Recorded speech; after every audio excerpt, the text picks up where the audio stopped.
ಹೊಲ್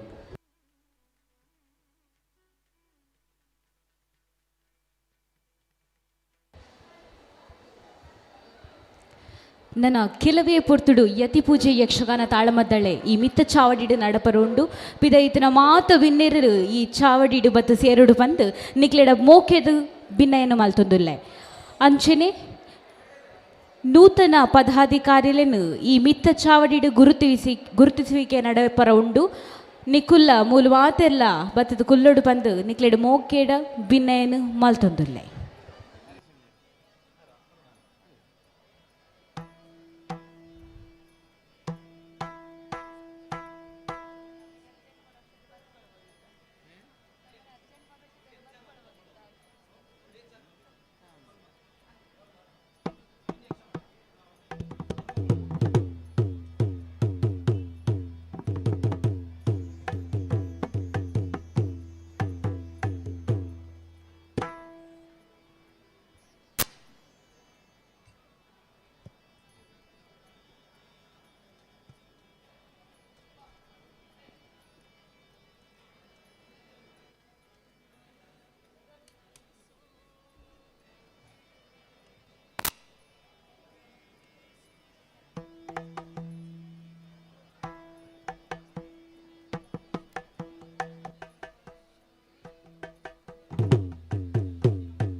ಚಾವಡಿದ ಪಿದ ಇಪ್ಪುನ ಮಾತೆಲ್ಲ ಚಾವಡಿಡು ಬತ್ತದು ಆಸಿನ ರಾವಡು ಬಂದು ಮೋಕಿಡು ಬಿನ್ನೆಯನ್ನು ಮಲ್ತೊಂದುಲ್ಲೆ ನನ್ನ ದುಂಬುಗು ಯತಿ ಪೂಜೆ ಯಕ್ಷಗಾನ ತಾಳಮದ್ದಳೆ ಭಾಗವತರಾದ ಗಾನ ಸುರಭಿ ಶ್ರೀ ರವಿಚಂದ್ರ ಕನ್ನಡಿಕಟ್ಟೆ ಶ್ರೀಮತಿ ಕಾವ್ಯಶ್ರೀ ಚೆಂಡಿಡು ಕೌಶಲ್ ರಾವ್ ಪುತ್ತಿಗೆ ಮದ್ದಳೆ ಶ್ರೀ ಚೈತನ್ಯ ಕೃಷ್ಣ ಪದ್ಯಾಣ ಅರ್ಥಧಾರಿಯಾದ ಶ್ರೀ ಪೆರ್ಮುದೆ ಜಯಪ್ರಕಾಶ್ ಶೆಟ್ಟಿ ಶ್ರೀ ಹರೀಶ್ ಭಟ್ ಬೋಳಂತಿ ಮೊಗರು ಶ್ರೀ ಗಣೇಶ್ ಶೆಟ್ಟಿ ಕನ್ನಡಿಕಟ್ಟೆ ಶ್ರೀ ಸೀತಾರಾಮ್ ಕುಮಾರ್ ಕಟೀಲ್ ಶ್ರೀ ಪ್ರಸಾದ್ ಸವಣೂರು.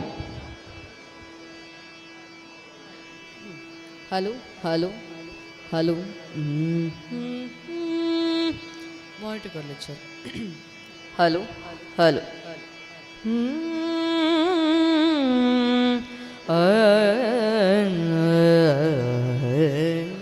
बेस कर lecture hello hello hello sharp कर lecture hello hello hello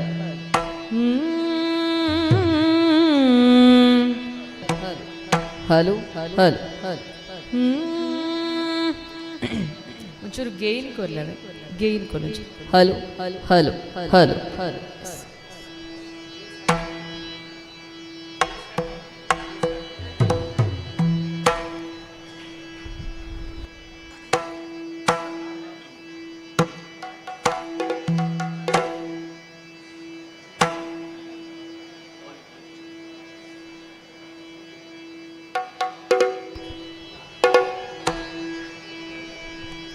Shri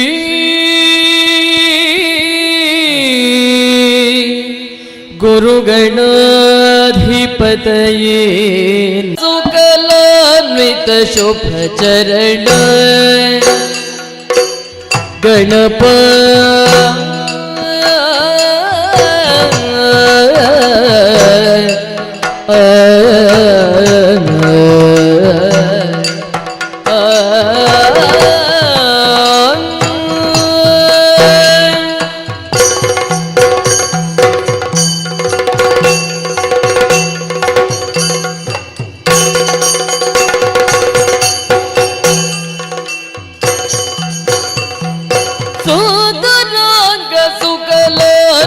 शुभ चरण कटे शोभित व्याल सुबोधनाब्ज सख कोटि सदृश किरण सदृश किरण सदृश किरण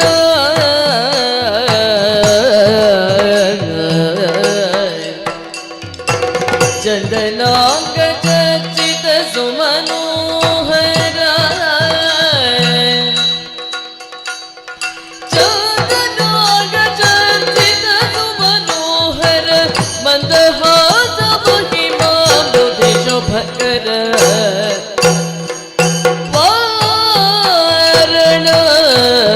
वदन त्रैलोक्य सुमोहन वारण वदन वारण वदन वारण वदन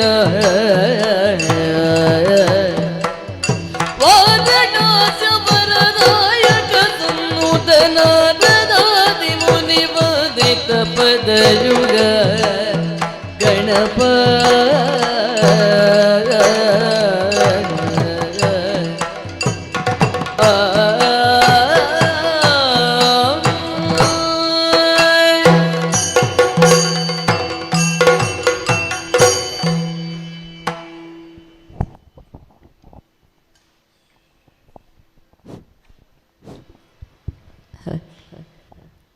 ಆಗಮಿಸಿದ ಎಲ್ಲರಿಗೂ ವಂದಿಸ್ತಾ ಈ ಬಜಗೋಳಿಯ ಬಿಲ್ಲವ ಸಮಾಜ ಸೇವಾ ಸಂಘ ರಿಜಿಸ್ಟರ್ಡ್ ಇವರ ವತಿಯಿಂದ ಈ ದಿನ ಸಮಾಜ ಸುಧಾರಕರಾದಂತಹ ಪೂಜ್ಯ ಬ್ರಹ್ಮಶ್ರೀ ನಾರಾಯಣ ಗುರು ಇವರ 171ನೆಯ ವರ್ಧಂತಿ, ಹಾಗೆಯೇ ಪ್ರತಿಭಾ ಪುರಸ್ಕಾರ, ಅಭಿನಂದನಾ ಕಾರ್ಯಕ್ರಮ, ಹಾಗೆ ನೂತನ ಪದಾಧಿಕಾರಿಗಳ ಪದಗ್ರಹಣದ ಕಾರ್ಯಕ್ರಮಗಳೆಲ್ಲ ಜರುಗಿವೆ. ಈ ಕಾರ್ಯಕ್ರಮದ ಜೊತೆಯಾಗಿ ಸಾಂಸ್ಕೃತಿಕ ಕಾರ್ಯಕ್ರಮದ ಅಂಗವಾಗಿ ಈಗ ಯತಿ ಪೂಜೆ ಅನ್ನುವಂತಹ ಯಕ್ಷಗಾನ ತಾಳಮದ್ದಳೆ ಪ್ರಾರಂಭವಾಗಿದೆ.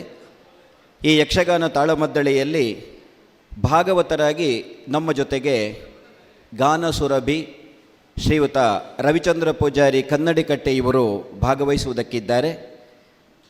ತೆಂಕುತಿಟ್ಟಿನ ಸುಪ್ರಸಿದ್ಧ ಭಾಗವತರಲ್ಲಿ ಮುಂಚೂಣಿಯಲ್ಲಿರುವಂತಹ ಹನುಮಗಿರಿ ಮೇಳದ ಪ್ರಧಾನ ಕಲಾವಿದರಾದಂತಹ ಶ್ರೀಯುತ ರವಿಚಂದ್ರ ಕನ್ನಡಿಕಟ್ಟೆಯವರು ಇನ್ನು ಕೆಲವು ಕ್ಷಣಗಳಲ್ಲಿ ಆಗಮಿಸಿ ನಮ್ಮ ಜೊತೆಗೆ ಸೇರಿಕೊಳ್ಳುವುದಕ್ಕಿದ್ದಾರೆ. ಅವರಿಗೆ ನಾನು ಈಗಲೇ ಸ್ವಾಗತವನ್ನು ಬಯಸ್ತಾ ಇದ್ದೇನೆ. ಹಾಗೆ ಇನ್ನೋರ್ವ ಭಾಗವತೆಯಾಗಿ ಯಕ್ಷಗಾನ ಪ್ರಿಯರೆಲ್ಲ ತಿಳಿದಂತಹ ಹೆಸರು ಸ್ವರವಾರಿಧಿ ಶ್ರೀಮತಿ ಕಾವ್ಯಶ್ರೀ ಆಜೇರು. ಇವರು ಈಗ ಯಕ್ಷಗಾನ ಪ್ರಸಂಗವನ್ನು ಮುನ್ನಡೆಸುವುದಕ್ಕಿದ್ದಾರೆ. ಅವರನ್ನು ಸ್ವಾಗತಿಸಬೇಕು ಅಂತ ಕೇಳಿಕೊಳ್ತಾ ಇದ್ದೇನೆ.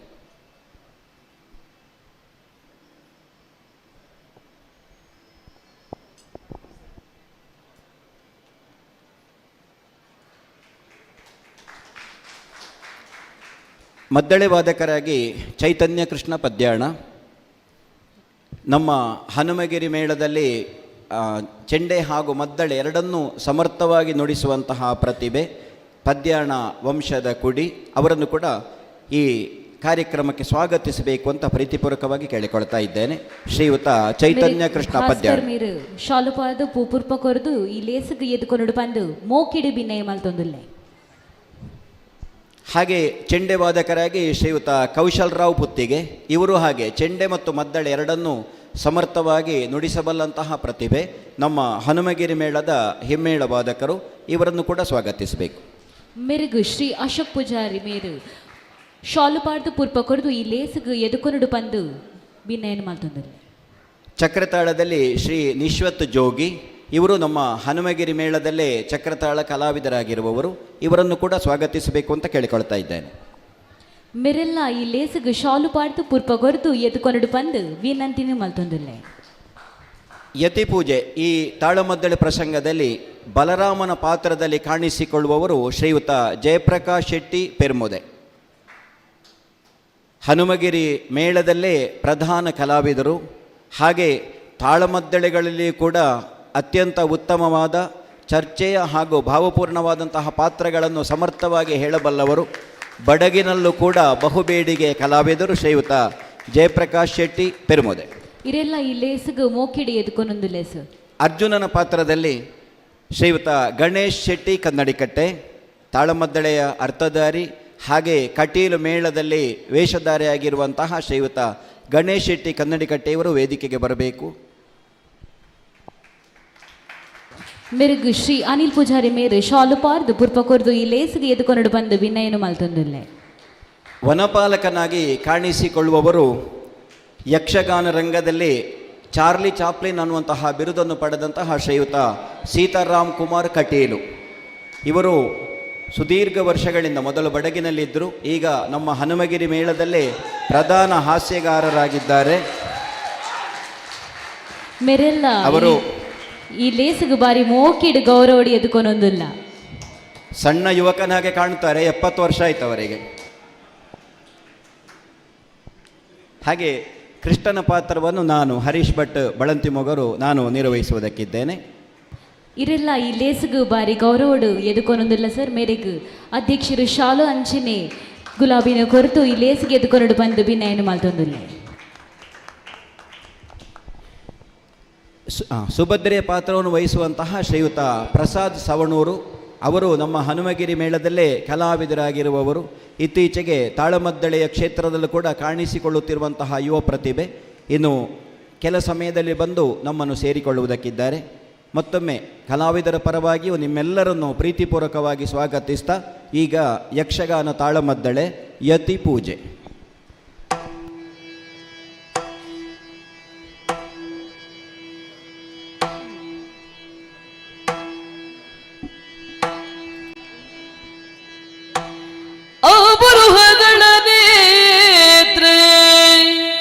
ಶ್ರೀ ದುರ್ಗಾಂಬಿಕೆಯ ಬಲಗೊಂಡು ಭಕ್ತಿಯೊಳಂಬಿಕಾ ಸುತ ವಿಘ್ನರಾಜನ ಪಿರಿದು ಸಂಸ್ತುತಿಸಿ ಅಂಬುನಿಧಿಯ ಆತ್ಮಜಿಗೆ ಕೈ ಮುಗಿದು ಅಂಬುಜಾಸನವಾಣಿಯರ ಪಾದಾಂಬುಜಕ್ಕೆ ಪೊಡ ಮಾಡುತ್ತ ವರ್ಣಿಬೆನಿ ಕಥಾಮೃತವ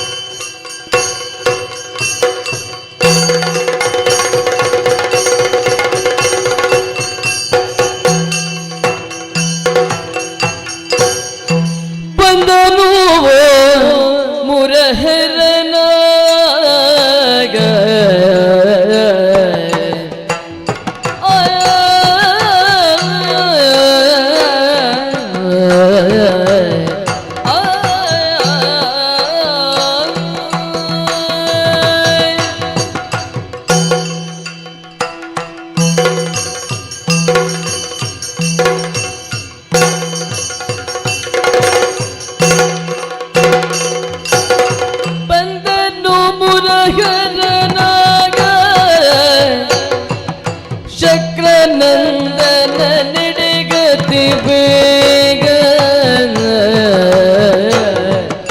ಶಕ್ರನಾದನ ನಡೆಗತಿ ಬೇಗ ವೃಂದರಗರು ಭಕ್ತಿಯುದಲಕಾಶದಿ ಮಂದಾರ ಸುಮ ವೃಷ್ಟಿಯೋಧರೆ ಗಿಣಿಸನೋ ಮಗ ವೃಂದರಗರು ಭಕ್ತಿಯುದಲಕಾಶದಿ ಮಂದಾರ ಸುಮ ವೃಷ್ಟಿಯೋಧರೆ ಗಿಣಿಸನೋ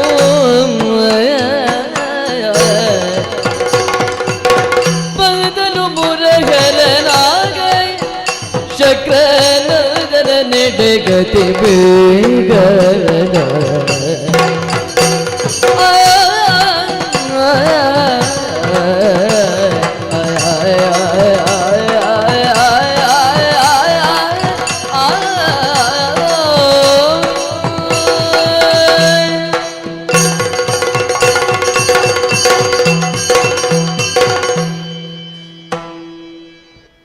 ಹೊರಟದ್ದೇನೋ ಹೌದು, ಆದರೆ ಸಮಸ್ಯೆ ಆಗುವುದು ಏನು ಅಂತ ಕೇಳಿದರೆ, ಏನು? ಈ ಮನೆಯಲ್ಲೇ ಕುಳಿತು ತಿರುಗಾಟದ ಅಭ್ಯಾಸ ಆಗಿ ಆಗಿ ಕೆಲ ದಿನಗಳಿಂದ ಮನೆಯಲ್ಲಿದ್ದೇನೆ. ಮನೆಯಲ್ಲಿ ಒಂದು ಅಪಾಯ, ಏನು? ಹೆಂಡತಿ ಎದುರು ನಗಾಡು ಹಾಗಿಲ್ಲ, ಹೀಗೆ ಕೂತ್ಕೊಳ್ಬೇಕು. ಒಂದು ಸ್ವಲ್ಪ ನಮ್ಮ ಮುಖದಲ್ಲಿ ನಗು ಬಂತೋ ತಕ್ಷಣ ಹೆಂಡತಿಯದ್ದು ಪ್ರಶ್ನೆ ಬರ್ತದೆ.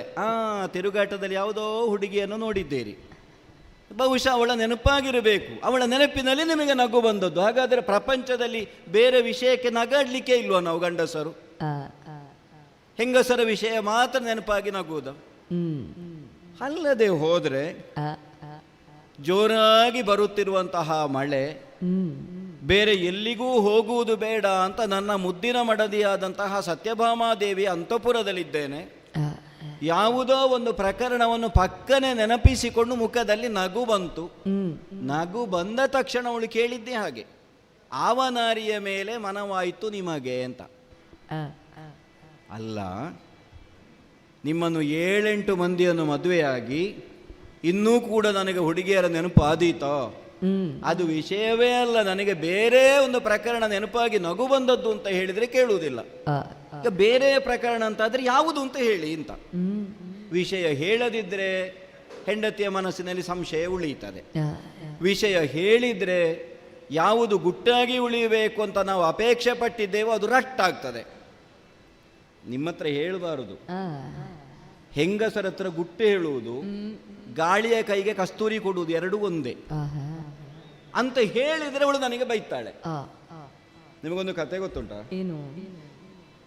ಒಂದೇ ರೀತಿಯದ್ದಾದಂತಹ 3 ಗೊಂಬೆಗಳನ್ನು ಮಾಡಿ ಒಬ್ಬ ಗೊಂಬೆ ಮಾಡುವಂತಹ ವ್ಯಕ್ತಿ ಒಬ್ಬ ಮಹಾರಾಜನ ಬಳಿಗೆ ತಂದು ಕೊಟ್ಟನಂತೆ. ಒಂದೇ ರೀತಿ ಉಂಟು ನೋಡುವುದಕ್ಕೆ 3. ಇದಕ್ಕೆ ಎಷ್ಟಪ್ಪ ಮೌಲ್ಯ ಅಂತ ಕೇಳುವಾಗ ಹೇಳಿದಂತೆ, ಒಂದಕ್ಕೆ 5 ಚಿನ್ನದ ನಾಣ್ಯ, ಒಂದಕ್ಕೆ 50 ಚಿನ್ನದ ನಾಣ್ಯ, ಒಂದಕ್ಕೆ 500 ಚಿನ್ನದ ನಾಣ್ಯ ಅಂತ. ಅದೇ ಎತ್ತರ, ಅದೇ ಆಯ, ಅದೇ ಲೋಹ, ಎಲ್ಲ ಒಂದೇ ರೀತಿ. ಹಾಗಾದ್ರೆ ವ್ಯತ್ಯಾಸ ಯಾಕೆ? ಇದರಲ್ಲಿ ಏನೋ ಒಂದು ರಹಸ್ಯ ಉಂಟು. ಏನು ಅಂತ ಆಲೋಚನೆ ಮಾಡಿದ ರಾಜ ಮಂತ್ರಿಯಲ್ಲಿ ಹೇಳಿದನಂತೆ, ಏನು ಅಂತ ನೋಡು ಅಂತ. ಇವನೆಲ್ಲ ಅದನ್ನು ನೋಡಿದ, ಆಚೀಚೆ ಮಾಡಿದ. ಕೊನೆಗೆ ಒಂದು ಲೋಹದ ಸರಿಗೆಯನ್ನು ತನ್ನಿ ಅಂತ ಕೆಲಸದವರಲ್ಲಿ ಹೇಳಿದ ಅಂತ. ಲೋಹದ ಸರಿಗೆಯನ್ನು ತಂದ, ಒಂದು ಗೊಂಬೆಯ ಕಿವಿಯಲ್ಲಿ ಹಾಕಿದ. ಅದು ಈ ಕಿವಿಯಲ್ಲಿ ಹಾಕಿದ ಲೋಹದ ಸರಿಗೆ ಈ ಕಿವಿಯಲ್ಲಿ ಹೊರಗೆ ಬಂತು. ಅಂದರೆ ಅವರು ಕೇಳಿದ್ದನ್ನು ಈ ಕಿವಿಯಲ್ಲಿ ಕೇಳಿ ಈ ಕಿವಿಯಲ್ಲಿ ಬಿಡ್ತಾರೆ, ಅವರು ಏನೂ ಇಟ್ಟುಕೊಳ್ಳುವುದಿಲ್ಲ ಅಂತ. ಆ ಗೊಂಬೆಗೆ 5 ಚಿನ್ನದ ನಾಣ್ಯ. ಮತ್ತೊಂದಕ್ಕೆ ಸರಿಗೆ ಹಾಕುವಾಗ ಅದು ಕಿವಿಯಲ್ಲಿ ಹಾಕಿದ್ದು ಹೊರಗೆ ಬಾಯಿಯಲ್ಲಿ ಬಂತು. ಅಂದರೆ ಅವರು ನೆನಪಿಟ್ಟುಕೊಳ್ತಾರೆ, ಅದನ್ನು ಗುಟ್ಟಾಗಿ ಇಟ್ಟುಕೊಳ್ಳುವುದಿಲ್ಲ, ಅದನ್ನು ಯಾರಿಗಾದರೂ ಹೇಳ್ತಾರೆ. ಅದಕ್ಕೆ 50 ಚಿನ್ನದ ನಾಣ್ಯ. ಮತ್ತೊಂದರ ಕಿವಿಗೆ ಹಾಕುವಾಗ ಅದು ಕಿವಿಯಿಂದ ಹೋಗಿ ಹೃದಯದೊಳಗೆ ಹೋಗಿ ಅಲ್ಲಿ ನಿಂತಿತಂತೆ. ಅಂದರೆ ಏನು ವಿಷಯ ಅವರಲ್ಲಿ ಹೇಳಿದ್ರು ಅದು ಅವರ ಹೃದಯದಲ್ಲಿ ಭದ್ರವಾಗಿರ್ತದೆ, ಅವರು ಯಾರಿಗೆ ಹೇಳುವುದಿಲ್ಲ. ಅದಕ್ಕೆ 500 ಚಿನ್ನದ ನಾಣ್ಯ ಅಂತ ಮಂತ್ರಿ ನಿರ್ಣಯ ಮಾಡಿದನಂತೆ. ನೀವೆಲ್ಲ ಕಿವಿಯಲ್ಲಿ ಹೋಗಿ ಬಾಯಿಯಲ್ಲಿ ಬರುವ ಗೊಂಬೆ ಅಂತ. ಹಾಳು ಅಂತ ಹೇಳಿದ್ದಲ್ಲ, ಸ್ವಭಾವದಲ್ಲಿ ನಾನು ಆಡಿದಂತಹ ಮಾತು ಮಾತ್ರವಲ್ಲ, ನಾವು ಗುಟ್ಟಾದಂತಹ ಒಂದು ವಿಷಯವನ್ನು ಯಾರಲ್ಲಾದರೂ ಹೇಳಿದರೆ ತವಕ ತಡೆಯದೆ ತಾವು ಇನ್ನೊಬ್ಬರನ್ನು ಹಂಚಿಕೊಳ್ಳಬೇಕು ಅನ್ನುವಂತಹ ಅಪೇಕ್ಷೆ ಹುಟ್ಟಿದರೆ ತಪ್ಪಲ್ಲ. ಆದರೆ ಯಾರಿಗೂ ಈ ವಿಷಯ ತಿಳಿಯತಕ್ಕದ್ದಲ್ಲ ಅಂತ ನಾನು ಸತ್ಯಭಾಮೆಯಲ್ಲಿ ಹೇಳಿದೆ. ಆದೀತು ಅಂತ ಅವಳು ಒಪ್ಪಿಗೆಯೂ ಕೊಟ್ಟಿದ್ದಾಳೆ, ಖಂಡಿತ ನಾನು ಯಾರಲ್ಲೂ ಹೇಳುವುದಿಲ್ಲ ಅಂತ. ಹಾಗಾಗಿ ನಡೆದಂತಹ ವರ್ತಮಾನವನ್ನೆಲ್ಲ ಅವಳಿಗೆ ನಾನು ಆಡಿ ಆಗಿದೆ. ನಮ್ಮ ದ್ವಾರಕೆಯ ಹೊರಭಾಗದಲ್ಲಿರುವಂತಹ ನಂದನ ವನದಲ್ಲೇ ಅರ್ಜುನ ಬಂದು ಕೂತಿದ್ದಾನೆ. ಹಾಗಾಗಿ ಆ ಅರ್ಜುನನನ್ನು ಕಂಡು ಅವನನ್ನು ಮಾತನಾಡಿಸುವಂತಹ ಒಂದು ಹೊಣೆಗಾರಿಕೆ, ಅವನ ಮನಸ್ಸಿನಲ್ಲಿರುವಂತಹ ಭಾವ ಏನು ಅನ್ನುವುದನ್ನು ಅರಿತೇ ನಾನು ನಿನ್ನ ಮುಂಭಾಗದಲ್ಲಿ ನಕ್ಕದ್ದು. ನಮ್ಮ ತಂಗಿಯಾದಂತಹ ಸುಭದ್ರೆಯನ್ನು ಕೌರವನಿಗೇ ಕೊಡಬೇಕು ಅನ್ನುವಂತಹ ಆಸೆ ನಮ್ಮ ಅಣ್ಣನಾದಂತಹ ಬಲರಾಮನಿಗಿದೆ. ಆದರೆ ಖಂಡಿತ ಕೌರವನಿಗೆ ಸಿಕ್ಕುವಂತಹ ಒಂದು ಭಾಗ್ಯವೇ ಆ ಕೌರವನಿಗಿಲ್ಲ.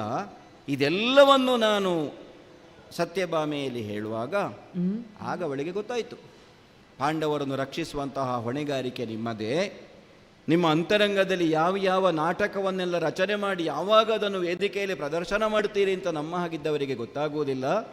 ಆಯಿತು, ನೀವು ಹೋಗಿ ಬನ್ನಿ ಅಂತ ಹೇಳಿದ್ಲು. ಹಾಗೆ ಈ ಮಳೆಗೆ ಹೊರಗೆ ಹೊರಟದ್ದು.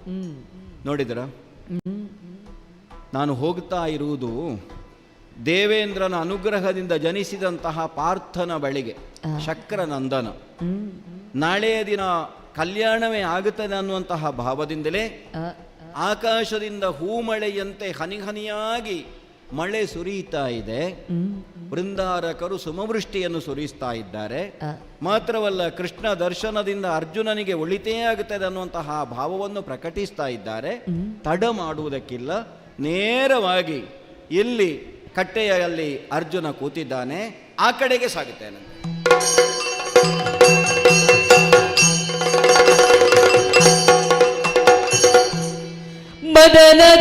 ಮದನದಾತನು ಬರುವುದನ್ನು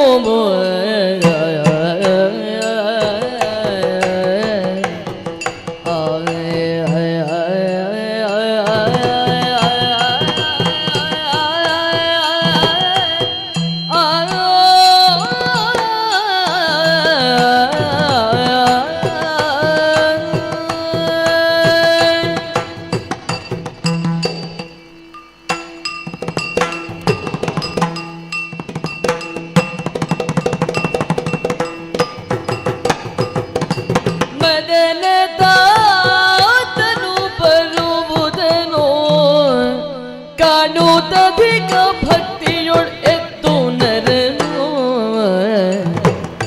ಕಾಣುವುದಧಿಕ ಭಕ್ತಿಯೊಳೆತ್ತು ನರನು. ಪದ ಕಮಲದೊಳೆ ರಗಿದಡೆಗೆ ಕಾರುಣ್ಯ ಭಾವದೊಳ್ ಎತ್ತಿ ತಳ್ಕಿಸಿ ಮುದದೊಳು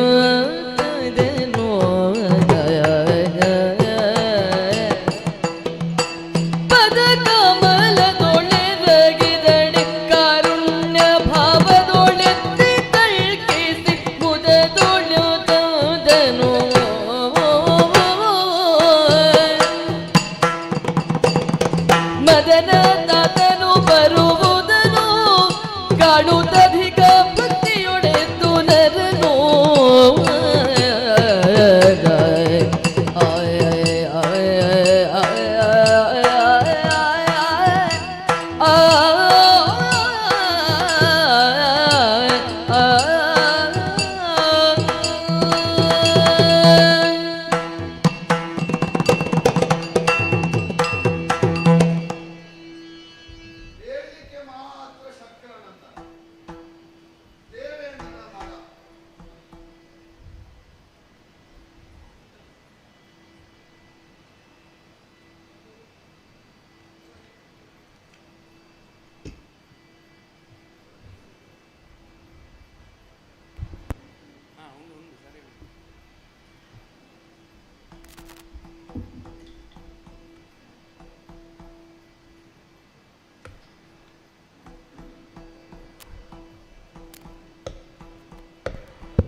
ಹೇಳುವುದಕ್ಕೆ ದೇವೇಂದ್ರನ ಮಗ, ಸ್ವರಾಧಿಪನ ಮಗನಾದರೂ ಕೆಲವೊಮ್ಮೆ ಸ್ವರವೇ ಕೇಳುವುದಿಲ್ಲ. ಯಾಕೆ ಕೇಳುವುದಿಲ್ಲ ಅಂತ ಕೇಳಿದ್ರೆ, ಇಷ್ಟು ಮಳೆಯಲ್ಲಿ ನೆನೆದ್ರೆ ಎಲ್ಲಿಂದ ಸ್ವರ ಬರುವುದು? ಅಪ್ಪನಿಗೆ ಇವ ಮಗ ಅಂತ ಒಂದು ಕಾರುಣ್ಯವೂ ಇಲ್ಲಲ್ಲ. ಈಗ ನಿಜವಾಗಿ ಲೋಕಕ್ಕೆ ಮಳೆ ಸುರಿಸುವುದು ಯಾರಪ್ಪ? ನನ್ನ ಅಪ್ಪನೇ ಅಲ್ವಾ? ಮಗ ಅಲ್ಲಿ ಏನೂ ವ್ಯವಸ್ಥೆ ಇಲ್ಲದೆ ಕುಳಿತಿದ್ದಾನೆ, ಸ್ವಲ್ಪ ಮೆಲ್ಲ ಮಳೆ ಸುರಿಸುವ ಅಂತ ಸ್ವಲ್ಪ ಆದರೂ ರಭಸ ಕಡಿಮೆ ಮಾಡ್ತಾನ. ಏನು ಅಬ್ಬರದ ರಭಸವಾದ ಮಳೆ. ಮಳೆಗೆ ಮೈ ಕೊಟ್ಟು ಕೊಟ್ಟು ಚಳಿ ಯಾವುದು ಬಿಸಿ ಯಾವುದು ಅಂತ ಮರೆತು ಹೋಗುವಷ್ಟು ನನ್ನನ್ನೇ ನಾನು ಕಳೆದುಕೊಂಡಿದ್ದೇನೆ. ಲೋಕರಕ್ಷಕರೆಲ್ಲ ಹಾಗೆ, ಅವರಿಗೆ ಮಗ ಅಳಿಯ ಮಾವ ಈ ಸಂಬಂಧ ಎಲ್ಲ ಇಲ್ಲ. ಅವ ಹೇಗೂ ದೇವಲೋಕದವ, ಅವನಿಗೆ ಮೋಹ ಇರಬೇಕು ಅಂತ ಇಲ್ಲ. ಭೂಲೋಕದವರು ಕೆಲವರು ರಕ್ಷಕ ಜಾಗದಲ್ಲಿರುವವರು, ಅವರು ರಕ್ಷಕರ ಜಾಗದಲ್ಲಿರುವವರು ನಮ್ಮ ಸಂಬಂಧಿಕರು ಅಂತ ನಾವೇನಾದರೂ ಸ್ವಲ್ಪ ತಪ್ಪಿದ್ರೆ ಹತ್ತಿರ ಇದ್ದವರಿಗೆ ಮೊದಲು ತೆಗೆದು ಬಡಿಯುವುದವರು. ಲೋಕದ ಕ್ರಮ ಹಾಗೆ.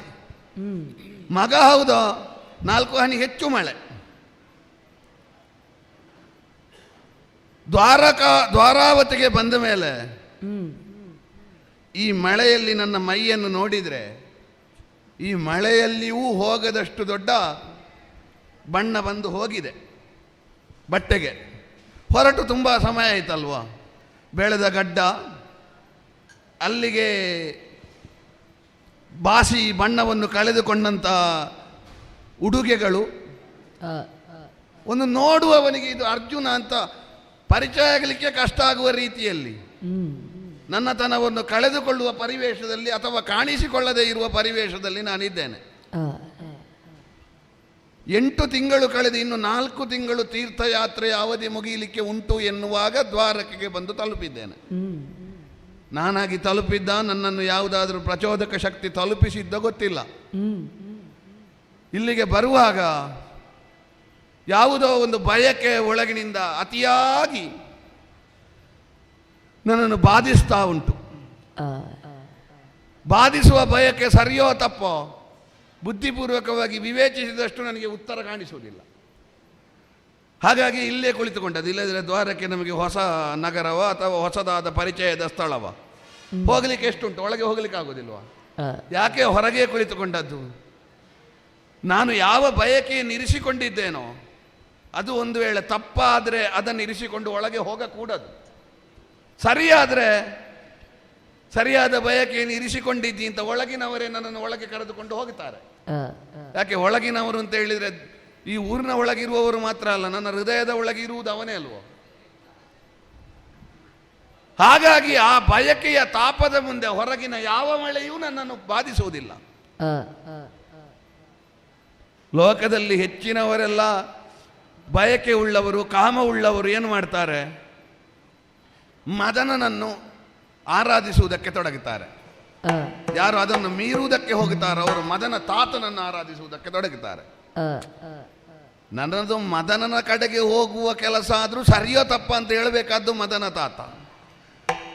ಅವನನ್ನೇ ಅಂತರಂಗದಲ್ಲಿ ಸ್ಮರಿಸುತ್ತಾ ಈ ಮಳೆಯಲ್ಲಿ, ಒಂದು ರೀತಿಯಲ್ಲಿ ಮಳೆಯಲ್ಲಿಯೂ ನೆನೆಯುತ್ತಾ ಇದ್ದೇನೆ, ಮತ್ತೊಂದು ಮನದಲ್ಲಿಯೂ ನೆನೆಯುತ್ತಾ ಇದ್ದೇನೆ.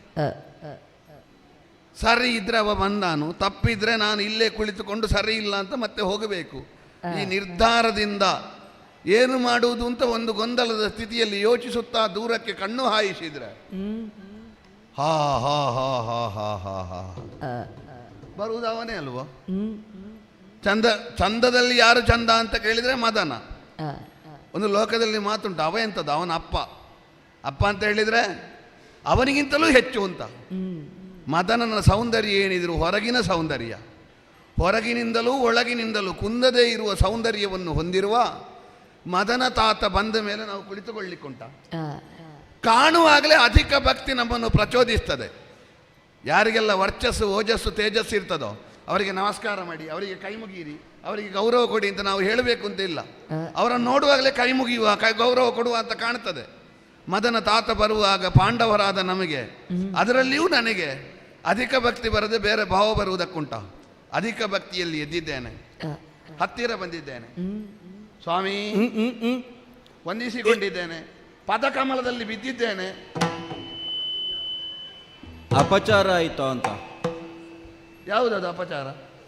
ನಿಮ್ಮ ಪಾದಾರವಿಂದಗಳಿಗೆ ಪೊಡಮಡಬೇಕು ಅಂತ ನಾನು ವೇಗವಾಗಿ ಬಂದದ್ದು. ಹಾ, ನಾನು ಕಾಲಿಗೆ ಬೀಳುವುದಕ್ಕೆ ಮೊದಲೇ ಬಿದ್ದಾಯ್ತು. ಅದೊಂದು ಪುಣ್ಯ. ಯಾಕೆ? ಒಂದು ವೇಳೆ ನೀನು ಬೀಳುವವರೆಗೆ ನಾನು ಸುಮ್ಮನೆ ಇರ್ತಿದ್ರೆ ನನ್ನ ಆಯುಷ್ಯ ಕಡಿಮೆ ಆಗ್ತಿತ್ತು. ಸ್ವರ ಕೇಳಿದಾಗುಂಟಲ್ಲ. ಹೌದಾ? ಈ ವೇಷ ನೋಡಿದ ಹಾಗಿಲ್ಲ, ಈ ಸ್ವರ ಕೇಳಿದ ಹಾಗುಂಟು. ಹಾ, ಕೆಲವೊಮ್ಮೆ ಮುಖದಲ್ಲಿ ಪರಿಚಯ ಸಿಗುದಲ್ಲ, ಸ್ವರದಲ್ಲಿ ಪರಿಚಯ ಸಿಗುದು. ಹೌದು. ಹಾ ಹಾ ಮತ್ತೆ ಕೆಲವೊಮ್ಮೆ ಆಗಿರ್ತದೆ, ಹಾ. ನಾವು ಸ್ವರ ಕೇಳಿ ಅವರೇ ಅಂತ ಭಾವಿಸುದು, ಅನುಕರಣೆ ಮಾಡಿದ್ರೆ ಅವರು ಇರುವುದಿಲ್ಲ. ಹೌದು. ಆದ್ರೆ ಇದು ಅನುಕರಣೆ ಮಾಡುವ ಸ್ವರವೇ ಅಲ್ಲ. ಅಲ್ಲ ಅಲ್ಲ ಅಲ್ಲ, ಇದು ಅನುಸರಣೆ ಮಾಡುವ ಸ್ವರ. ಅಲ್ಲ ಇದು ಅನುಕರಣೆಯೂ ಅಲ್ಲ, ಅನುಸರಣೆಯೂ ಅಲ್ಲ, ನನ್ನ ಸ್ವಂತ. ಹಾಗಲ್ಲ, ಹೌದು, ಇದು ನನ್ನನ್ನು ಅನುಸರಣೆ ಮಾಡುವ ಸ್ವರ. ಹೌದು ಹೌದು. ನೀನ ಇದು? ನಾನೇ ಪಾರ್ಥ. ಹೌದು. ಎಲೆ ಪಾರ್ಥ ಯತಿವೇಶ ಬಂದೋ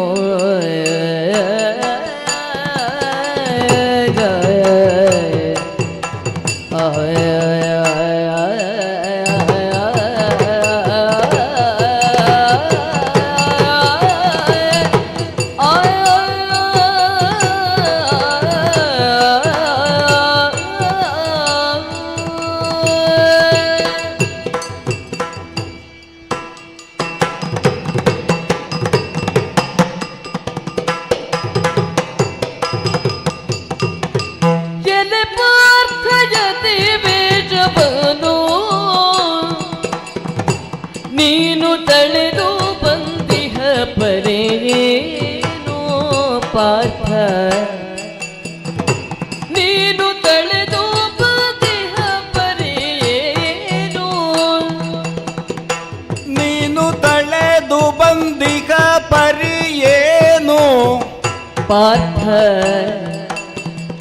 ಉಳಿಯದ ಸಕಲವ ತೆಳುಹೆಂದ ಮಾಧವಗ, ಉಳಿಯದೆ ಸಕಲವ ತಿಳುಹೆಂದ ಮಾಧವ, ಬಲವಿದ ಬೆಸಗೊಳ್ಳೆ ಫಲಗುಣ ಜಾದರೋ. ಉಳಿಯದೆ ಸಕಲವ ತಿಳುಹೆಂದ ಮಾಧವ, ನಲವಿಂದ ಬೆಸಗೊಳ್ಳೆ ಫಲಗುಣ ನೆಂದನು.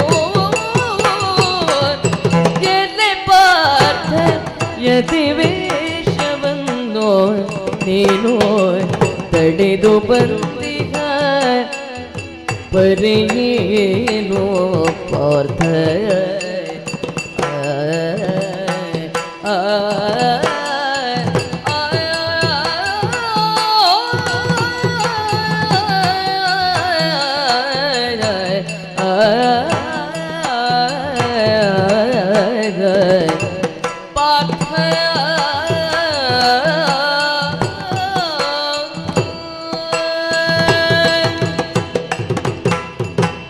ಪಾರ್ಥ, ದೇವ ಕೃಷ್ಣ ನೀನು?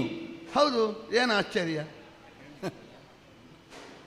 ಅಲ್ಲ ಹಾಗಲ್ಲ, ಹ್ಮ್, ದ್ವಾರಕೆಯ ಕಡೆಗೆ ಅರ್ಜುನ ಬರಬಾರದು ಅಂತ ಏನೂ ಇಲ್ಲ. ಹೌದಪ್ಪ. ಯಾವಾಗ ಬೇಕಾದರೂ ದ್ವಾರಕೆಯ ನಂದನ ಅಲ್ಲ, ಅರಮನೆ ಅಲ್ಲ, ನನ್ನ ಅಂತಃಪುರದ ಒಳಗೆ ಬರಬಹುದು ನೀನು ಬೇಕಿದ್ರೆ. ಯಾರಿಗೂ ಮುಕ್ತ ಪ್ರವೇಶ ಇರುವ ಕಾರಣ ದ್ವಾರಕೆ. ಹೌದು, ನಮಗಂತೂ ಯಾವಾಗಲೂ ಮುಕ್ತ ಪ್ರವೇಶ. ಯಾವಾಗಲೂ ನಿಮಗೆ ದ್ವಾರಕ. ದ್ವಾರಕಾಪುರದಲ್ಲಿ ಮಾತ್ರ ಅಲ್ಲ, ನಿನ್ನ ಮನಸ್ಸಿನಲ್ಲಿಯೂ ಹಾಗೆ ಅಲ್ವೇ? ಹೌದು.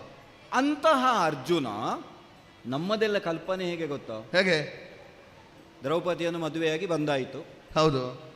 ಕೆಲವು ದಿನಗಳ ಕಾಲ ಹಸ್ತಿನಾವತಿಯಲ್ಲಿ ಇದ್ದ ಮೇಲೆ ಹಾ, ಎಷ್ಟಾದರೂ ಕೌರವರಿಗೆ ಮತ್ತು ಪಾಂಡವರಿಗೆ ಸರಿ ಹೋಗುವುದಿಲ್ಲ.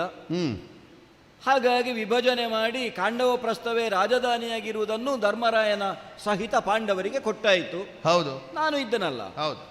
ಅಲ್ಲಿಗೆ ಬಂದಾಯಿತು. ಹ್ಮ್, ಹಾಗಾಗಿ ಅಲ್ಲಿ ಅರಮನೆಯನ್ನು ರಚಿಸಿಕೊಂಡು ವೈಭವದಿಂದ ರಾಜ್ಯಭಾರ ಮಾಡ್ತಾ ಇದ್ದಾರೆ ಪಾಂಡವರು ಅಂತ.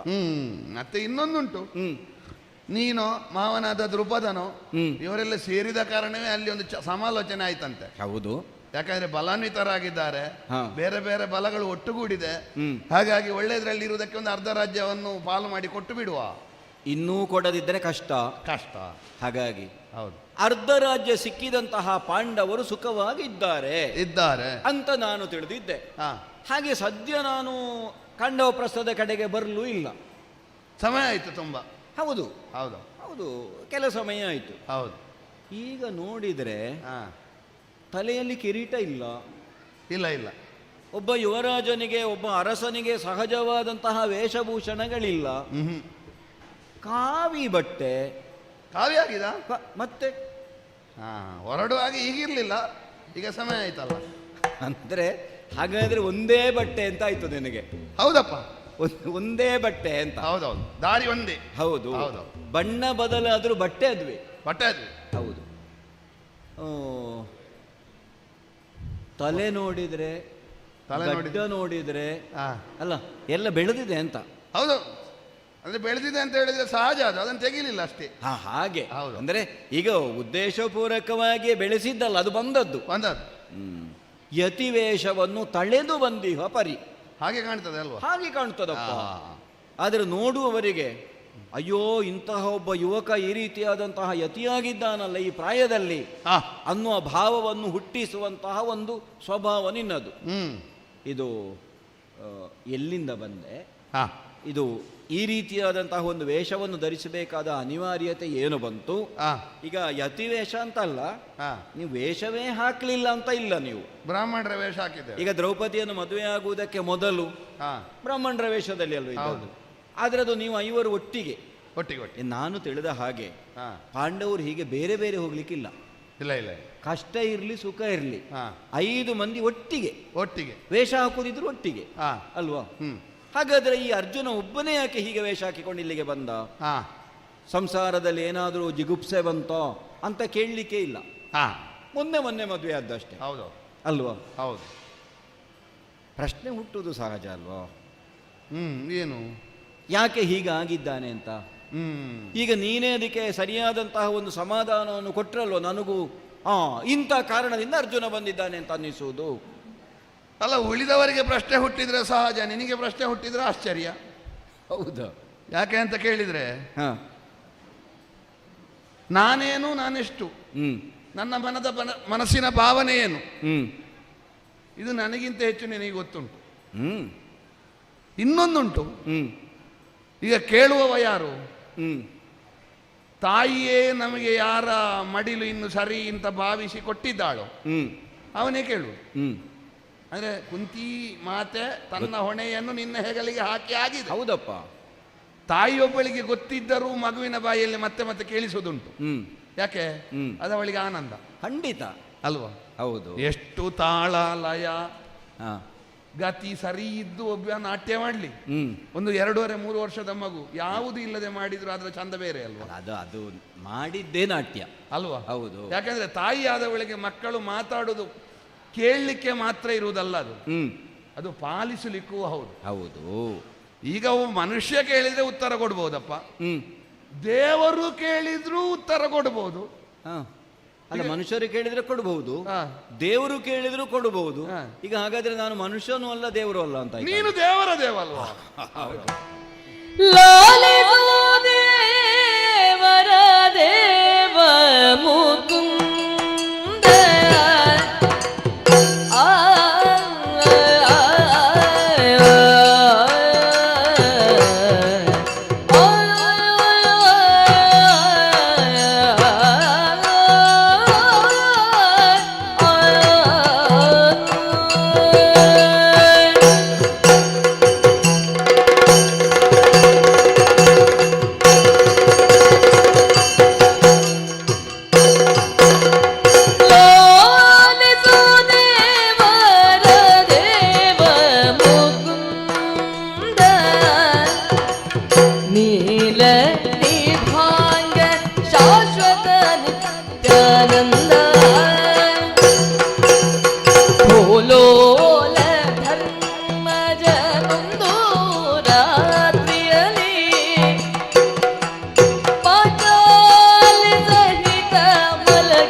ಧನಂಜಯ, ದೇವಕಿ ವಸುದೇವರ ನಂದನಾಗಿ ಹುಟ್ಟಿದರು. ನೀನು ದೇವರ ದೇವ ಅಂತ ಆಗಾಗ ಕೆಲವೊಂದು ಪ್ರಕರಣಗಳ ಮೂಲಕ ನಮಗೆ ತೋರಿಸುತ್ತಾ ಬಂದಿದ್ದಿ. ನೀನು ಬಾಲ್ಯದಲ್ಲಿರುವಾಗ ನಂದಗೋಕುಲದಲ್ಲಿರುವಂತಹ ಗೋವುಗಳೆಲ್ಲ ಒಮ್ಮೆ ಮಾಯಕವಾಗಿ ಹೋದವಂತ. ಎಲ್ಲಿ ಮಾಯವಾಗಿ ಹೋದವು ಅಂತ ಕೇಳಿದರೆ ಬ್ರಹ್ಮನ ಪರೀಕ್ಷೆ. ಇಡೀ ಬ್ರಹ್ಮಲೋಕಕ್ಕೆ ಗೋಲೋಕವನ್ನು ತೆಗೆದುಕೊಂಡು ಹೋದ ಅಂತ. ಕೃಷ್ಣ ಏನು ಮಾಡ್ತಾನೆ ನೋಡುವ, ಏನು ಮಾಡ್ತಾನೆ ನೋಡುವ. ನೀನೇನು ಮಾಡಿದೆ? ಅಂಥದ್ದೇ ಗೋಪಾಲಕರನ್ನು ಗೋವುಗಳನ್ನು ಇಲ್ಲಿ ಸೃಷ್ಟಿಸಿದೆ. ಸ್ವಲ್ಪ ಸಮಯ ಹೋಗಿ ಬ್ರಹ್ಮನಿಗೆ ತಲೆ ವಿಷಯ ಆಯ್ತಂತೆ. ನಾನು ಕೆಳಗಿದ್ದ ತಂದದನ್ನು ಏನು ಮಾಡುವುದು ಅಂತ. ಹೌದು. ಆಮೇಲೆ ನಿನ್ನಲ್ಲಿ ಕ್ಷಮೆ ಎಲ್ಲ ಕೇಳಿ ಆ ಪರಿಸ್ಥಿತಿಯನ್ನು ಸಮಸ್ಥಿತಿ ಇಲ್ಲದನ್ನು ಸಮಸ್ಥಿತಿಗೆ ತಂದು ಪ್ರಕರಣ ಮುಂದುವರಿಯಿತು. ಬಿಡು. ಹೌದೌದು. ದೇವ ಅಂತ ಒಪ್ಪಿಕೊಂಡ ಬ್ರಹ್ಮನಾದ್ರೂ ದೇವರ ದೇವ ಎನ್ನುವುದಾಗಿ ಮಾನಿಸಿದ ಲೀಲಾ ಮಾನುಷ ವಿಗ್ರಹ ನೀನು. ನಿನ್ಗೆ ಬ್ರಹ್ಮಲೋಕದಲ್ಲಿ ಏನಾಗ್ತದೆ ಅಂತ ಇಲ್ಲಿ ಕುಳಿತುಕೊಂಡು ಗೊತ್ತಾಗ್ತದೆ. ನಿನ್ನನ್ನೇ ಕೈ ಹಿಡಿದು, ಅಂದ್ರೆ ಕೈ ಹಿಡಿದು ಅಂತ ಹೇಳಿದ್ರೆ ಯಾವಾಗಲೂ ನೀನು ಕೈ ಹಿಡಿತಿದ್ದಲ್ಲ, ಧ್ವನಿಯಲ್ಲಿ ನಿನ್ನ ಕೈ ಹಿಡಿದು ನಡೆಯುವಂತ, ನಿನ್ನ ಕೈ ಹಿಡಿಯುವುದರಿಂದಲೇ ಆಧಾರವಾಗಿ ಸರಿಯಾಗಿ ನಡೆಯುವಂತ ಪಾಂಡವರ ಇತಿವೃತ್ತ ಅಂತ ನಿನಗೆ ಗೊತ್ತಾಗೋದಿಲ್ವಾ? ಅದೇ ಈಗ ದೇವರೇ ಆಗಿ ನಾನು ವರ್ತಿಸಿದರೆ ಎಲ್ಲವೂ ಗೊತ್ತಾದೀತು. ಆದರೆ ಎಷ್ಟೋ ಸಲ ನಾವು ಏನು ಮಾಡ್ತೇವೆ ಕೇಳಿದ್ರೆ, ಜೀವರಿಗೆ ಸಹಜವಾದಂತಹ ಬದುಕನ್ನು ಅವರು ಬದುಕುತ್ತಾ ಇರಲಿ, ಅವರಿಗೆ ಸಾಧ್ಯವಾಗದೆ ಹೋಗಿ ನಮ್ಮಲ್ಲಿ ಕೇಳಿಕೊಳ್ಳುವಾಗ ನಾವು ಬೇಕಾದ್ದು ಕೊಡುವ ಅಂತ. ತಾಯಿ ಅದೇ ಹೇಳಿದ್ದು ನಾನು, ತಾಯಿಯೊಬ್ಬಳು ಮಗುವಿನಲ್ಲಿ ಕೇಳಿದ ಹಾಗೆ. ಹೌದು. ಇಷ್ಟು ಹೊತ್ತಿಗೆ ಹಸಿವೆ ಆಗ್ತದೆ ಅಂತ ಮಗುವಿನ ಬಗ್ಗೆ ತಾಯಿಗೆ ಗೊತ್ತಿದ್ದರು. ಮಗು ಹೇಳಿದಾಗ ತಾಯಿ ಕೊಟ್ರೆ ಆ ಮಗು ತೆಗೆದುಕೊಂಡ ಆಹಾರ ಜೀರ್ಣವಾಗುವುದು ಬೇಗ. ತಾಯಿಯೇ ಒತ್ತಾಯದಿಂದ ಕೊಟ್ರೆ ಕೆಲವೊಮ್ಮೆ ಅಜೀರ್ಣ ಆಗುವುದಕ್ಕೆ ಸಾಧ್ಯ ಉಂಟು ಅಲ್ವಾ? ಹೌದು. ಹಾಗಾಗಿ ನೀನು ಕೇವಲ ಕೇಳಲಿಕ್ಕೆ ಮಾತ್ರ ಅಲ್ಲ, ಆ ಮೂಲಕವಾಗಿ ಲಾಲಿಸಲಿಕ್ಕೆ ಅಂದ್ರೆ ಪಾಲಿಸಲಿಕ್ಕೆ ಸರಿ ಕೇಳಿದ್ದು ಅಂತ ಭಾವಿಸ್ತೇನೆ ನಾನು. ನೀಲ ನಿಭಾಂಗನಾಗಿ ಈ ಪ್ರಪಂಚದಲ್ಲಿರುವ ಯಾವೆಲ್ಲ ಬಣ್ಣಗಳುಂಟೋ, ಒಂದು ಮಾತಿಲ್ವ, ಎಲ್ಲ ಬಣ್ಣ ಮಸಿ ನುಂಗಿತು ಅಂತ. ಉಂಟು ಉಂಟು ಉಂಟು. ಅದೊಂದು ಅದರ ಅರ್ಥ ಬೇರೆ. ಹೌದು. ಈ ಮಸಿ, ಈ ನೀಲ ವರ್ಣ ಏನು ಅಂತ ಕೇಳಿದ್ರೆ, ಎಷ್ಟು ವರ್ಣರಂಜಿತವಾದ ಬದುಕಿರ್ಲಿ ಅದನ್ನೆಲ್ಲ ನುಂಗುವಷ್ಟ ಬದುಕು ಕೃಷ್ಣನದ್ದು. ಅಂದ್ರೆ ಅದೊಂದು ನಿಗೂಢವಾದದ್ದು, ರಹಸ್ಯವಾದದ್ದು ಅಂತ ಅಲ್ವಾ? ಹೌದು. ನಮಗೆಲ್ಲ ಶಾಶ್ವತವಾಗಿ ಸಂತೋಷದಲ್ಲಿರ್ಲಿಕ್ಕೆ ಆಗುವುದಿಲ್ಲ. ಯಾಕಂದ್ರೆ ನಮಗೆ ಸಂತೋಷ ಮಾತ್ರ ಆಗುವುದು. ನೀನು ನಿತ್ಯಾನಂದ, ಶಾಶ್ವತವಾಗಿರುವವ. ನನಗೆ ಒಮ್ಮೊಮ್ಮೆ ಕಾಣುದು ಏನು, ನೀನು ಹುಟ್ಟುವ ಮೊದಲೇ ನಗು ಹುಟ್ಟಿತಾ ಅಥವಾ ನೀನು ಹುಟ್ಟಿದ ಮೇಲೆ ನಗು ಹುಟ್ಟಿತಾ? ನನಗೆ ಕಾಣುದು ನಿನ್ನಲ್ಲಿರುವ ನಗು ನನಗೆ ಬಂದ್ರೆ ಹೇಗೆ, ಅಂದ್ರೆ ನಿನ್ನ ನಂತರ ಹುಟ್ಟಿದ ನಿನ್ನ ತಂಗಿಯ ಹಾಗೆ. ಹೌದು ಹೌದೌದು, ಗೊತ್ತಾಯ್ತು. ನಗು ಅಂದ್ರೆ ನಿನ್ನ ನಂತರ ಹುಟ್ಟಿದ ನಿನ್ನ ತಂಗಿಯ ಹಾಗೆ. ನಗು ನಿನ್ನ ನಂತರ ಹುಟ್ಟಿದಲ್ವಾ? ಅದನ್ನು ಯಾವಾಗಲೂ ನಮ್ಮ ಜೊತೆಯಲ್ಲಿ ಇರಿಸಿಕೊಂಡ್ರೆ ಹೇಗೆ ನಗುವನ್ನು, ಆನಂದವನ್ನು? ಹೀಗೆ ಒಮ್ಮೊಮ್ಮೆ ಕಾಣುವುದು. ಯಾವಾಗಲೂ ನಗುತ್ತಾ ಇರ್ತೀವಿ ಸ್ವಾಮಿ ನೀನು. ಹೌದು. ನಮ್ಗೆ ಯಾವಾಗಲೂ ನಗುವುದಕ್ಕಾಗುದಿಲ್ಲ. ಹಾಗಾಗಿ ನಿನ್ನಲ್ಲಿರುವ ನಗುವನ್ನು ಈ ಕಡೆ ತಂದ್ರೆ ಅಲ್ಲ, ನಿನ್ನಿಂದ ಹೋಗುದಿಲ್ಲ, ಅದು ನಮಗೆ ಬರ್ತದಲ್ಲ. ಅದು ಹಾಗೆ, ಅದು ದೀಪದಿಂದ ದೀಪ ಹಚ್ಚಿದ ಹಾಗೆ. ಹೌದೌದು. ಅಂದ್ರೆ ಮೊದಲನ ದೀಪ ಏನು ಆರಿ ಹೋಗುದಿಲ್ಲ, ಇಲ್ಲ, ಅಲ್ಲಿಂದ ಮತ್ತೊಂದನ್ನು ಹಚ್ಚುವುದು. ಹೌದು. ಇದು ನೀನು ಕೇಳಿದ್ಯಲ್ವ ಯಾಕೆ ಬಂದದ್ದು ಅಂತ? ಅದೇ, ಈ ಅತಿವೇಶ ಯಾಕೆ, ಕಾಂಡವ ಪ್ರಸ್ಥದಿಂದ ಹೀಗೆ ಬರಬೇಕಾದ ಅನಿವಾರ್ಯತೆ ಏನು? 8 ತಿಂಗಳಾಯ್ತು ಬಂದವನು ಒಳಗೆ ಬರಲಿಲ್ಲ. ಇಲ್ಲ, ಈ ಮಳೆಗೆ ಈ ಕಟ್ಟೆಯಲ್ಲಿ ಕೂತಿದ್ದಿ. 8 ತಿಂಗಳಾಯ್ತು. ಯಾರಿಗೆ? ಇಲ್ಲಿಗೆ ಬಂದಲ್ಲ, ಯಾರಿಗೆ? ಹೊರಟು 8 ತಿಂಗಳಾಯ್ತು. ಎಲ್ಲಿಂದ? ಖಾಂಡವ ಪ್ರಸ್ಥ. ಅಲ್ಲಿಂದ ಹೊರಟು 8 ತಿಂಗಳಾಯ್ತು. ಕಾರಣ ಉಂಟು. ದ್ರೌಪದಿಯನ್ನು ನಾವು ಮದುವೆ ಆದ ಮೇಲೆ ನೀನೊಂದು ಮಾತು ಹೇಳಿದ್ದಿ.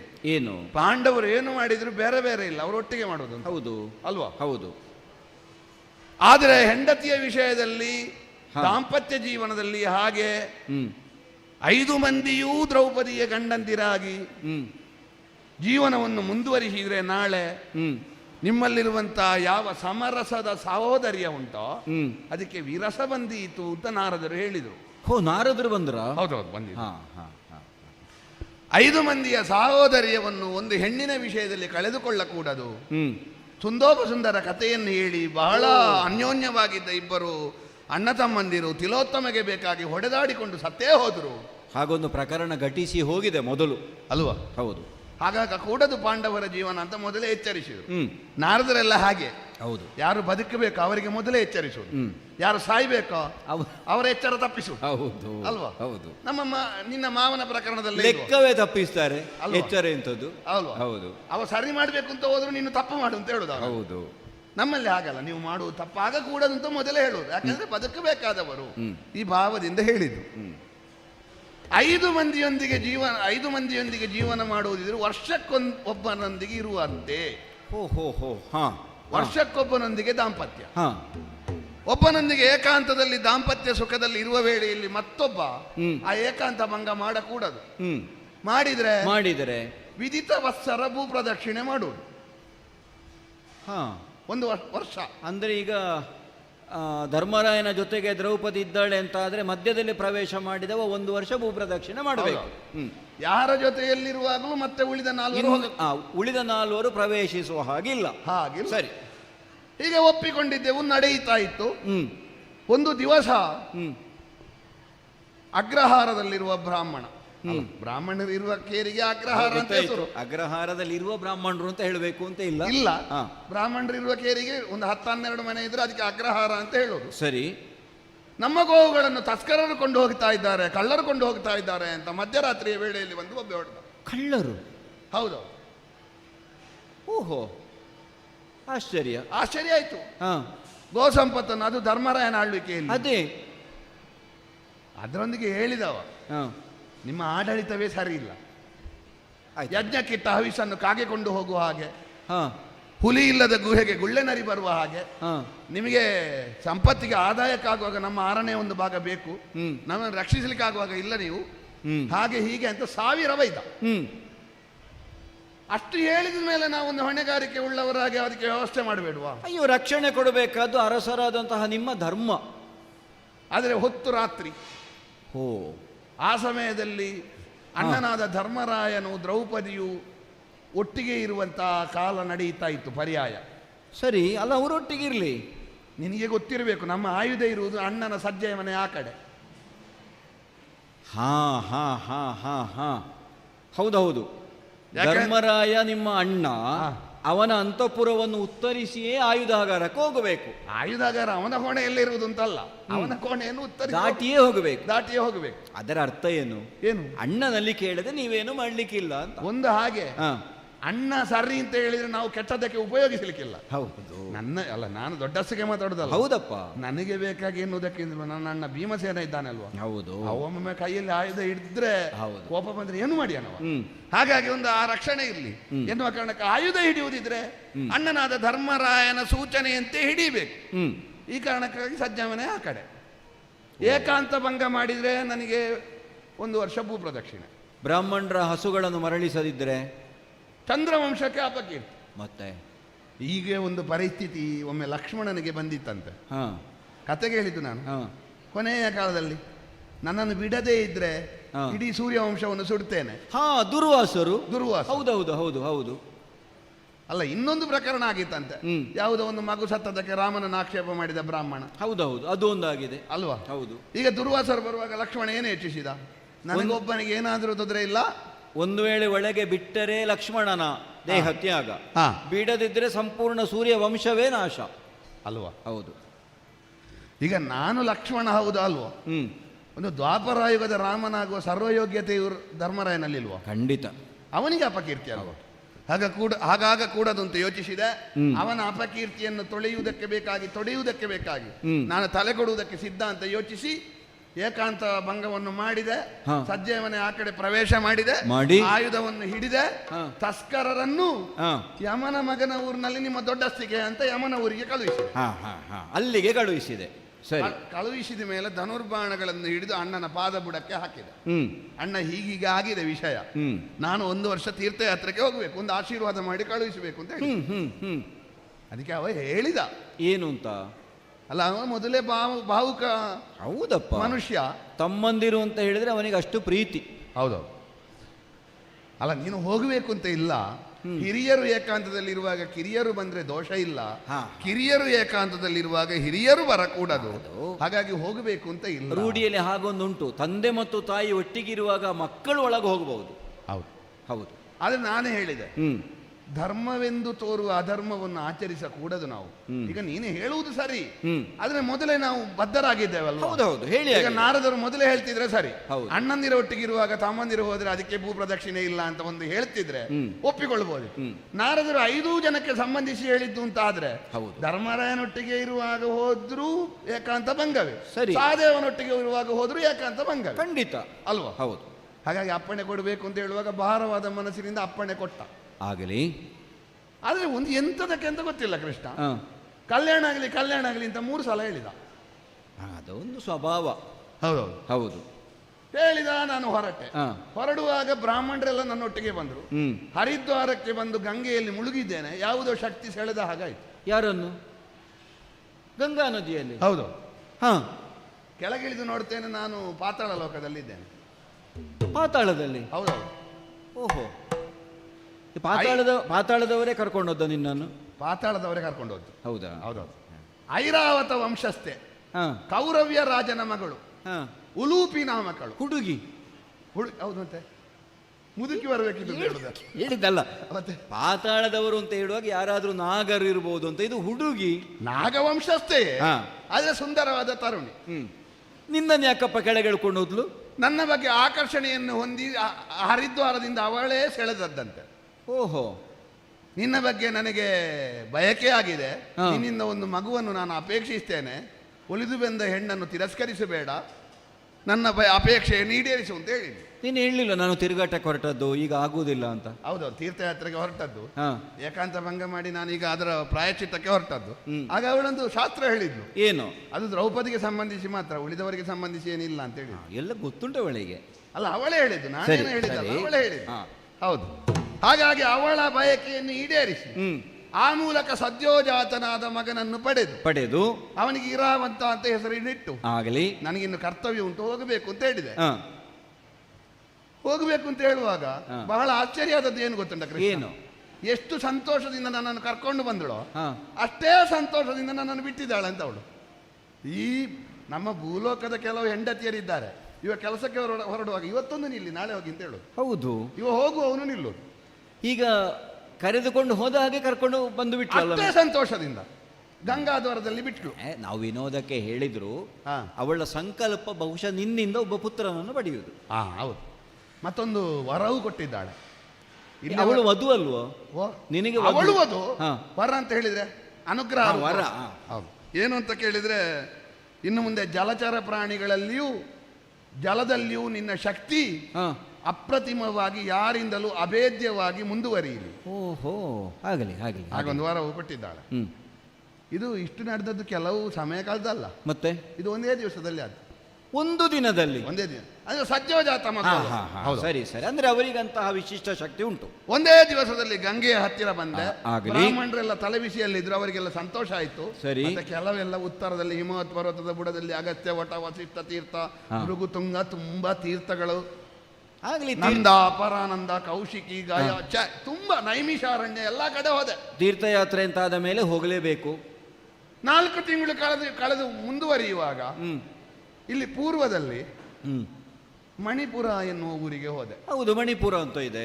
ಅಲ್ಲಿ ಚಿತ್ರವಾಹನನ ಮಗಳಾದ ಚಿತ್ರಾಂಗದೆ, ಅವಳನ್ನು ಕಂಡೆ. ಅವಳು ನಿನ್ನನ್ನು ಎಳೆದಾಕಿದ್ಲ? ಎಳಿಲಿಲ್ಲ, ಸೆಳೆದ್ಲು. ಸೆಳೆದಳು, ಕಣ್ಣಿನಿಂದ ಸೆಳೆದಳು. ನನಗೂ ಅವಳಿಗೂ ಪ್ರೇಮಾಂಕುರವಾಯಿತು. ಅವಳ ಅಪ್ಪನಲ್ಲಿ ಕೇಳಿದೆ ನಾನು. ಅವಳ ಅಪ್ಪ ಒಂದು ನಿರ್ಬಂಧ ಹೇಳಿದ. ಏನು? ಇಲ್ಲಿ ನನಗೆ ಒಬ್ಬಳೇ ಮಗಳಿರುವುದು, ಮದುವೆ ಆಗುವುದಕ್ಕೆ, ಮದುವೆ ಮಾಡಿ ಕೊಡುವುದಕ್ಕೆ ಆಕ್ಷೇಪ ಇಲ್ಲ. ನಮ್ಮದು ಇಲ್ಲಿ ಪುತ್ರಿಕಾ ಧರ್ಮ, ಹುಟ್ಟಿದ ಮಗನನ್ನು ಮಾತ್ರ ಇಲ್ಲೇ ಬಿಡಬೇಕು ಅಂತ. ನೀನು ಕರ್ಕೊಂಡು ಹೋಗುವಂತಿಲ್ಲ. ಅಂದ್ರೆ ನಿನ್ನಿಂದ ಹುಟ್ಟಿದ ಮಗು ಅವನಿಗೆ ಮಗು ಇದ್ದ ಹಾಗೆ. ಹೌದು, ಪುತ್ರಿಕಾ ಧರ್ಮ. ನಾಳೆ ಅವನೇ ಪೀಠಕ್ಕೆ ಅಧಿಕಾರಿ. ಒಪ್ಪಿದೆ. ಸರಿ. ಚಿತ್ರಾಂಗದೆಯೊಂದಿಗೆ ಕೆಲವು ಸಮಯ ಇದ್ದು, ಸರಿ, ಆ ನಂತರ ಮುಂದೆ ಬಂದೆ. ಒಂದು ದಕ್ಷಿಣದಲ್ಲಿರುವ 5 ತೀರ್ಥಗಳು. ಇದು ಎಷ್ಟು ಸಲ ಕಲ್ಯಾಣ ಆಗಲಿ ಅಂತ ಹೇಳಿದ್ದ ಅಣ್ಣ? 3 ಸಲ. 3 ಸಲ. 2 ಆಗಿದೆ ಕಲ್ಯಾಣ. ಅದೇ 8 ತಿಂಗಳು ಕಳೆಯುವ ಆಗ 2 ಆಗಿ ಈಗ ಇಲ್ಲಿ ಅಲ್ಲ 5 ಇನ್ನೊಂದುಂಟು. ಅಲ್ಲಲ್ಲ, ಈಗ ನೀನು 8 ತಿಂಗಳಾಗಿದೆ ಅಂತ ಹೇಳುವಾಗ ಗೊಂದಲ ಆಗುವುದೇ ನಮಗೆ. ಅಲ್ಲಲ್ಲ, ಇದು ನಾನು ಹೊರಟೆ ಗೊತ್ತಾಯ್ತು. ಈಗ 8 ತಿಂಗಳಾಯ್ತು ಅಂತ ಹೇಳಲಿಕ್ಕೆ ಉಲುಪಿಯಲ್ಲಿ ಸದ್ಯೋಜಾತ ಮಗ. ಸರಿ, ಅದ ಇಲ್ಲಿ 4 ತಿಂಗಳು ಕಳೆದ ಮೇಲೆ ಬಂದದ್ದು ನಾನು. ಹಾಗೆ ಮುಂದೆ ಬರೆಯುವಾಗ ಒಂದು 5 ತೀರ್ಥಗಳು ಕೃಷ್ಣ. 5 ತೀರ್ಥಗಳು. ಋಷಿ ಮಹರ್ಷಿಗಳು ಅಲ್ಲಿಗೆ ಹೋಗುವುದಿಲ್ಲ. ತೀರ್ಥ ಅಂತ ಆದ ಮೇಲೆ ಹೋಗಬೇಕಲ್ಲ. ಯಾಕೆ ಹೋಗುವುದಿಲ್ಲ ಅಂತ ಕೇಳಿದೆ. ಹಾ, ಅದರಲ್ಲಿ 5 ಮೊಸಳೆಗಳುಂಟಂತ. ಓಹೋ, ತೀರ್ಥಗಳಲ್ಲಿ. ಹೌದೌದು. ಹಾ, ಕೆಳಕ್ಕೆ ಇಳಿದೆ, ಹಾ, ನನ್ನ ಕಾಲನ್ನು ಹಿಡಿಯಿತು, ಹಾ, ಮೇಲಕ್ಕೆ ಎಳೆದು ತಂದೆ. ಎಳೆದು ತಂದು ಇನ್ನೇನು ಹಾ, ಅದನ್ನು ಭಂಗಿಸಬೇಕು ಅನ್ನುವಾಗ ಮೊಸಳೆಯ ಜಾಗದಲ್ಲಿ ಒಬ್ಬಳು ಸುಂದರವಾದ ಸ್ತ್ರೀ ನಿಂತಿದ್ದಾಳೆ. ನಿನ್ನದು ಇಡೀ ತಿರುಗಾಟದಲ್ಲಿ ಇದುವೇ ಅಂತ. ನಿನ್ನ ಅನುಗ್ರಹ ನೋಡು. ನಿನ್ನ ಒಟ್ಟಿಗೆ ಇದ್ದದೊಂದು ನನ್ನ ಅನುಗ್ರಹ ಅಲ್ವಾ? ಹೌದು, ನಿನ್ನೊಟ್ಟಿಗೆ ಇರುವುದು ನೋಡು. ಎಲ್ಲಿ ಹೋದ್ರು ಮೊಸಳೆಗೆ ಕೈ ಹಾಕಿದ್ರೆ ಹೆಣ್ಣೆ ಕಾಣುದು. ಹ್ಮ್. ಕೇಳಿದೆ ಯಾರು ನೀನು ಅಂತ. ಮೊದಲೊಬ್ಬ ಕಲ್ಲು ಮೆಟ್ಟಿ ಹೆಣ್ಣಾಗಿತ್ತಂತೆ. ಹೌದು. ಹಾಗೆ ನೀನು ಮೊಸಳೆ ಮುಟ್ಟಿ ಹೆಣ್ಣಾಯ್ತು. ಅದು ಅಲ್ಲ, ಅದು ಕಾರಣ ನಾನಲ್ಲ. ಹಾ. ಅದಕ್ಕೆ ಕಾರಣ ಇನ್ನೊಬ್ಬ ಮಹಾತ್ಮ ಇದ್ದಾನೆ ಅಂತ ಮತ್ತೆ ಗೊತ್ತಾಯ್ತು. ಹೌದೇ? ಹೌದೌದು. ಹಾ. ಅಂದ್ರೆ ನಾವು ಯೋಚಿಸುವುದು ಹ್ಮ್. ನಾವು ಮಾಡಿದ್ರಿಂದ ಇದು ಪರಿಣಾಮ ಆಯ್ತು ಅಂತ. ಹ್ಮ್. ಹಾಗಲ್ಲ ನೋಡು, ಉಲುಪಿ ಹೇಳಿದ್ಲಲ್ಲ, ಜಲಚರಗಳಲ್ಲಿಯೂ ನಿನ್ನ ಪ್ರತಾಪ ನಡೆಯಲಿ. ಹೌದು. ಅದು ಯಾಕೆ ಅಂತ ಉತ್ತರ ಸಿಕ್ಕಿದ್ದಿಲ್ಲಿ. ಇಲ್ಲದೆ ಹೋದ್ರೆ ನೀರಿನಲ್ಲಿ ಒಂದು ಮೊಸಳೆಗಿಂತ ಹೆಚ್ಚು ಬಲ ನಮಗೆ ಬರ್ಲಿಕ್ಕೆ ಉಂಟು. ಸಾಧ್ಯ ಉಂಟು. ಬಂತು ಯಾಕೆ? ಹಾ. ಅವಳ ಅನುಗ್ರಹ. ಅವಳ ಅನುಗ್ರಹ ಯಾಕೆ? ಇದಕ್ಕೆ ಮೊಸಳೆಯ ಜಾಗದಲ್ಲಿ ವರ್ಗಾ ನಾಮಕಳಾದ ಅಪ್ಸರೆ. ಓಹೋ, ಅವರು 5 ಜನ ಅಂತೆ. ಹಾ. ಸಮೀಚಿ, ಬುದ್ಬುದ, ಲತಾ, ಸೌರಭಿ, ಹೀಗೆಲ್ಲ ಹಾ. 5 ಜನ ಒಟ್ಟಿಗಿರುವ ಹಾ. ತನ್ನ 4 ಮಂದಿ ಗೆಳತಿಯರೊಂದಿಗೆ ಹಾ. ಯಾವುದೋ ಒಬ್ಬ ತಪಸ್ವಿಯಾದ ಬ್ರಾಹ್ಮಣನ ತಪಸ್ಸು ಕೆಡಿಸಲಿಕ್ಕೆ ಹೋದಾಗ ಶಾಪ ಸಿಕ್ಕಿತಾನೆ. ಹೋ, ಮೊಸಳೆಯಾಗಿ ಅಂತ. 100 ವರ್ಷ ಮೊಸಳೆಯಾಗಿ ಹೋಗಿ. ಹಾ.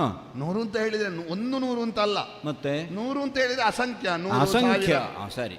ಆದ್ರೆ ನಿಮಗೆ ಮತ್ತೆ ಇವರು ಕಾಯಿ ಮುಗಿಯುವಾಗ ಕಣ್ಣೀರು ಸುರಿಸುವಾಗ ಹೇಳಿದ್ರಂತೆ, ನಿಮಗೆ 100 ವರ್ಷ ಸಾಕು, ಹ್ಮ್. ಧನಂಜಯನಿಂದ ನಿಮಗೆ ಮುಕ್ತಿ ಸಿಗ್ತದೆ. ಓ, ಹಾಗಾದ್ರೆ ಮೊದಲೇ ಇದು ನಿರ್ಣಯ ಆಗಿದೆ. ನಾವು ಏಕಾಂತ ಭಂಗ ಅಂತ ಭಾವಿಸುದು, ಇದು ನಿರ್ಣಯ ಮೊದಲೇ ಆಗಿದೆ. ಹಾ. ಮತ್ತೆ ಉಳಿದ 4 ತೀರ್ಥದಲ್ಲಿ ಮೊಸಳೆಗಳಾಗಿದ್ರು. ಹ್ಮ್. ಅವರನ್ನು ವಿಮೋಚನೆ ಮಾಡಿದೆ. ಹ್ಮ್. ಅದು ನಾರಿ ತೀರ್ಥ ಅಂತ ಮತ್ತೆ ಪ್ರಸಿದ್ಧ ಆಗಲಿ ಅಂತ ಅವನೇ ಹೇಳಿದ್ದಾನಂತೆ. ಹ್ಮ್. ಅಲ್ಲಿಂದ ಮುಂದೆ ಬಂದು ಇಲ್ಲಿಯವರೆಗೆ ತಲುಪಿದ್ದೇನೆ ಹಾ. ಕೃಷ್ಣ. ಓ, ಇನ್ನು 4 ತಿಂಗಳು ಉಂಟು. ಹೌದು. ಮುಂದೆ ಎಂಥದ್ದು ಮಾಡುದು ಅಂತ ಯೋಚಿಸುದು. ಇನ್ನು ಯಾವ ಹೊಳೆಯಲ್ಲಿ ಮುಳುಗ್ಲಿಕ್ಕುಂಟೋ, ಯಾವ ಮೊಸಳೆ ಸಿಗ್ತದೋ. ಅಲ್ಲ, ಮುಳುಗುದು ಸರಿ, ಹಾ. ಯಾವ ಹೊಳೆಯಲ್ಲಿಯೂ ಮುಳುಗಿಯೇನು. ಹಾ. ಆದರೆ ಮುಳುಗಿದವ ಅಲ್ಲೇ ಇರದ ಹಾಗೆ ಎಬ್ಬಿಸುವ ಹೊಣೆಗಾರಿಕೆ ನಿನ್ನದು. ಅಲ್ಲ, ನಿನ್ನನ್ನು ನೋಡಿದರೆ ಹೊಳೆಯಲ್ಲಿ ಮುಳುಗುವುದಕ್ಕಿಂತಲೂ ಮಳೆಯಲ್ಲಿ ನೆನೆಯುವ ಹಾಗೆ ಕಾಣ್ತದೆ. ನೆನೆಯುವುದಕ್ಕೆ ಕಾರಣ ಉಂಟು. ಹಾ. ನಾನು ಒಳಗಿಂದ ನೆನೆಯುತ್ತಾ ಇದ್ದೇನೆ. ಹಾ, ಹಾ, ಹಾ, ಹಾ. ಏನನ್ನು ಏನನ್ನು? ಏನನ್ನು ಮಾಡುವುದು ಮುಂದೆ ಅಂತ. ಮುಂದೆ ನ ಮನದಿ ಯೋಚಿಸಿದ ಕಾರ್ಯವನು ಆ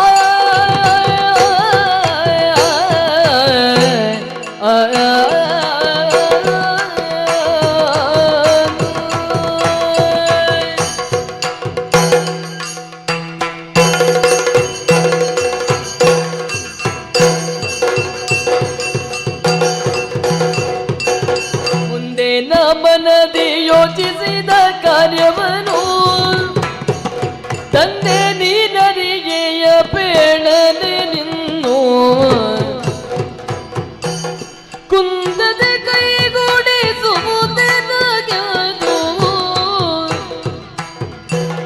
ಕುಂದದೆ ಕೈಗೂಡಿಸುವುದೆನಗದು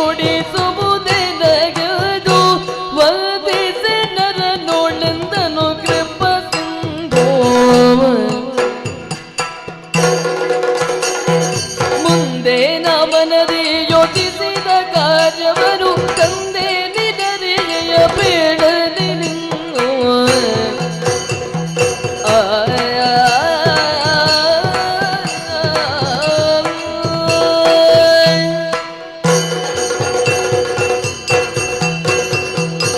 ಸ್ವಾಮಿ, ಅರ್ಜುನ, ಒಂದು ಸಮಯದಲ್ಲಿ ಮಾವನಾದ ದ್ರುಪದ ಭೂಪತಿ ಹೇಳಿದ್ದ, ಹ್ಮ್. ಪಾಂಡವರ ಬಗ್ಗೆ, ಪಾಂಡವರ ಜೀವನದ ಬಗ್ಗೆ ಹ್ಮ್. ಅಣ್ಣನಾದ ಧರ್ಮರಾಯನಿಗಿಂತಲೂ ಹೆಚ್ಚು ಕಾಳಜಿ ಕೃಷ್ಣನಿಗೆ ಅಂತ. ಹಾ, ಹಾ. ಮುಂದೆ ನಾ ಯೋಚಿಸಿದ ಕಾರ್ಯವನ್ನು ಹ್ಮ್. ತಂದೆ ನೀನು, ಹ್ಮ್. ಹ್ಮ್, ಹ್ಮ್, ಹ್ಮ್. ಅಂದರೆ ತಂದದ್ದು ನೀನೇ. ಹಾ, ಹಾಗೆ. ಮುಂದೆ ನಾ ಯೋಚಿಸಿದ ಕಾರ್ಯ ಏನು, ಹಾ. ಅದನ್ನು ನೀನೇ ತಂದೆ. ಹಾ, ನಿನ್ನ ಮನಸ್ಸಿಗೆ ಬಹುಶಃ ನಾನು ತಂದೆ ಅಂತ. ನೀನೇ ತಂದೆ. ನನಗೆ ನಿಜವಾಗಿ ಬರುವುದಲ್ಲ, ನೀನು ಬರಿಸಿದ್ದು. ಒಂದು ಹೇಳ್ಬೋದು, ಹಾ, ಮನಸ್ಸಿಗೆ ತಂದೆ ಅನ್ನೋದಕ್ಕಿಂತಲೂ ನಿನ್ನ ಮನಸ್ಸಿನಲ್ಲಿ ಇರುವವನಿಗೆ ನಾನು ತಂದೆ. ಹಾಗಾಗಿ ನನಗೆ ನೀನು ತಂದೆ ಅಂತ ಹೇಳ್ಬೋದು. ಹೌದು. ನೀನು ತಂದದ್ರಿಂದ ನನಗೆ ಬಂತು ಅಂತ ಕಾಣೋದು. ಹ್ಮ್. ಆಯ್ತು, ನೀನು ತಂದೆ ಅಂತ ಸುಮ್ಮನೆ ಇರ್ಲಿಕ್ಕೆ ಆಗ್ತದ? ಕೆಲವರು ಆಗಿದ್ದಾರೆ. ಹ್ಮ್. ಎಂತದು? ಹ್ಮ್. ಎಲ್ಲ ದೇವರ ಮೇಲೆ ಭಾರ ಹಾಕಿ ಬಿಡು ಅದೌದು, ಅವನಿಟ್ಟ ಹಾಗೆ ಆಗಲಿ. ಅಲ್ವಾ? ಹೌದು. ಈಶ್ವರ ದೇವಸ್ಥಾನದಲ್ಲಿ 1000 ತೆಗೆಯುವುದು, 500 ಗಣಪತಿ ದೇವಸ್ಥಾನಕ್ಕೆ ಹಾಕುದು. ಅವರ ಅಪ್ಪ ಮಕ್ಕಳು ಏನ್ ಬೇಕಾದ್ರೂ ಸಾಯಿ. ಹೌದು ಅಲ್ವಾ? ಹೌದು. ಹಾಗೆ ಮಾಡ್ಲಿಕ್ಕೆ ಆಗುದಿಲ್ಲ. ಇಲ್ಲಪ್ಪ, ನಮಗೊಂದು ಜೀವ ಮಾಡಬಾರದು ಅಲ್ವಾ? ತಂದೆಯಾದರೂ ನೀನೇ ತಂದದ್ದು ಹೌದಾದ್ರು ಯಾವುದು ಏನು ಅಂತ ನಾನೊಂದು ಜೀವ ಸ್ವಾತಂತ್ರ್ಯವನ್ನಿಟ್ಟು ಯೋಚಿಸುವಾಗ ನೀನು ಅರಿತು ಇದನ್ನು ಮಾಡಬೇಕೋ ಬೇಡವೋ, ವಾಚ್ಯವಾಗಿ ಹೇಳಿದ್ರು ಆದೀತು, ಸರಿ, ಸೂಚ್ಯವಾಗಿ ಹೇಳಿದ್ರು ಆದೀತು. ಹಾ, ಇದೇನಿಲ್ಲ. ಹಾ, ನಮ್ಮ ಅಣ್ಣ ಹುಟ್ಟಿದ್ದು ಕ್ಷತ್ರಿಯನಾಗಿ ಹೌದಾದ್ರು ಹೌದು, ಅವನ ಸ್ವಭಾವ ಎಲ್ಲ ನಿನಗೆ ಗೊತ್ತುಂಟಲ್ವಾ? ಹೌದಪ್ಪ, ಬ್ರಾಹ್ಮಣರ ಹಾಗೆ. ಖಂಡಿತ. ಬ್ರಾಹ್ಮಣರು ಸತ್ಯ ಹೇಳಬೇಕು ಅಂತ ಉಂಟಾ? ಹಾ ಹಾ, ಅವ್ರು ಹೇಳಿದ್ದು ಸತ್ಯ ಆಗುವುದು. ಅವ 3 ಸಲ ಕಲ್ಯಾಣ ಆಗಲಿ ಅಂತ ಹೇಳಿದ್ದಾನೆ. ಈಗ ಬ್ರಾಹ್ಮಣ ಭಾವ ಇರುವ ನಮ್ಮ ಅಣ್ಣ 3 ಸಲ ಕಲ್ಯಾಣ ಆಗಲಿ ಅಂತ ಹೇಳಿದ್ದು 1-2ರಲ್ಲಿ ನಿಂತರೆ ಅದು ಸುಳ್ಳಾಗುದಿಲ್ವಾ? ಅದು ಹೌದು. ಅಂದ್ರೆ ಮತ್ತೆ ಇನ್ನೊಂದುಂಟು ಕೃಷ್ಣ, ಇಲ್ಲಿವರೆಗೆ 2 ಕಲ್ಯಾಣ ಆಗಿದೆ ನನಗೆ. ಆದರೆ ಉಲುಪಿ ನೋಡು, ಅಲ್ಲೇ ಉಳಿದ್ಲು. ಹೌದು. ಚಿತ್ರಾಂಗದೆ ನೋಡು, ಅಲ್ಲೇ ಇದ್ದಾಳೆ. ಅಲ್ಲೇ ಇರುವುದು ಬೇಡ, ಇನ್ನಾದ್ರೂ ಒಂದು ಸುಭದ್ರವಾದದ್ದು ಬೇಕು ಅಂತ ನನ್ನೊಟ್ಟಿಗೆ ಬರೋದು. ನಿನ್ನ ಒಟ್ಟಿಗೆ ಇರುವ ಒಳಗೆ ಹೌದೌದು, ಸುಭದ್ರವಾದದ್ದು ಬೇಕು. ಇದು ಸರಿಯೋ ತಪ್ಪ ಅಂತ ಗೊತ್ತಿಲ್ಲ. ಕುಂದುಂಟು ಅಂತ ಇದ್ರೆ ಹೇಳಲಿಕ್ಕೆ ನಿನಗೆ ದಾಕ್ಷಿಣ್ಯವೂ ಬೇಡ. ಕುಂದಿಲ್ಲದಿದ್ರೆ ನಾನು ಮುಂದುವರಿಯುವುದು ಹೇಗೆ ಅಂತ ಹೇಳಲಿಕ್ಕೆ ನಿರ್ದೇಶನವೇ ಬೇಕಾದ. ಕುಂದು ಅನ್ನುವುದಕ್ಕಿಂತಲೂ ಕುಂದ ಅಂತ ಹೇಳುವ. ಆ ಕುಂದ ಅಂದ್ರೆ ಇದಲ್ವಾ, ಮಲ್ಲಿಗೆ. ಮಲ್ಲಿಗೆ. ಹೌದು ಸ್ವಾಮಿ, ಒಂದು ಕೆಲಸ ಮಾಡುವ, ನಿನಗೆ ಸಮರ್ಪಿಸಿದ್ದೇನೆ. ಯಾವುದನ್ನು? ಆ ಕುಂದವನ್ನು, ನನ್ನ ಮನಸ್ಸಿನ ಭಾವನೆ ಎನ್ನುವ ಮಲ್ಲಿಗೆಯನ್ನು ನಿನಗೆ ಸಮರ್ಪಿಸಿದ್ದೇನೆ. ಅದನ್ನು ಹೂವಿನ ಪೂಜೆ ಅಂತ ಭಾವಿಸ್ತೀಯೋ ಅಥವಾ ಇದು ಈ ಪೂಜೆಗೆ ಬೇಕಾದ ಹೂ ಅಲ್ಲ ಅಂತ ತಿರಸ್ಕರಿಸ್ತೀಯೋ ನಿನಗೆ ಬಿಟ್ಟದ್ದು. ನಿನ್ನ ಪಾದ ಬುಡದಲ್ಲಿ ಇಟ್ಟಿದ್ದೇನೆ, ಇನ್ನು ನೀನು ಹೇಳಿದಾಗೆ ಮಾಡುದು ನಾನು. ಅರ್ಜುನ, ಓ ವೇಷ ಯತಿಯದ್ದು. ಹೌದು. ಯತಿಯ ವೇಷವನ್ನು ಹಾಕಿ ಮಲ್ಲಿಗೆಯ ಮಾಲೆಯನ್ನೇ ನನ್ನ ಕಾಲಿಗೆ, ಅಂದ್ರೆ ನಿನ್ನ ಮನಸ್ಸಿನಲ್ಲಿರುವ ಭಾವ, ಹೌದು, ಅದನ್ನೇ ಮಾಲೆಯನ್ನಾಗಿ ಮಾಡಿ ನನ್ನ ಪಾದಗಳಿಗೆ ತೊಡಿಸಿದ್ದಿ, ಅರ್ಚಿಸಿದ್ದಿ. ಹೌದು. ಇದೇ ವೇಷ ಒಳ್ಳೆಯದು ನನಗೆ. ಹೌದು. ಇರು ನೀನು ಯತಿ ವೇಷದಿ ನಿನ್ನೆಡೆಗೆ ಬರುವನ ಬಲನು ಮುದದೆ, ನಿನ್ನೆಡೆಗೆ ಬರುವನ ಬಲನು ಮುದದೆ, ಭರತದ ಕರೆದೊಯ್ವನು ದ್ವಾರಕಾಪುರಕ್ಕೆ ಮುದಜೋದಲವನು,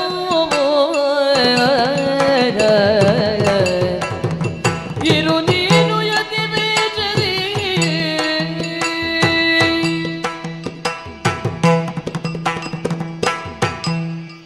ಉದ್ದೇಶಪೂರ್ವಕವಾಗಿ ಹಾಕಿಕೊಂಡು ಬಂದ ವೇಷ ಅಲ್ಲ.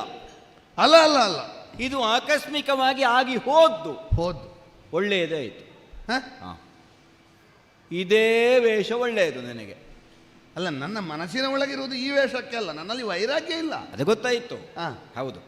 ಇರು ನೀನು ಯತಿ ವೇಷದಿ. ವೇಷ ಮಾತ್ರ. ಹೌದೌದು, ಆವೇಶ ಬರ್ಲಿಕ್ಕೆ ಅಲ್ಲಪ್ಪ. ಯತಿ ಅಂತ ಹೇಳಿದ್ರೆ ಇನ್ನೊಂದು ನೆಲೆಯಿಂದ ನೋಡಿದರೆ ಒಂದು ತಡೆ ಅಂತಲೂ ಅರ್ಥ ಇಲ್ವಾ? ಒಂದು ಯತಿ. ಹೌದೌದು.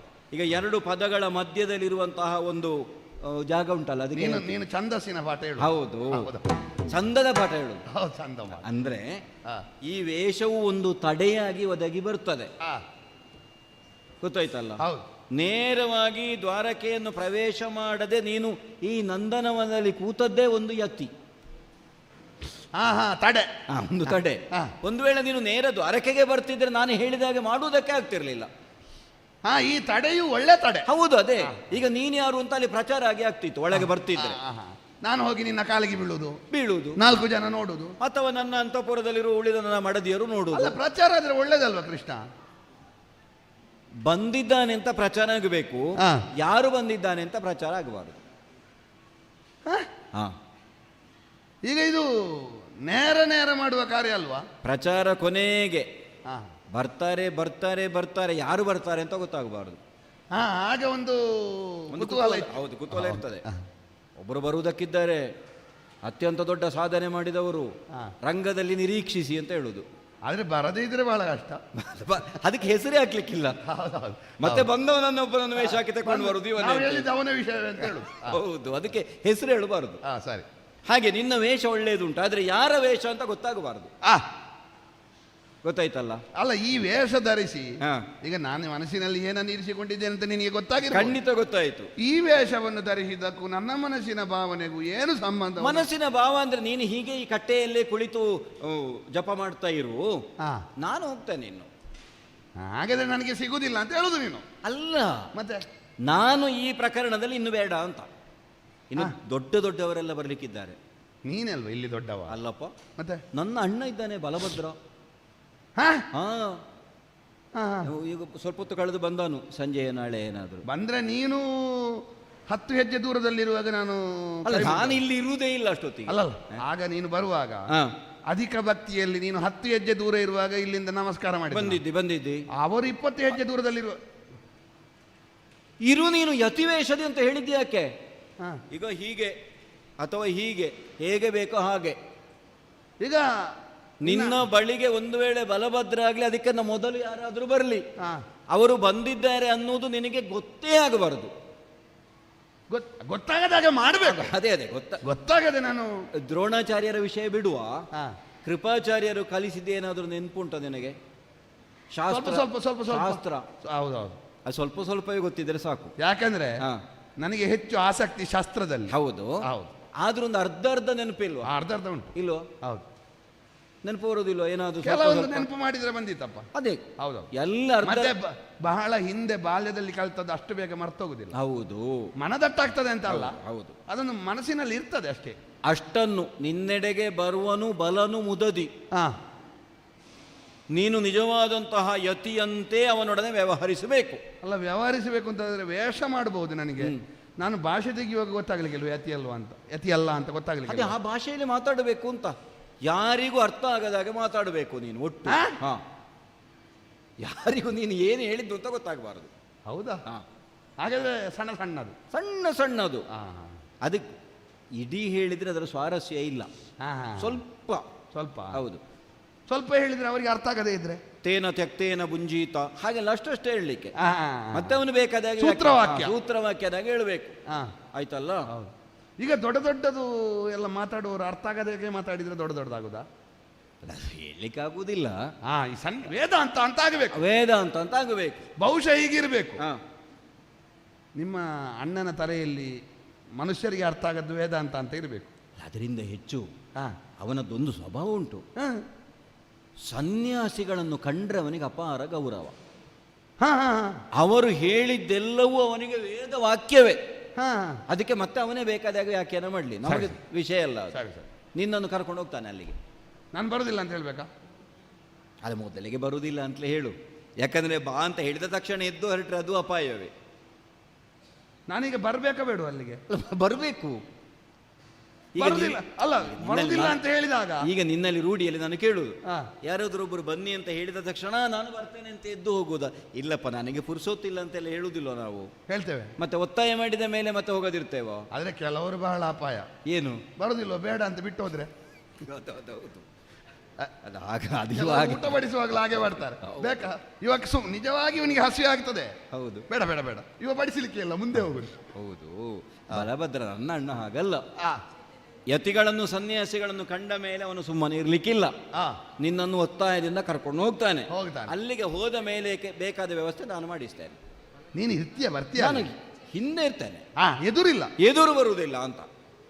ಈಗ ಸೂತ್ರಧಾರಿಯಾದವ ಹಿಂದೆ ಇರುವುದು ಹೊರತು ಅವನು ಪಾತ್ರಧಾರಿಯಾಗಿ ಬರ್ಲಿಕ್ಕಿಲ್ವಲ್ಲ. ನನಗೇನಾದ್ರೂ ಮುಂದೆ ಏನು ಮಾಡಬೇಕು ಅಂತ ಗೊತ್ತಾಗದೇ ಇದ್ರೆ? ಗೊತ್ತಾಗದಿದ್ರೆ ನಿನಗೆ ನಾನು ಸೂಚನೆ ಎಲ್ಲ ನಾನು ಕೊಡಿಸ್ತೇನೆ. ನಾನು ಬರದಿದ್ರು ಸರಿ ಸರಿ, ಮುಂದೆ ನಿನಗೆ ಬೇಕಾಗುವಂತಹ ವ್ಯವಸ್ಥೆಗಳನ್ನು ನಾನು ಮಾಡಿಸ್ತೇನೆ. ಹೌದಾ? ಹಾ, ಹಾಗಾದ್ರೆ ನಾನು ಅಷ್ಟೇ. ಪದ್ಮಾಸನ, ಯಮ ನಿಯಮ ಎಲ್ಲ ಗೊತ್ತುಂಟಲ್ಲ? ಗೊತ್ತುಂಟು ಅಂತ ಹೇಳಿದ್ರೆ ನೋಡುವವರಿಗೆ ಅದೇ ಇವನಿಗೆ ಗೊತ್ತುಂಟು ಅಂತ ತಿಳಿಯುವಷ್ಟು ಸುಧಾರಿಸಲಿಕ್ಕೆ ಗೊತ್ತುಂಟು. ಅಷ್ಟಿದ್ರೆ ಸಾಕು. ಈಗ ಅವನೇ ಬರ್ತಾನ, ಮೊದಲು ಬೇರೆ ಯಾರಾದರೂ ಬರ್ತಾರ ಅಂತ ನಮಗೂ ಗೊತ್ತಿಲ್ಲ. ಮೊದಲು ಬಂದ್ರೆ ಮಾತಾಡಿಸ್ಬೇಕಾ? ಇಲ್ಲ, ಸರಿ. ಅವರೆಲ್ಲ ಮಾತಾಡ್ಲಿಕ್ಕೆ ಯೋಗ್ಯರಲ್ಲ ಅಂತ ಆಗಬೇಕು. ಸರಿ ಸರಿ, ನಿನ್ನ ಕಣ್ಣ ಮುಂಭಾಗದಲ್ಲಿ ಒಂದು ಜನಸ್ತಿಕೆ ಹಾಗೆ ಇರು. ನಾನು ಮೆಲ್ಲ ಹೋಗ್ತೇನೆ. ಆಯ್ತಾಯ್ತು, ಕೊನೆಗೆ ಬೇಕಾದ್ರೆ ಸಿಗುವ. ನೀನು ಸೂತ್ರಧಾರಿಯಾಗಿ ಹಿಂದೆ ಅಲ್ಲಿರ್ತೇನೆ, ದ್ವಾರಕೆಯಲ್ಲಿರ್ತೇನೆ. ಏನಾದ್ರೂ ಸಮಸ್ಯೆ ಆದ್ರೆ ಒಂದು ಅದಕ್ಕೆ ಬೇಕಾದ ವ್ಯವಸ್ಥೆ ನಾನು ಮಾಡಿಸ್ತೇನೆ. ನೀನು ಈ ಕಡೆಯಿಂದ ನಾನು ವ್ಯವಸ್ಥೆ ಮಾಡುವಾಗ ಆ ಕಡೆಯಿಂದ ನೀನೊಂದು ವ್ಯವಸ್ಥೆ ಮಾಡ್ತೇನೆ. ಆಯ್ತಾಯ್ತು, ಏನು ಸಮಸ್ಯೆ ಇಲ್ಲ, ನಾನು ಮಾಡ್ತೇನೆ. ನಿನ್ನ ಧೈರ್ಯದಲ್ಲಿ ಇರ್ತೇನೆ ನಾನು. ಅರ್ಥ ಆಗದಾಗೆ ಮಾತಾಡು. ಓ, ಅರ್ಥ ಆಗದ ಹಾಗೆ ಮಾತಾಡು. ಆಯ್ತು. ಅಣ್ಣ ಬರುವಾಗ ಇನ್ನು ಪಕ್ಕನೆ ಎದ್ದು ನಿಲ್ಬೇಡ. ಈಗ ಒಂದು ತೀರ್ಮಾನ ಮಾಡ್ತೇನೆ ನಾನು. ಏನು? ನನಗೆ ಅರ್ಥ ಆಗದನ್ನು ಮಾತಾಡೋದು ಹೇಗೆ ಅಂತ ಆದೀತು, ಹೇಳ್ತಾರೆ. ಅದು ಆದೀತು, ಆದೀತು. ಸರಿ.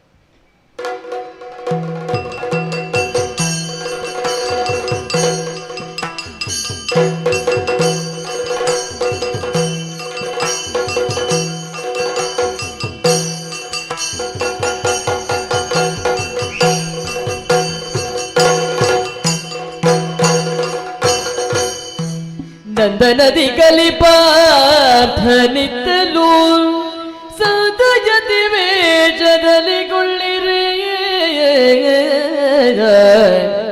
ಬಂದು ನುಡಿಸಿದರಲ್ಲಿರುವ ವನಪಾಲರರ್ಜುನನ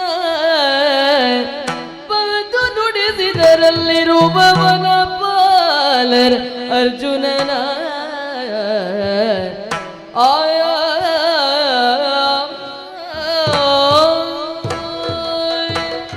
ನಮಸ್ಕಾರ ಸ್ವಾಮಿ.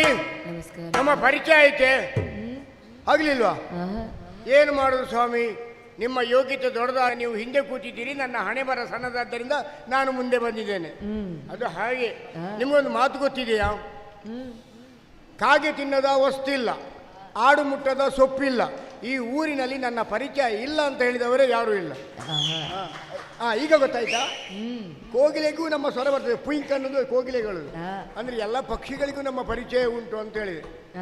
ಆದ್ರೆ ಏನು ಮಾಡು ಸ್ವಾಮಿ, ನಮ್ಮ ಗ್ರಹಚಾರ ಯೋಗ ಇದ್ದವನಿಗೆ ಯೋಗ್ಯತೆ ಇಲ್ಲ, ಯೋಗ್ಯತೆ ಇದ್ದವನಿಗೆ ಯೋಗ ಇಲ್ಲ, ಯೋಗ ಯೋಗ್ಯತೆ ಎರಡೂ ಇದ್ದವನಿಗೆ ಅನುಭವಿಸುವ ಭಾಗ್ಯ ಇಲ್ಲ ಎನ್ನುವುದಕ್ಕೆ ನನ್ನ ಜೀವನವೇ ಜ್ವಲಂತ ಸಾಕ್ಷಿ. ಈ ದೇವರೊಂದು ಸಣ್ಣ ತಪ್ಪು ಮಾಡಿದ್ದರಿಂದ ನನ್ನ ಬದುಕು ಹೀಗಾಯಿತು. ಏನ್ ತಪ್ಪು? ಎಲ್ಲರನ್ನೂ ಸೃಷ್ಟಿ ಆದಮೇಲೆ ಕೊನೆಗೆ ನನ್ನ ಸೃಷ್ಟಿ ಆಯ್ತಂತೆ. ಸೃಷ್ಟಿ ಆಗಲಿಕ್ಕೆ ಏನಿಲ್ಲ ದೇವರ ಹತ್ರ, ಕೊನೆಗೆ ನನ್ನ ಸೃಷ್ಟಿ ಆಯಿತು. ಆಗ ನಾನು ಇಷ್ಟೇ ಉದ್ದ ಇದ್ದೆ.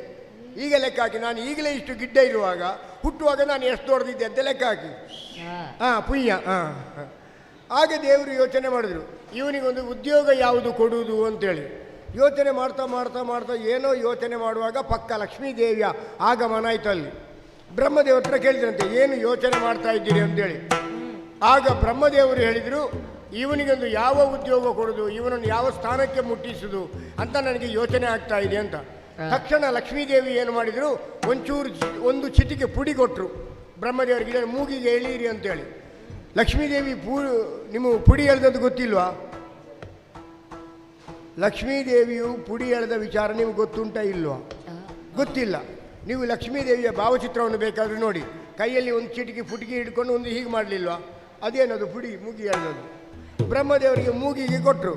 ಬ್ರಹ್ಮದೇವರು ಲೇಖನ ಹಿಡ್ಕೊಂಡು ನನಗೆ ಯಾವುದು ಕೊಡುವುದು ಅಂತೇಳಿ ಯೋಚನೆ ಮಾಡ್ತಿರುವಾಗ ಪಕ್ಕ ಅವರಿಗೆ ಒಂದು ಸೀನ್ ಬಂತು, ಸೆಲೆಕ್ಷನ್ ಅಂತೇಳಿ. ನಿಜವಾಗಿಯೂ ನಾನು ಧನಪಾಲಕ ಅಂತ ಆಗಬೇಕಾದದ್ದು ಬರೆಯುವಾಗ ಸೀನು ಬಂದದರಿಂದ ಓರೆಯಾಗಿ ಅದು ವನಪಾಲಕ ಅಂತ ಆಯಿತು. ಹಾಗಾಗಿ ದೇವರು ನಮಗೆ ಇಂಥ ಒಂದು ಶಿಕ್ಷೆಯನ್ನು ಕೊಟ್ಟಿದ್ದಾನೆ. ಏನು ಮಾಡೋದು ಹೇಳಿ, ವನಪಾಲಕನೇ ಹೌದು ನಾನು. ಆದರೆ ಮುಂದೆ ಜೀವನ ಏನು ಅಂತೇಳಿ ಯೋಚನೆ ಮಾಡ್ತಿರುವಾಗ ಒಂದು ದಿವಸ ನಾನು ಒಂದು ನಾಯಿಯ ಬಾಲಕ್ಕೆ ಒಂದು ಓಟೆಯನ್ನು ಹಾಕಿ ತಿರುಗಿಸ್ತಾ ಇದ್ದೆ. ಆಗ ಬಲರಾಮ ದೇವರು ಬಂದರು, ನನ್ನನ್ನು ನೋಡಿದರು. ಅವ್ರು ಹೇಳಿದರು, ನೋಡು ತಮ್ಮ, ನೀನು ಜೀವಮಾನ ಇಡೀ ಪ್ರಯತ್ನ ಪಟ್ಟರು ನಾಯಿಯ ಬಾಲನ್ನು ನೆಟ್ಟಿಗೆ ಮಾಡಲಿಕ್ಕೆ ಆಗುವುದಿಲ್ಲ, ನಿನ್ನ ಪ್ರಯತ್ನ ಅದು ಏನು ಆಗುವುದಿಲ್ಲ ಅಂತ ಹೇಳಿದ್ರು. ಆಗ ನಾನು ಬಲರಾಮ ದೇವರಲ್ಲಿ ಹೇಳಿದೆ, ನಾನು ನಾಯಿ ಬಾಲವನ್ನು ನೆಟ್ಟಿಗೆ ಮಾಡಲಿಕ್ಕೆ ಪ್ರಯತ್ನ ಮಾಡೋದಲ್ಲ, ನನ್ನ ಓಟೆಯನ್ನು ಬಗ್ಗಿಸಬೇಕಿತ್ತು, ಅದಕ್ಕೆ ಹಾಕಿ ತಿರುಗಿಸ್ತಾ ಇದ್ದೀರಿ ಅಂದೆ. ಎಲ್ಲ ಇವನೊಬ್ಬ ವಿಶೇಷವಾದ ಬುದ್ಧಿವಂತ ಅಂತ ನನ್ನನ್ನು ಕರ್ಕೊಂಡು ಹೋಗಿ ಈಗ ವನಪಾಲಕನಾಗಿ ನೇಮಿಸಿದ್ದಾರೆ.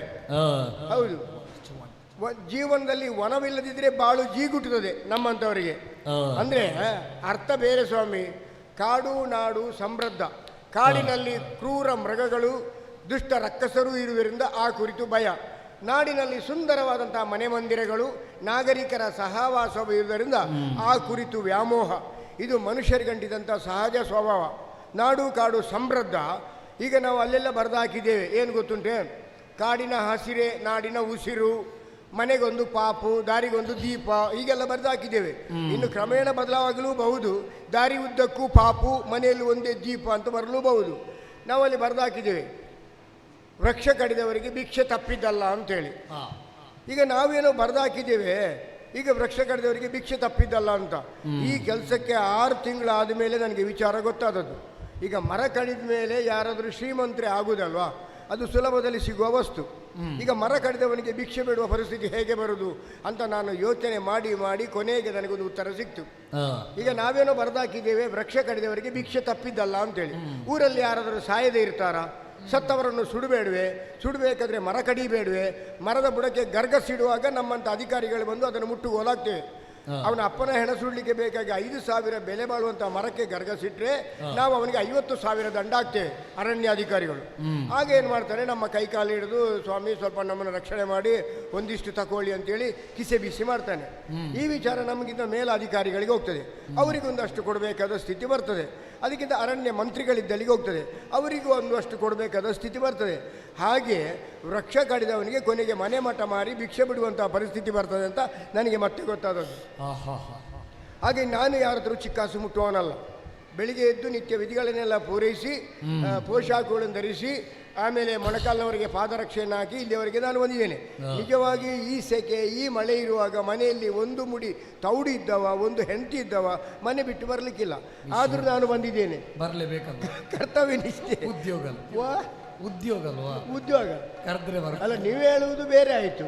ಜಾತಿ ಮಕ್ಕಳು ಕರೆದಾಗ ಬರದೇ ಇರ್ಲಿಕ್ಕೆ ಆಗ್ತದೆ ಅಂತ ನಿಮ್ಮ ಸೀಂತ್ರಿ ಅದೆಲ್ಲ ಬೇಡ. ಅಲ್ಲ, ಉದ್ಯೋಗಕ್ಕಾಗಿ ನಾನು ಬಂದದ್ದು. ಹಾಗೆ ಬರಬರ್ತಾ ನಾನು ಇಲ್ಲಿ ಮರದ ಬುಡಕ್ಕೆ ಬಂದಿದ್ದೇನೆ. ಅಲ್ಲಿ ಯಾರೋ ಕೂತಿದ್ದಾರಲ್ಲ, ನಿನ್ನೆ ಯಾರು ಕೂತಾಗೆ ಕಾಣಲಿಲ್ಲ, ಇವತ್ತು ಯಾರೋ ಬಂದು ಕೂತಿದ್ದಾರೆ. ಯಾರು ಅಂತೇಳಿ ನಾವು ಪ್ರಶ್ನಿಸುವುದಲ್ವೇ? ಯಾರು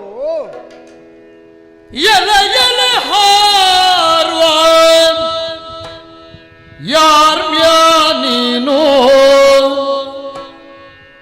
ಎಲೆ ಹಾರುವ ನೀನು ಹೊಲದೊಳಗೆ ಮಾಡ್ತಿ, ಹೊಲದೊಳಗೆ ಮಾಡ್ತಿ, ಹೊಲದೊಳಗೆ ಮಾಡ್ತಿ.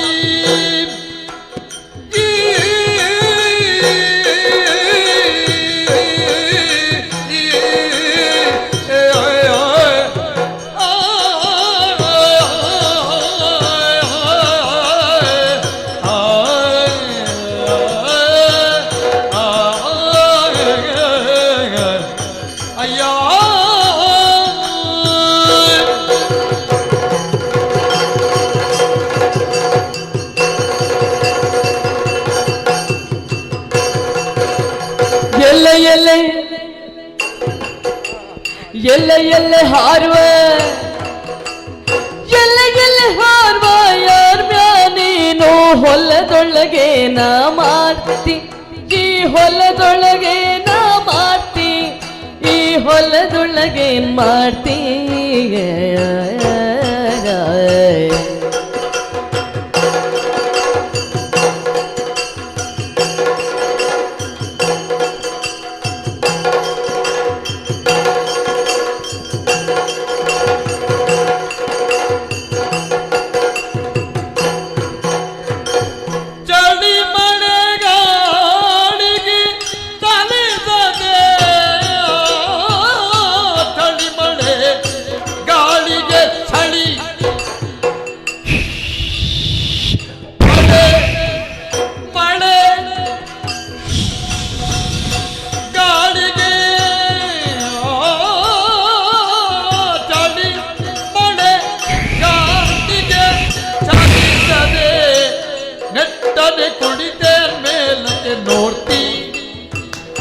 ಚಳಿ ಮಳೆ ಗಾಳಿಗೆ ಚಳಿ ಮಳೆ ಗಾಳಿಗೆ ಚಲಿಸದೆ ನೆಟ್ಟನೆ, ಚಳಿ ಮಳೆ ಗಾಳಿಗೆ ಚಲಿಸದೆ ನೆಟ್ಟನೆ ಕುಳಿತೇನ್ ಮೇಲಕ್ಕೆ ನೋಡ್ತಿ, ಏನ್ ಮಾಡ್ತಿ ಏನ್ ನೋಡ್ತಿ. ಚಳಿ ಮಳೆ ಗಾಳಿಗೆ ನೆಟ್ಟನೆ ಕುಳಿತೇನ್ ಮೇಲಕ್ಕೆ ನೋಡ್ತಿ,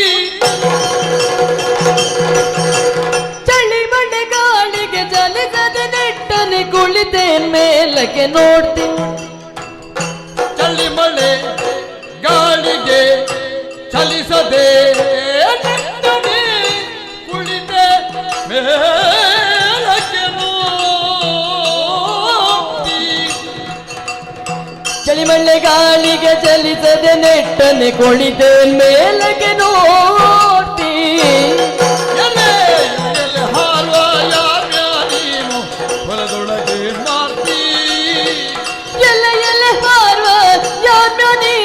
ಹೊಲದೊಳಗೆ ಒಳಗೇನ್ ಮಾಡ್ತಿ ಚಳಿ ಮಳೆ ಗಾಳಿಗೆ ಚಲಿಸದೆ ನೆಟ್ಟನೆ ಚಳಿ ಮಳೆ ಗಾಳಿಗೆ ಚಲಿಸದೆ ನೆಟ್ಟನೆ ಚಳಿ ಮಳೆಗಾಳಿಗೆ ಚಲಿಸದೆ ನೆಟ್ಟನೆ ಕುಳಿತೆ ಮೇಲಕ್ಕೆ ನೋಡ್ತಿ ಚಳಿ ಮಳೆ ಗಾಳಿಗೆ ಚಲಿಸದೆ ನೆಟ್ಟನೆ ಕುಳಿತೇನ್ ಮೇಲಕ್ಕೆ ನೋಡ್ತಿ ಹಾರುವ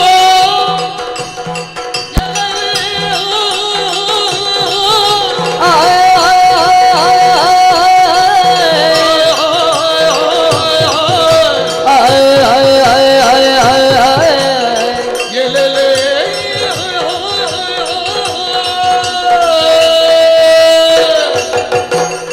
ಹಾರುವ ಹಾರುವ ಹಾರುವ ಅಬ್ಬಾ,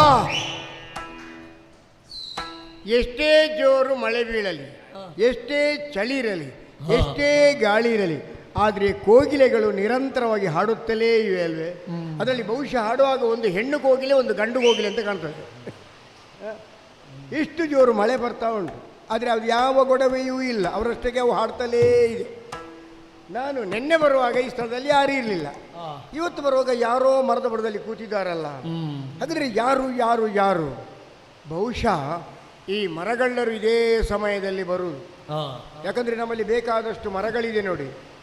ಯಾಕಂತ ಹೇಳಿದ್ರೆ ಜಂಬು, ಚೂತ, ಪಾಲಾಶ, ವಟ, ದಾಳಿಂಬ, ತಮಾಳ, ಶಿಂಚುಪ, ಚಂಪಕ, ನೇರಳೆ, ಹೊನ್ನೆ, ತಾಳ, ಹಿಂತಾಳ, ಕೃತಮಾಲ, ಮಕುಚ, ವಿಕುಚ, ಮಾತಲಿಂಗ, ಬಿಲ್ವ, ಚಂದನ, ಕುಂದನ, ಚಾಂಪೇಯ ಮೊದಲಾದಂಥ ಮರಗಳು ನಮ್ಮ ಮಹಾರಾಜರ ಆಗಮನಕ್ಕೆ ಬೇಕಾಗಿ ಗೌರವ ರಕ್ಷೆಯನ್ನು ಕೊಡೋದಕ್ಕೆ ತಲೆ ಎತ್ತಿ ನಿಂತಿರುವ ಸೈನಿಕ ಪಟಲಾಮುಗಳಂತೆ ಕಾಣ್ತಾ ಇದೆ.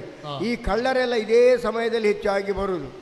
ಜೋರಾಗಿ ಮಳೆ ಬೀರುವಾಗ ಮರದ ಬುಡಕ್ಕೆ ಗರ್ಗಸಿಟ್ಟಾಗ ಮಳೆ ಆ ಧ್ವನಿ, ಈ ಕಡೆಯಿಂದ ಸಿಡಿಲಿನ ಗರ್ಜನೆ, ಈ ಕಡೆಯಿಂದ ಮರ ಬೀಳುವುದು, ಯಾವುದು ಅಂತ ಗೊತ್ತಾಗುವುದಿಲ್ಲ. ಹಾಗಾಗಿ ಇದೇ ಸಂದರ್ಭದಲ್ಲಿ ಮರ ಕಡಿಯುವವರು ಬರೋದು. ಈಗ ಮರ ಕಡಿಲಿಕ್ಕೆ ಬಂದದ್ದೇ ಹೌದಾದರೆ ಇವರ ಕೈಯಲ್ಲಿ ಒಂದು ಗರ್ಗಸ ಬೇಕಲ್ವೇ? ಗರ್ಗಸ ಮೇಲೆ ಇಬ್ಬರು ಬೇಡವಾ? ಒಬ್ಬ ಎಳಿಲಕ್ಕೆ, ಒಬ್ಬ ದೂಡುವುದಕ್ಕೆ, ಒಬ್ಬ ಎಳಿದಕ್ಕೆ, ಒಬ್ಬ ದೂಡುವುದಕ್ಕೆ. ಆದ್ದರಿಂದ ಗರ ಗಸ ಅಂತ ಬಂದದ್ದು. ಜೊತೆಯಲ್ಲಿ ಕೊಡಲಿಯೂ ಇಲ್ಲ. ಹಾಗಾದ್ರೆ ಇವರು ಮರ ಕಡಿಲಿಕ್ಕೆ ಬಂದವರಲ್ವಾ?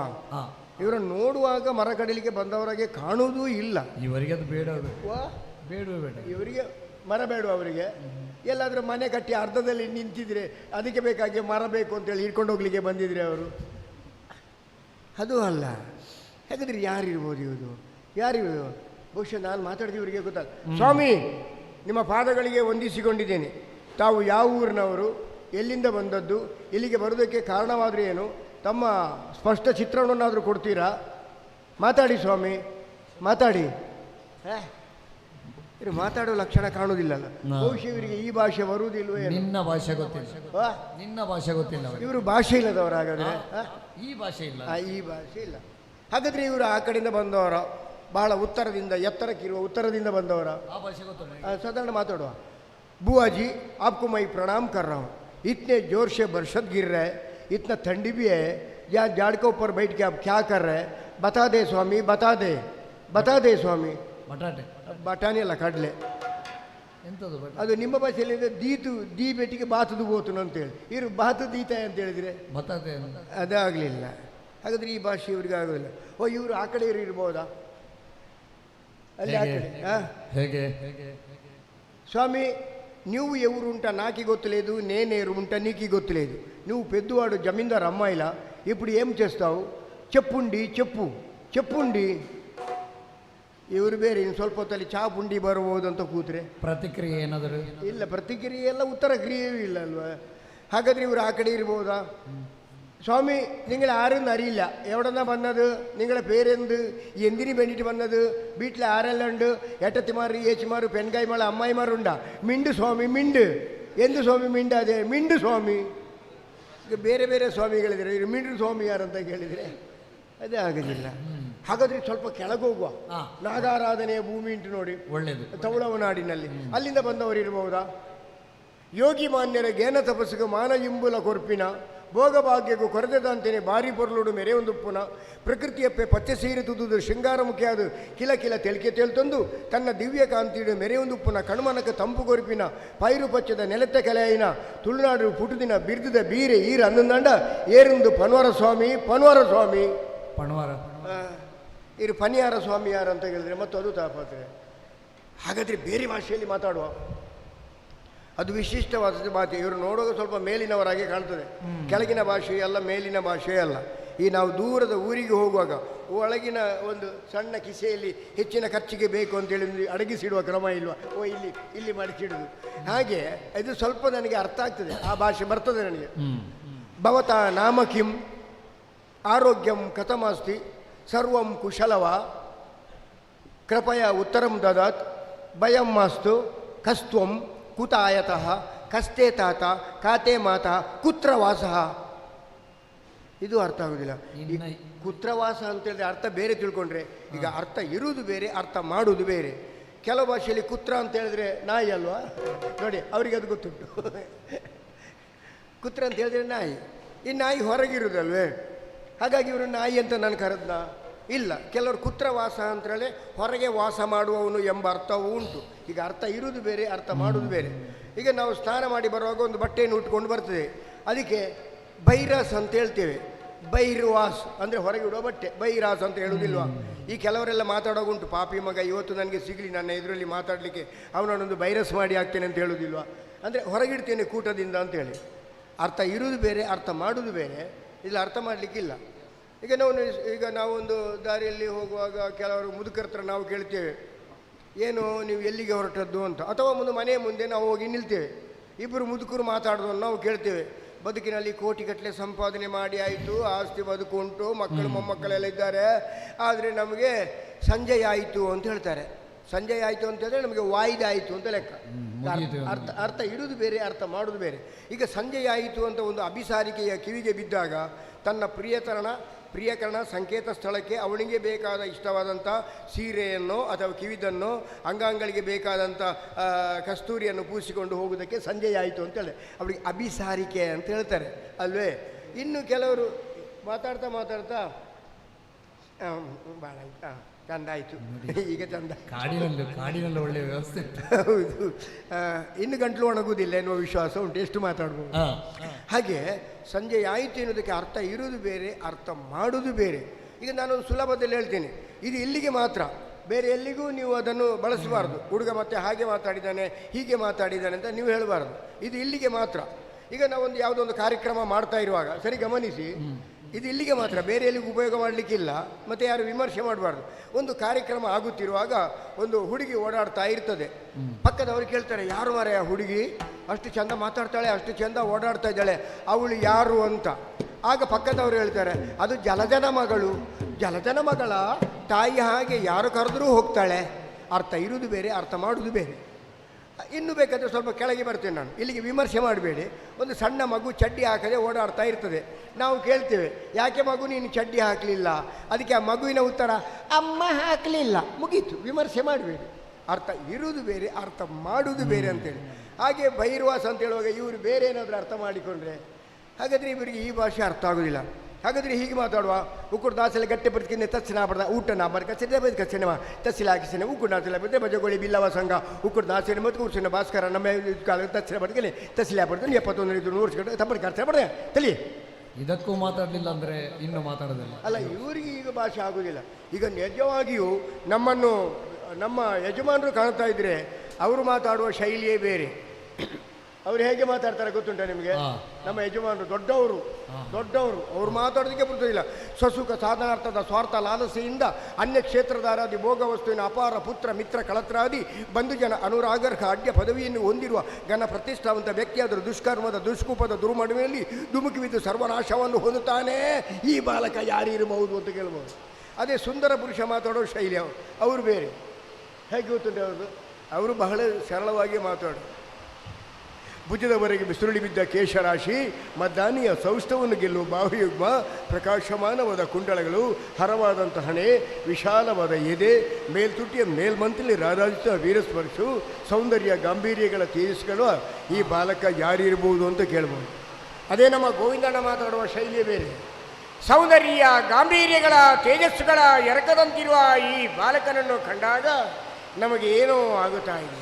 ಇವ ಎಲ್ಲಿಂದ ಬಂದವ, ಯಾಕೆ ಬಂದವ, ಏನಾಗಿ ಬಂದವ ಎಂಬುದನ್ನು ಸ್ಪಷ್ಟವಾಗಿ ನಾವು ಪ್ರಶ್ನಿಸಿದರೆ ಇವನ ಉತ್ತರವೇ ಇಲ್ಲ ಅಂತ ಹೇಳ್ಬೋದು. ಹಾಗಾದರೆ ಬೇರೆ ಬೇರೆ ಭಾಷೆಯಲ್ಲಿ ಮಾತಾಡಿದ್ರು ಇವರ ಉತ್ತರ ಸಿಗುವುದಿಲ್ಲ ಅಂತ ಹೇಳಿದಾಗ ನಮ್ಮಷ್ಟಿಗೆ ನಾವು ಮಾತಾಡಿ ಏನು ಪ್ರಯೋಜನ? ಆ ಕಡೆಯಿಂದ ಮಳೆ ಸುರಿತಾ ಉಂಟು, ಈ ಕಡೆಯಿಂದ ಸಿಡಿಲು ಗರ್ಜನೆ ಬರ್ತಾ ಉಂಟು, ಇಲ್ಲಿ ಮಾತಾಡಿ ಏನು ಪ್ರಯೋಜನ? ನೇರವಾಗಿ ನಾವು ಅಲ್ಲಿಗೆ ಹೋಗ್ತೇವೆ.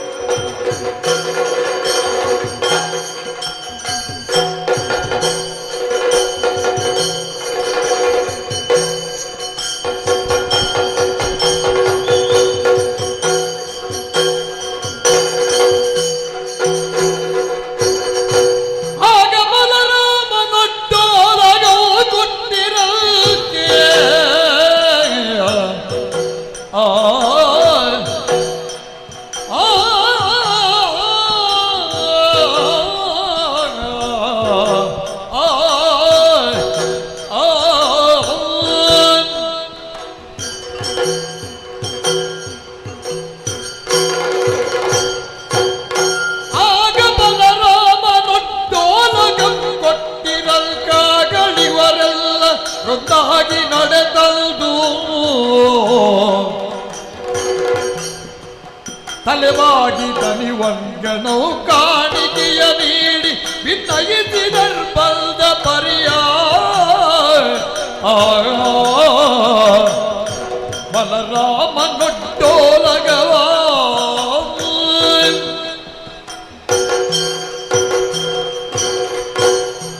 ಬಹಳ ಮಂದಿಗಳೆಲ್ಲ ಹೇಳಿದರು, ಆಗ್ಲಿಕ್ಕೇ ಇಲ್ಲ. ಹೌದು, ಆಗ ಬಲರಾಮ ಯಾಕೆ ಎನ್ನುವ ಪ್ರಶ್ನೆಗೆ ಕೆಲವರೆಲ್ಲ ಬಹಳ ಉತ್ತರವನ್ನೂ ಹೇಳುವುದಕ್ಕೆ ಆರಂಭ ಮಾಡಿದರು. ಇಲ್ಲದಿದ್ದರೆ ನೀವು ಹೇಳಿ, ಒಂದು 3 ತಿಂಗಳು ಒಂದು ಗರ್ಭದಲ್ಲಿ, ಅದು ಹೋಗಿ ಮತ್ತಾರು ತಿಂಗಳು ಇನ್ನೊಂದು ಗರ್ಭದಲ್ಲಿ, ಒಟ್ಟು ಸೇರಿದಾಗ 9 ಇಡೀ ಮಗು ಆಗ್ತದೆ ಅಂತ ಯಾರಾದರೂ ಒಪ್ಪಿಯಾರ? 6 ತಿಂಗಳಲ್ಲಿ ಹೆತ್ತರೆ ಬದುಕುತ್ತದ? 3 ತಿಂಗಳಲ್ಲಿ ಗರ್ಭ ಹೋಗುವುದಲ್ವಾ? ಹಾಗಾದ್ರೆ 9 ತಿಂಗಳು 6 3 ಸೇರಿಸಿ ಹೇಗಾಯಿತು? ಅದು ಸಂಕರ್ಷಣ. ಒಂದು ಗರ್ಭದಿಂದ ಇನ್ನೊಂದು ಗರ್ಭಕ್ಕೆ ಹೋಗಿ ಅಲ್ಲಿ ಬೆಳವಣಿಗೆಯನ್ನು ಕಂಡು ಜನ್ಮವನ್ನು ಕಂಡ ಕಾರಣ ನನಗೆ ಸಂಕರ್ಷಣ ಅಂತ ಹೆಸರು. ನನ್ನ ಹುಟ್ಟೇ ಒಂದು ವಿಶೇಷವಾದದ್ದು. ಕೆಲವರೆಲ್ಲ ವಿಕ್ಷಿಪ್ತ ಮಾನಸರಿಗೆ ವಿಶಿಷ್ಟವಾದದ್ದು ಅಂತ ಹೇಳುವುದಕ್ಕೆ ಮನಸ್ಸಿಲ್ಲದೆ ಅದು ವಿಕೃತವಾದದ್ದು ಅಂತ ಹೇಳುವವರಿದ್ದಾರೆ. ಬಿಡಿ, ದೊಡ್ಡ ಸಂಗತಿ ಅಲ್ಲ. ನನ್ನ ಹೆಂಡತಿಯ ಬಗ್ಗೆ ಕೇಳ್ತೀರಾ? ಅವಳು ಇಲ್ಲಿಯವಳಲ್ಲ, ಅವಳು ಕೃತಯುಗದವಳು. ಅವಳಿಗೆ ಗಂಡು ಯಾರು ಅಂತ ಅವಳ ಅಪ್ಪನೇ ಬ್ರಹ್ಮಲೋಕಕ್ಕೆ ಹೋಗಿ ಬ್ರಹ್ಮದೇವರಲ್ಲಿ ಕೇಳಿದ್ದು, ನನ್ನ ಮಗಳಿಗೆ ಗಂಡ ಯಾರು ಅಂತ. ಆಗ ಬ್ರಹ್ಮದೇವರು ಹೇಳಿದ್ದು, ನೀನು ಭೂಮಿಗೆ ಹೋಗು, ಆಗ ನಡೆಯುವುದೇ ದ್ವಾಪರಾಯುಗ, ಅಲ್ಲಿ ಸಂಕರ್ಷಣ ನಾಮಕನೊಬ್ಬನಿರ್ತಾನೆ, ಅವನಿಗೆ ನಿನ್ನ ಮಗಳನ್ನು ಕೊಡು. ಹಾಗೆ ಬಂದ ಸಂಬಂಧ. ಕೆಲವರೆಲ್ಲ ಎಲುಬಿಲ್ಲದ ನಾಲಿಗೆ ಹೇಗೆ ಬೇಕಾದರೂ ತಿರುಗುತ್ತದೆ ಅಂತ ಹೇಳಿ ನನ್ನ ಹೆಂಡತಿ ಮುದುಕಿ, ಬಲರಾಮನ ಹೆಂಡತಿಗೆ ಪ್ರಾಯ ಆಯಿತು, ಬಲರಾಮನ ಹೆಂಡತಿ ಅಜ್ಜಿ, ಹೀಗೆ ಹೇಳುವುದು. ನನ್ನ ಯಥಾರ್ಥ ಹೇಳಬೇಕಾ? ನಮ್ಮ ಹೆಂಡತಿ ನಮಗೆ ಮಾತ್ರ ಚಂದ ಕಾಣಬೇಕು, ಊರಿನವರಿಗೆಲ್ಲ ಚಂದ ಕಂಡ್ರೆ ಬಹಳ ಕಷ್ಟ ಅಂತ. ನನ್ನ ಹೆಂಡತಿಗೆ ಪ್ರಾಯ ಆಗಿದೆ ಅಂತ ಹೇಳುವುದು ನನಗೆ ಒಂದರ್ಥದಲ್ಲಿ ತಲೆಬಿಸಿಯೇ ಇಲ್ಲ. ಅತಿರೂಪವತಿ ಭಾರ್ಯೋ ಶತ್ರು ಅಂತಲೂ ಒಂದು ಮಾತುಂಟು. ಚಂದದ ಹೆಂಡತಿ ಮನೆಯಲ್ಲಿದ್ದರೆ ಅದಕ್ಕಿಂತ ದೊಡ್ಡ ಶತ್ರು ಮತ್ತೊಂದಿಲ್ಲ. ಇವರಿಗೆ ಹೋದಲ್ಲೆಲ್ಲ ನೆನಪು ಹೆಂಡತಿಯದ್ದು. ಏನಾಗ್ತದೋ ಏನಾಗ್ತದೋ ಏನಾಗ್ತದೋ ಏನಾಗ್ತದೋ ಅಂತ. ಆ ಬಗ್ಗೆ ನಮಗೊಂದು ತಲೆಬಿಸಿಯೇ ಇಲ್ಲ. ಮತ್ತೆ ಸರಿ ಇದ್ದವಳು ಒಬ್ಬಳು ಸಾಕು ಸ್ವಾಮಿ, ಸರಿ ಇಲ್ಲದೆ ಇದ್ದವರು ಎಷ್ಟು ಮಂದಿ ಇದ್ದರೂ ಸಾಕಾಗುವುದಿಲ್ಲ. ನನ್ನ ತಮ್ಮನನ್ನೊಂದು ನೋಡಬಾರ್ದು, ಅವನೊಂದು ಅವಸ್ಥೆಯೇ. ಎಷ್ಟು ಮಂದಿ ಹೆಂಡತಿಯರಾಯ್ತಲ್ಲ, ಅದರ ಜೊತೆಯಲ್ಲಿ ಅವನನ್ನು ಅಭಿಮಾನದಿಂದ ಕಾಣುವ ವರ್ಗ. ಮತ್ತೆ ಒಂದು ಅಲ್ಲಿಂದ ಸಿಕ್ಕಿದ ಒಂದು 16,000, ಒಟ್ಟು 16,108 ಮಂದಿ. ಅದು ಅವನಿಗೆ ಆದೀತು ಬಿಟ್ಟರೆ ಬೇರೆ ಯಾರಿಗೂ ಆಗ್ಲಿಕ್ಕಿಲ್ಲ. ಅಷ್ಟೇ. ಹೆಚ್ಚು ಹೇಳುವುದಾದ್ರೆ ಮನುಷ್ಯರಿಗಲ್ಲ ಅಂತ. ಈಗ ದ್ವಾರಾವತಿಯಲ್ಲಿ ಬಲಭದ್ರ ಓಲಗವನ್ನಿತ್ತು ಕುಳಿತು ಯೋಚಿಸುವುದಕ್ಕಾರಂಭ ಮಾಡಿದ್ದಾನೆ. ಪ್ರಪಂಚದ ಪ್ರಗತಿಯ ಬಗ್ಗೆ ಯೋಚಿಸುವುದು ನಾನು. ಒಮ್ಮೆ ಸ್ವಲ್ಪ ಮದಿರಾ ದೇವತೆಗೆ ಬಾಯಿಯಲ್ಲಿ ಜಾಗ ಕೊಟ್ಟು ಸ್ವಲ್ಪ ಅಮಲೇರಿದ ಸ್ಥಿತಿಯಲ್ಲಿ ಕಾಳಿಂದಿಯನ್ನು ನಾನು ಜಲಕ್ರೀಡೆಗಾಗಿ ಕರೆದೆ. ಅವಳು ಬರುವುದಿಲ್ಲ ಅಂತ ಆಗುವಾಗ ನೇಗಿಲು ಹಾಕಿ ತಿರುಗಿಸಿದೆ. ಎಲ್ಲಿಯೋ ಹರಿಯುತ್ತಿದ್ದಂತಹ ಕಾಳಿಂದಿ ಮತ್ತೊಂದು ಭಾಗದಲ್ಲಿ ಹರಿದಾಗ ನನಗೆ ಕೃಷಿಕರೆಲ್ಲ ಬಂದು ಸನ್ಮಾನ ಮಾಡುವುದಕ್ಕೆ ಆರಂಭ ಮಾಡಿದ್ರು. ಬೇಡ ಅಂತ ಹೇಳಿದ ನಾನು. ಯಾರು ಈ ಪ್ರಪಂಚದಲ್ಲಿ ಮುಸಲಮಾನವ ಅದು ಈ ಮಗ. ಮುಸಲಧಾರಿಯಾಗಿ ಒನಕೆಯನ್ನು ಕೈಯಲ್ಲಿ ಹಿಡಿದು ನೇಗಿಲನ್ನು ಕೈಯಲ್ಲಿ ಹಿಡಿದು ಈ ಪ್ರಪಂಚದಲ್ಲಿ ಪ್ರಗತಿಪರರಿಗೆ ಅತ್ಯಂತ ವಿಶಿಷ್ಟವಾದಂತಹ ಒಂದು ವಿಶೇಷದ ಕೊಡುಗೆಯನ್ನು ಕೊಟ್ಟವ ಬಲರಾಮ. ಕೆಲವೆಲ್ಲ ಬಿರುದುಗಳೆಲ್ಲ ಉಂಟು ನಮಗೆ, ಆದರೆ ಒಂದು ಮದುವೆಯ ವಿಷಯದಲ್ಲಿ ಭಾರಿ ತಲೆಬಿಸಿಯಲ್ಲಿದ್ದೇನೆ ನಾನು. ಯಾರ ಮದುವೆ? ನನ್ನ ತಂಗಿಯದ್ದು. ಪ್ರಾಯಕ್ಕೆ ಬಂದಿದ್ದಾಳೆ ಹುಡುಗಿ. ಒಂದು ಅವಳನ್ನು ಕೊಟ್ಟು ಕೈ ತೊಳ್ಕೊಳ್ಬೇಕು ಅಂತ ಇದ್ದೇನೆ ನಾನು. ಹೌದಪ್ಪ, ಒಳ್ಳೆ ಸಂಬಂಧ ಎಲ್ಲ ಉಂಟು. ನಮ್ಮ ಕೌರವ ನನ್ನ ನೆಚ್ಚಿನ ಶಿಷ್ಯ, ನನ್ನ ಏಕಮಾತ್ರ ಶಿಷ್ಯ ಅವ ಅಂತ. ಹಾಗೆ ಕಲೀಲಿಕ್ಕೆ ಸುಮಾರು ಜನ ಇದ್ದಾರೆ. ಸಗಣಿಗೆ 1000, ಮಧ್ಯಾಹ್ನಕ್ಕೆ ಲಯ ಅಂತ. ಆ ಬಂಡಿ ಭೀಮನು ನನ್ನ ಶಿಷ್ಯನೇ.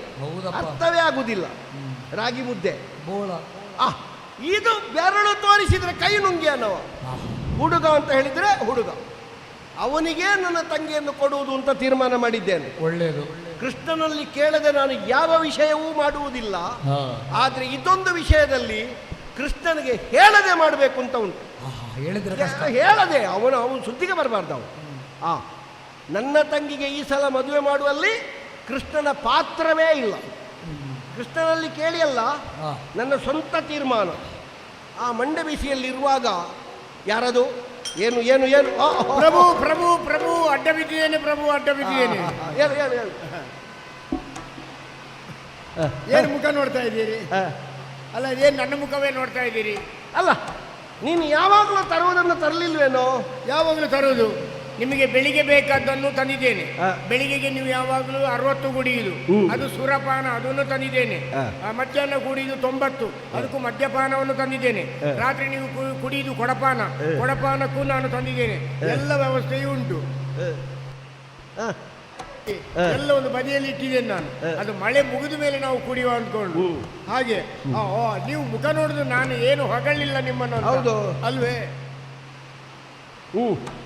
ಸಮಸ್ತ ಗುಣ ಪಾರಾವಾರ, ಲೋಕೈಕ ವೀರ, ಏಕಾಂಗ ಶೂರ, ನರಪತಿ ನರರಾಕ್ಷಸ ಪ್ರಾಯ, ಗಜಪತಿ ಗಜಘಂಟೀರವ, ಮೃದು ಮಧುರ ಗಂಭೀರವ, ಜಯಸ್ತಂಭನ ಪ್ರತಿಷ್ಠಾಪನಾಚಾರ್ಯ, ಸಮರಾಂಗನ ಕೃತಸ್ಥೈರ್ಯ, ತ್ಯಾಗ ಲಕ್ಷ್ಮಿ ವಿಜೃಂಭಿತ ಪಾಣಿಪಯೋಜ, ಕೀರ್ತಿ ಲಕ್ಷ್ಮಿ ಕ್ರೀಡಿತಾಸ ಸಮಾಜ, ಪುರಗಾರೋಹಣ ರೇವಂತ, ಗಜಾರೋಹಣ ಜಯಂತ, ವೈರಿ ದಾನವ ವೈಕುಂಠ, ವಿಪಕ್ಷ ಪುಷ್ಪಾಯುಧ ನೀಲಕಂಠ, ಏಕೈಕ ಮುಸಲ್ಮಾನವ, ಗೋಪರ ಗೋಪರ. ಮುಸಲ್ಮಾನ ಅಲ್ವಾ, ಮುಸಲ್ಮಾನವ. ಅದೇ ಮುಸಲ. ಇವನ ಬಾಯಿಗೆ ಮುಸಲ್ಮಾನ ನಾನ ಅಲ್ಲ, ಅದಕ್ಕೆ ಹೆಸರು ಮುಸಲಮಾನವ. ಮುಸಲಮಾನವ. ಹಾಗಾಗಿ ನಿಮ್ಮನ್ನು ಹಾಗೆ ಹೋಗಲಿದ್ದು. ಸ್ವಸ್ತಿ ಶ್ರೀಮಸ್ ಪಶ್ಚಿಮಾರಂಗನಾಥ ಪಾದಾರವಿಂದ ಮಧುಕರಾಯ್ ಚಿತ್ತ ಮತ್ತರಿಪು ಷಣ್ಣ ಕಣ್ಣನೋ ದಂಡ ದೋರ್ದಂಡ ಅರ್ತಿ ಜನೇಪ್ಸಿತಾರ್ಥ ಅಂಗನಾಜನ ಕುಸುಮ ಗೋದಂಡ ಬಾಹು ದಂಡ ತ್ರತವಿವ್ಯಾಯುಧ ಪ್ರಖಂಡ ಬಿರ್ದಂತೆಂಬರ ಗಂಡ ಮಲೆವರ ಶೌಂಡ ವೀರ ಧೀರ ಶೂರ ಗಣಗಂಭೀರ ಅಭಯ ಪ್ರತಾಪ ಅಧೀಶ್ವರ ಶರಣಾಗತ ವತ್ಸಲ ಸಾಹಿತ್ಯ ರತ್ನಾಕರ ಸಂಗೀತ ಲೋಲ ಮಕರ ಮತ್ಸ್ಯ ಹನ್ಮತ್ ಗರುಡ ವಾದ್ಯನೇಕ ಬಿರುದಾಂಕಿತ ಶ್ರೀ ಶ್ರೀ ಶ್ರೀ ಬಲಭದ್ರ ದೇವರು ಗೋಪರ. ಇನ್ನೊಂದ್ಸಲ ಇನ್ನು ಬೇಕಾ? ಮಳೆಯಲ್ಲಿ ಕೇಳ್ತಾ ಇಲ್ಲ ರಾಯರೇ. ನನಗೆ ಅರ್ಥ ಆಗ್ತದಲ್ಲ, ನೀ ಹೇಳ. ಸಕಲ ಕಲಾ ಕಲಿತಂ ವಾಚಕ ವಾಚಸ್ಪತಿ ಸರಸ್ವತಿ ಮುಖತಿಲಕ ಚಾತುರ್ಯ ತವರ್ಮನೆ ರಸಭಾವ ಸಿದ್ಧಿ ಸಂಪನ್ನ ಶ್ರೀ ಶ್ರೀ ಶ್ರೀ ಬಲರಾಮದೇವ ಗೋಪರ. ಇನ್ನೇಳು ನೀನೇನು ಬಂದೆ ಅಂತ. ಈಗ ಹೇಳ್ತೀನಿ ಪ್ರಭು. ಲಾಲಿಸಬೇಕು ಜಿಯ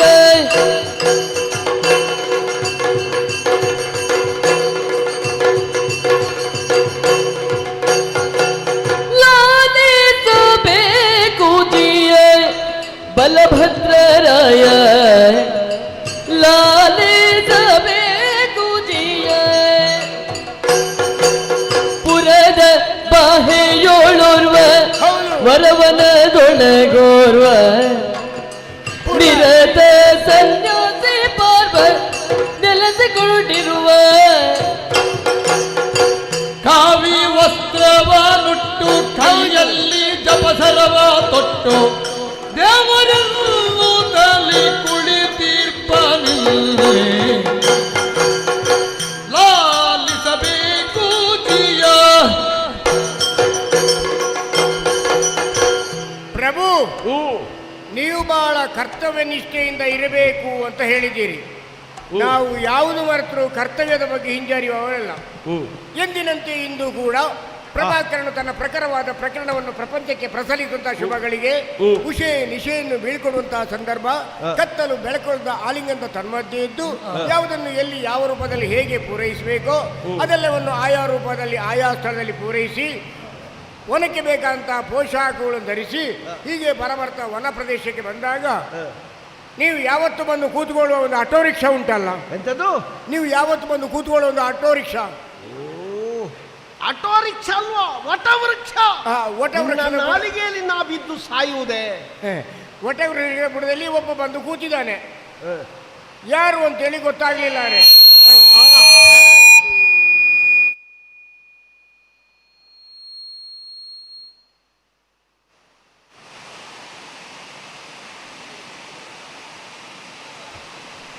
ಯಾರು ಅಂತೇಳಿ ಗೊತ್ತಾಗ್ಲಿಲ್ಲ. ನೋಡುವಾಗ ರಾಯರೇ ಒಂಥರ ಇದ್ದಾರೆ. ಸಾಧಾರಣ ನಿಮಗಿಂತ ಒಂದು 3-4 ವರ್ಷ ಕಮ್ಮಿ ಇರ್ಬೋದು. ನೋಡುವಾಗ ಇಲ್ಲಿಯವರೆಗೆ ಗಡ್ಡ ಬಿಟ್ಟಿದ್ದಾರೆ. ನಾನು ದೂರದಿಂದ ನೋಡುವಾಗ ಜೇನುಗೂಡು ಕಟ್ಟಿದ್ದು ಅಂತ ನಾನು ತಿಳ್ಕೊಂಡೆ. ಮತ್ತೆ ನೋಡುವಾಗ ಇಷ್ಟು ದೊಡ್ಡ ಗಡ್ಡ ಅಂತ ಗೊತ್ತಾಯಿತು. ಸರ್, ನಿಮಗಿಂತ ಒಂದು 3-4 ವರ್ಷ ಸಣ್ಣದಿರ್ಬೋದು. ಕೆಂಪು ಕೆಂಪು ಕೆಂಪು ಸೌತೆಕಾಯಿ ಹಣ್ಣಿನಾಗಿದ್ದಾರೆ. ಸೌತೆಕಾಯಿ ಹಣ್ಣಿನಾಗಿ ಅಷ್ಟು ಚಂದ ಇದ್ದಾರೆ ಎಲ್ಲ ಕೆಂಪು ಕೆಂಪು ಹಣ್ಣು. ನೋಡುವಾಗ ಅವರ ಕೈ ಮುರಿದು ಹೋಗಿದೆ ಅಂತ ನಾನು ತಿಳ್ಕೊಂಡೆ. ಈ ಬಾಳೆಗೊನೆಗೆ ಒಂದು ಊತ ಕೊಡುದಿಲ್ವಾ, ಹಾಗೆ ಒಂದು ಹೀಗಿಟ್ಟಿದ್ದಾರೆ. ಇವ ತೋಟದಲ್ಲಿ ಇರುವುದಲ್ವಾ, ಇವನಿಗೆ ಅದೇ. ನಾನು ಹತ್ರ ಹೋಗಿ ನೋಡಿದಾಗ ಬಾಳೆ ಸಸಿ ಗೊನೆ ಹಾಕುವಾಗ ಅದಕ್ಕೆ ಹೂತ. ಹೌದು, ಆದರೆ ಯಾರೋ ಹೇಳಿದ್ದಾರೆ ಬಾಳೆಗೊನೆ ಹಾಕಿದಾದ್ಮೇಲೆ ಆ ಬಾಳೆಯನ್ನು ಕಡಿಯುವಾಗ ಬುಡದಲ್ಲಿ 4 ಗಿಡಗಳನ್ನು ಬಿಟ್ಟು ಹೋಗ್ತದೆ. ಅದು ಸಣ್ಣ ಸಂತಾನವನ್ನು ಅಭಿವೃದ್ಧಿ ಪಡಿಸ್ತದೆ. ಹಾಗೆ ನಮ್ಮ ಜಾತಿಯವರು ಆಗಿರ್ಬೇಕು ಅಂತೇಳಿ ಯಾರೋ ಭಾಷಣ ಮಾಡಿದ ನಾನು ಕೇಳಿದ್ದೇನೆ. ನಾವು ನಾಮಷ್ಟೇ ಬೆಳೆದಲ್ಲ, ನಾವು ಬಿಟ್ಟು ಹೋಗುವ ಮತ್ತೆ 4 ಯುವಕರನ್ನು ತಯಾರು ಮಾಡಬೇಕು, ಆಗ ನಮ್ಮ ಜಾತಿ ಮುಂದುವರಿತದೆ ಅಂತ ಯಾರೋ ಹೇಳಿದ್ದಾರೆ. ಹಾಗೆ ಅದನ್ನು ಕೇಳಿಕೊಂಡು ಹೇಳಿದ್ದಾನೆ. ಮತ್ತೆ ಹತ್ರ ಹೋಗಿ ನೋಡುವಾಗ ಅದು ಊತ ಕೊಟ್ಟದ್ದು ಬಾಳೆಗೊನೆಗೆ ಅಲ್ಲ, ನಾವು ಶ್ಯಾಮಿಗೆ ಒತ್ತೋದಕ್ಕೆ ಒಂದು ದಂಡ ಇಲ್ವಾ, ಅದನ್ನು ಅಡಿಗಿಟ್ಕೊಂಡು ಕೂತಿದ್ದಾರೆ. ಕೈಯಲ್ಲಿ ಒಂದು ಹುಣಸೆ ಬೀಜದ ಒಂದು ಸರ ಉಂಟು.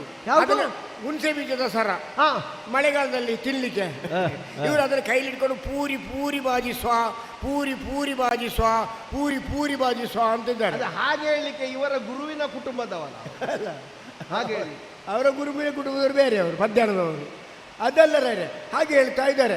ಕಾವಿ ವಸ್ತ್ರವನ್ನು ಧರಿಸಿದ್ದಾರೆ, ಬಾಯಲ್ಲಿ ಏನೋ ಹೇಳ್ತಾ ಇದ್ದಾರೆ. ಒಟ್ರಾಶಿ ಹೇಳಿದ್ರೆ ದೇವರನ್ನು ನೆನೆಸ್ತಾ ಇದ್ದಾರೆ ಅವರು. ಬೇರೆ ಬೇರೆ ಭಾಷೆಯಲ್ಲಿ ಮಾತಾಡಿದೆ.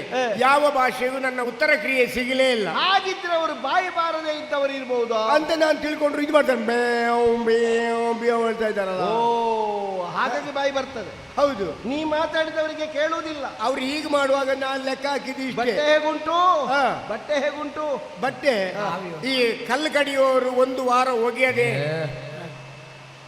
ಅಂತೂ ಕಾಷಾಯವಾಗಿ ಉಂಟು. ಅದೇ ಕಷಾಯ ವಸ್ತ್ರ, ಕೈಗೆ ಊತ ಕೊಟ್ಟಿದ್ದಾರೆ. ಕೂತಾರೆ. ಒಂದು ಕೈಯಲ್ಲಿ ಜಪಸರ ಉಂಟು, ಮತ್ತೊಂದು ಕೈಯಲ್ಲಿ ಬಿಂದಿಗೆ ಉಂಟು. ನಾನು ಅದು ತಿಳ್ಕೊಂಡೆ.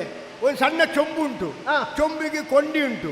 ಈಗ ಬೇರೆ ಕೆಲಸಕ್ಕಾದ್ರೆ ಕೊಂಡಿ ಯಾಕಪ್ಪ, ಈಗ ತಂಬಿಗೆ ಬೇಕಾದ್ರು ಈಗ ಕೂತಿದ್ದಾರೆ.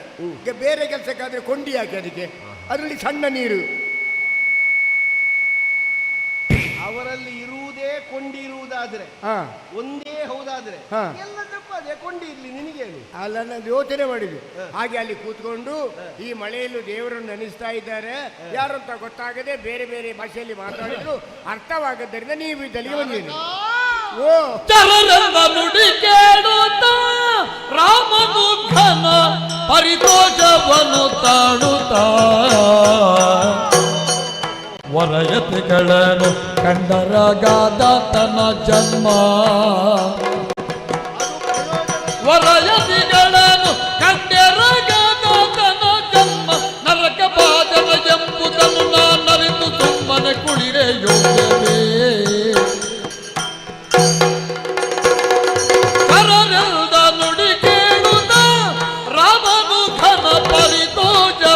ತಾಡುತ್ತಾಗ ಕೇಳುತ್ತಾಗ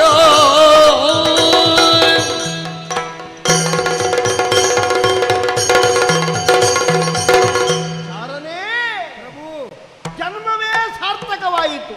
ಜನ್ಮ ಸಾರ್ಥಕ ಆಯ್ತು. ನೀ ಹೇಳಿದ ವಿಷಯಗಳನ್ನೆಲ್ಲ ಹಾ ನಾನು ಎಣಿಸಿ ಗುಣಿಸಿ ಹಾ ಗಣಿಸಿದಾಗ ಹಾ ಎಷ್ಟಿತ್ತು? ಈಗ ಅರ್ಥ ಆಗ್ತದೆ. ಏನು ಪ್ರಭು? ಅವರು ಬೇರೆ ಯಾರೂ ಅಲ್ಲ, ಯಾರು ಅಲ್ವೇ? ನಿಷ್ಕಾಮ ಕರ್ಮಿಗಳಾದ ಹಾ ರೋಗಿಣಿ ಸುತನೋ ಭರದಿ ಸಾಷ್ಟಾಂಗ ಪ್ರಣಯಮವ ವಿರಚಿಸುತ್ತ ಬಳಿಕ ಎದ್ದು ಭಕ್ತಿಯೊಳಿರದೆ ಕೈ ಮುಗಿದನು ರೇ ಗಂಭೀರ ವಚನದಲ್ಲಿ ಯೋಗ ನಿಷ್ಠರ ತೆರದಿ ಕುಳಿತಿಗ ಪಾರ್ಥನನು ಯತಿವರನು ಯಾದೆ ಮನದಿ ಬಗೆಯ ರೋಹಿಣಿ ಸುತನೋ ರೋಗಿಣಿ ಸುತನೋ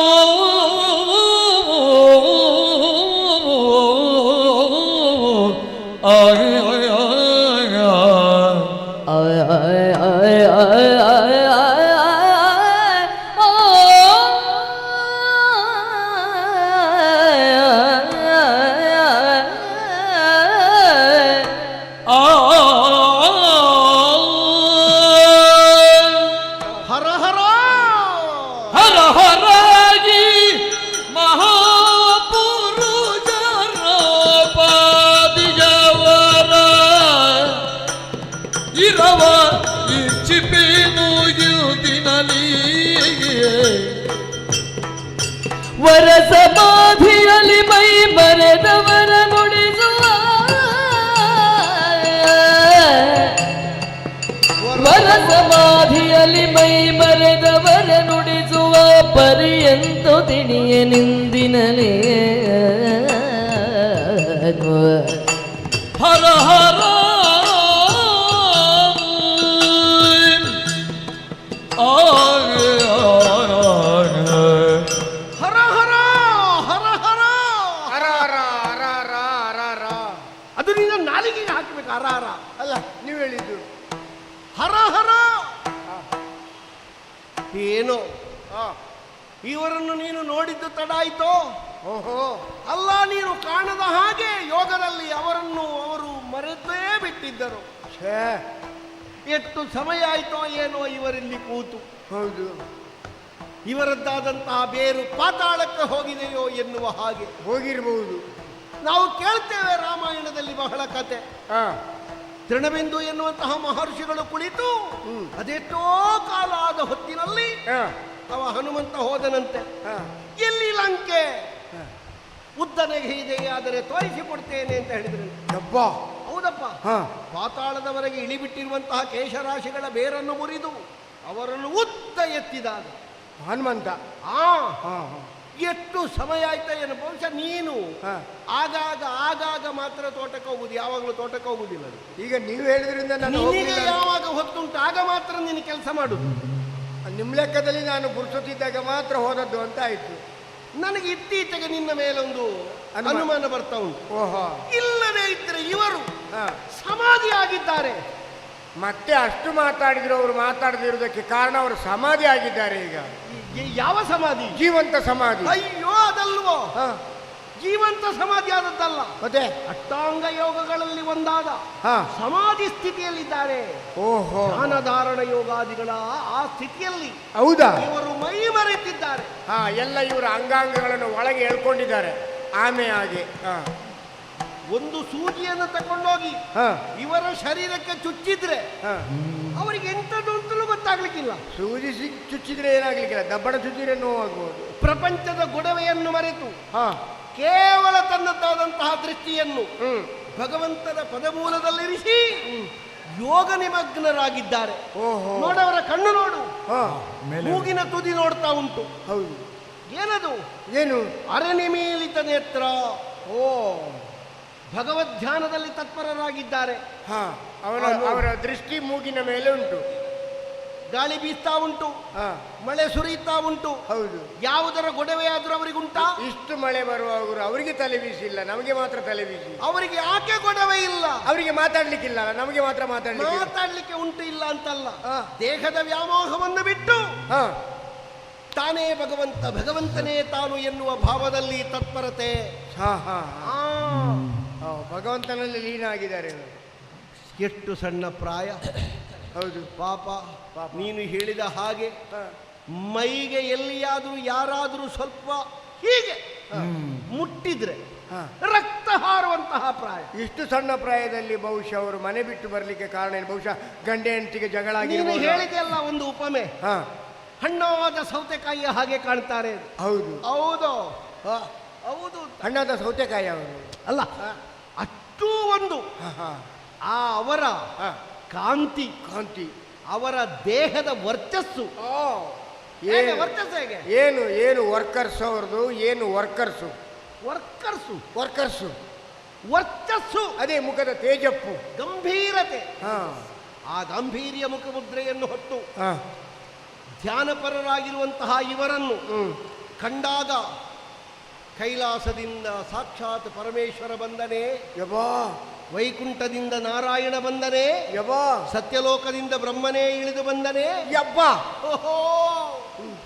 ಎಲ್ಲಿಯಾದರೂ ಇವರದ್ದಾದಂತಹ ಯೋಗವನ್ನು ಕಂಡು ಇವರನ್ನು ಮಾತಾಡಿಸದೆ ಏನೇ ಇರಲಿ ಅವರು ಯೋಗದಲ್ಲಿದ್ದಾರೆ, ಅವರದ್ದಾದಂತಹ ಏಕಾಂತಕ್ಕೆ ನಾವು ಭಂಗ ಕೊಡುವುದು ಬೇಡ ಎನ್ನುವ ಭಾವದಲ್ಲಿ ನಾನು ಹಿಂತಿರುಗಿ ಹೋದೆ ಅಂತಾದ್ರೆ ಹೌದು ಏನಂದಾರವರು? ಏನ್ ಮಾಡ್ತಾರೆ? ಅಯ್ಯೋ, ಒಂದು ವೇಳೆ ಕಣ್ಣು ಬಿಟ್ಟಾಗ ಬಲರಾಮನೆನ್ನುವ ಇಲ್ಲಿಗೆ ಬಂದಿದ್ದ, ನನ್ನನ್ನು ನೋಡಿದ್ದ, ಮಾತಾಡಿಸದೆ ಹೋಗಿದ್ದಾನೆ ಎನ್ನುವುದರಿಂದ ಮುನಿದು ನನಗೆ ಶಾಪ ಕೊಟ್ಟರು ಅಂತಾದ್ರೆ ಹೌದು, ಏನಾದೀತು ನಮ್ಮ ವಂಶ? ಶಾಪ ಕೊಟ್ಟರೆ ನಾನು ಹಿಂದೆ ನಿಲ್ತೇನೆ, ನೀವು ಮುಂದೆ ನಿಲ್ಲಿ ಒಡೆಯ. ಕರಟಿ ಹೋದೀತು. ಹೌದೌದು, ನಮ್ಮ ವಂಶ ನಿರ್ವಂಶ ಆದೀತು. ಈ ಮಳೆಯಲ್ಲೂ ಅವರ ಕಣ್ಣ ನೋಟ ಬೂದಿ ಆದೀತು. ನಮಗೆ ಮೊದಲೇ ಶಾಪ ಉಂಟು. ಹೌದು, ಶಾಪಗ್ರಸ್ತರಾದ ವಂಶ ನಮ್ಮದು. ಉತ್ತರಿಸುವುದಕ್ಕೆ ನಾವು ದಾರಿ ಕಾಣ್ತಾ ಇದ್ದೇವೆ. ಅಂಥದ್ದರಲ್ಲಿ ಉಗುರು ಸುತ್ತಿನ ಮೇಲೆ ಸುತ್ತಿಗೆ ಬೆಟ್ಟು ಅಂತ ಹೇಳಿದಾಗೆ ಆದದ್ದರಿಂದ ಕೈಮುಗಿ ಶ್ರದ್ಧಾಭಕ್ತಿಯಿಂದ ಭಾವ ಸಂಪನ್ನತೆಯಿಂದ ನಾವು ಅವರಿಗೆ ಶಿರಶಾಸ್ತ್ರಾಂಗ ನಮನಗಳನ್ನು ಸಲ್ಲಿಸುತ್ತಾ ಒಂದು ಪ್ರಣಾಮವನ್ನು ಸಲ್ಲಿಸಿ ಅವರನ್ನು ಮಾತಾಡಿಸೋಣ. ಆಲದ ಮರದ ಬುಡದಲ್ಲಿ ನಿಂದವರೇ, ಗಡ್ಡ ಬಿಟ್ಟವರೇ, ಮಳೆಯಲ್ಲಿ ಕೂತವರೇ, ಸ್ವಾಮಿಯೇ ಹೇಳು, ಪೂರ್ತಿ ಹೇಳು. ಸಾಕಷ್ಟು ನಿನ್ನದೊಂದು ಹರಿಕೆ ಬಾಕಿ ಉಂಟು ಅಂತ ಕಾಣ್ತದೆ. ಇಲ್ಲ, ಹಾಗಲ್ಲ ಅಲ್ಲ, ಅವರನ್ನು ಏನು ಅಂತ ಮಾತಾಡಿಸುವುದು? ಏನ್ ಮಾತಾಡಿಸುವುದು? ಕರುಣವಾರಿಧೇ, ಓ ಕರುಣವಾರಿಧಿಗೆ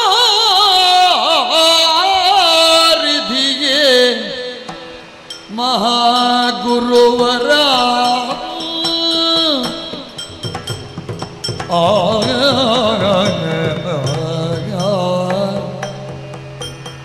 ಗುರುವರ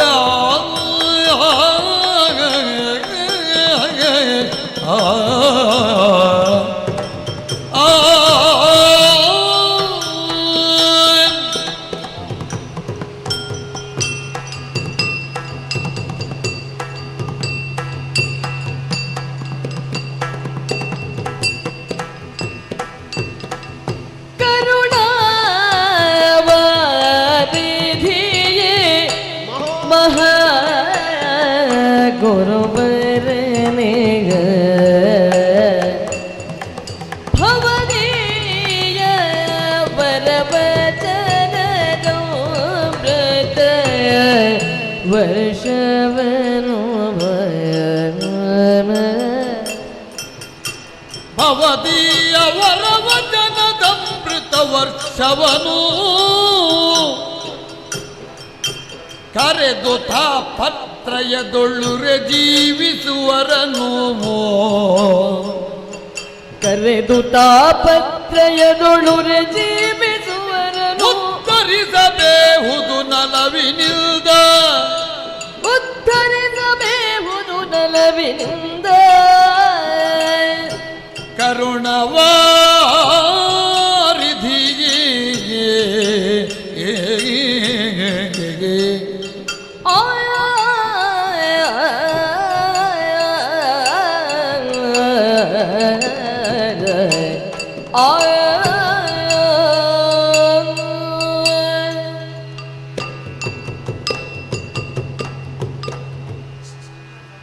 ಇಂತಹ ಮುನಿಪೋತ್ತಮನನ್ನು ಅಥವಾ ತಪಸ್ವಿಯನ್ನು ಯತಿಯನ್ನು ನಾವು ಪೂಜಿಸದೇ ಹೋದೆವು ಅಂತಾದ್ರೆ ಅದಕ್ಕಿಂತ ದೊಡ್ಡ ಶಾಪತಾಪಗಳು ಬೇರೆ ಇಲ್ಲ. ಹೌದು ಪ್ರಭು, ನರಕಭಾಜನಾಗಿ ಹೋದೀತು. ನರಕಭಾಜನ ಇವರನ್ನ ಪೂಜೆ ಮಾಡಿದ ಮಾತ್ರಕ್ಕೆ ನರಕಭಾಜನ ಆಗುವುದಿಲ್ಲ. ನನ್ನ ಮನೆಯಲ್ಲಿ ದಿನಾಲು ಇರುವುದೇ ನರಕಭಾಜನವೇ. ನಾನಿದೆಲ್ಲ ಮುಗಿದಾದ್ಮೇಲೆ ಮನೆಯಲ್ಲಿ ಹೋದಾಗ ಒಂದಷ್ಟು ಭಾಜನ ಇರ್ತದೆ, ಅದು ನರಕವಾಗಿರ್ತದೆ. ತಿಕ್ಕಿ ತಿಕ್ಕಿ ನನ್ನ ಬದುಕು ನರಕಭಾಜನ. ತೊಳೆಯದೇ ಇರುವ ನಿನ್ನೆ ಮಾಡಿದ ಅಡುಗೆಯ ಪಾತ್ರ ನರಕ ಅಲ್ಲ, ಮತ್ತೆ ಜೀವನ ಎನ್ನುವ ಪಾತ್ರವೇ ನರಕಭಾಜನ. ಇದನ್ನು ಏನು ಅಂತ ಹೇಳಿದರು? ಒಂದು ಪಾತ್ರೆ ಅಂತ ಹೇಳಿದರು. ಮಣ್ಣಿನ ಕುಡಿಕೆಯಲ್ಲಿ ತುಂಬಿಸಿಟ್ಟ ನೀರಿನ ಹಾಗೆ ಜೀವನ ಎನ್ನುವುದು. ಎಲ್ಲಿಯಾದರೂ ಸ್ವಲ್ಪ ಅದು ಒಡೆಯಿತು ಅಂತಾದ್ರೆ ಅದರಿಂದ ನೀರು ಸೋರಿ ಹೋಗ್ತದೆ. ಹಾಗೆ ಜೀವನ ಎನ್ನುವುದು ಕೂಡ ಕುಂಭದ ಹಾಗೆ. ಹಾಗೆ ಎಲ್ಲಿಯಾದರೂ ಉಪಯೋಗಕ್ಕೆ ಇಲ್ಲದೆ ಇರುವುದು, ಉಪಯೋಗ ಯೋಗ್ಯವಲ್ಲದೆ ಇರುವುದು, ಅದು ನರಕ ಅಲ್ಲದೆ ಮತ್ತೇನು? ಹೌದು. ಆದ್ದರಿಂದ ಕೈಮುಗಿ, ಇವರು ಯಾರು? ಕರುಣಾವಾರಿಧಿಗಳು. ಓ ಕರುಣಾನಿಧಿಗಳೇ. ಕರುಣನಿಧಿಗಳು ಅಲ್ಲ, ಕರುಣಾವಾರಿಧಿ, ಕರುಣಾನಿಧೆ ಶಬ್ದ ಎರಡು ಒಂದೇ.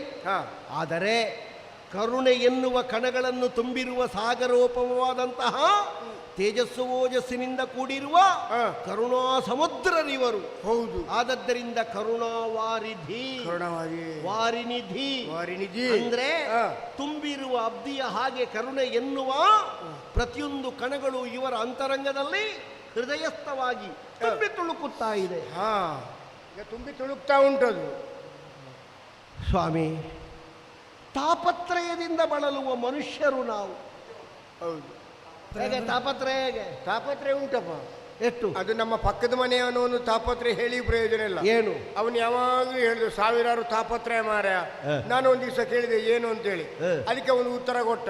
ನಾನು ಒಂದು ವಿಧವೆಯನ್ನು ಮದುವೆ ಆದೆ, ಅವಳಿಗೊಬ್ಬಳಿ ಮಗಳಿದ್ಲು, ಅವಳನ್ನು ನನ್ನ ಅಪ್ಪ ಮದುವೆ ಆದ, ಕೊನೆಗೆ ಅವರಿಂದ ಒಂದು ಮಗು ಹುಟ್ಟಿತು, ಮಗಳಿಂದ ಅಪ್ಪನಿಗೊಂದು ಮಗು ಹುಟ್ಟಿತು, ಮಗನಿಂದ ತಾಯಿಗೊಂದು ಮಗು ಹುಟ್ಟಿತು, ನಾನೇ ಮಾವ ಆದೆ, ನಾನೇ ಅಳಿ ಆದೆ, ಅಯ್ಯೋ ನನ್ನ ನಾಯಿ ಬದುಕೆ, ನನ್ನ ತಾಪತ್ರಯ ಹೇಳಿ ಪ್ರಯೋಜನ ಇಲ್ಲ. ಎಷ್ಟು ಅಂತ ಹೇಳಿದ? ತಾಪತ್ರಯ ಅಂತ ಹೇಳಿ ಸಾವಿರವ? ಹೌದು. ಮೂರು ತಾಪತ್ರಯ, ಆಧ್ಯಾತ್ಮಿಕ, ಆದಿದೈವಿಕ, ಅಧಿಭೌತಿಕ. ಹೌದಾ? 3 ತಾಪತ್ರಯಗಳು. ಅದು ಮಾತ್ರ ಪ್ರಪಂಚದಲ್ಲಿರುವುದು. ಹೌದಾ ಸ್ವಾಮಿ? ಸ್ವಾಮಿ, ಒಂದು ತಿಳಿದರೆ 9 ತಿಳಿಯದೇ ಇರುವಂತಹ ಪಾಮರರು.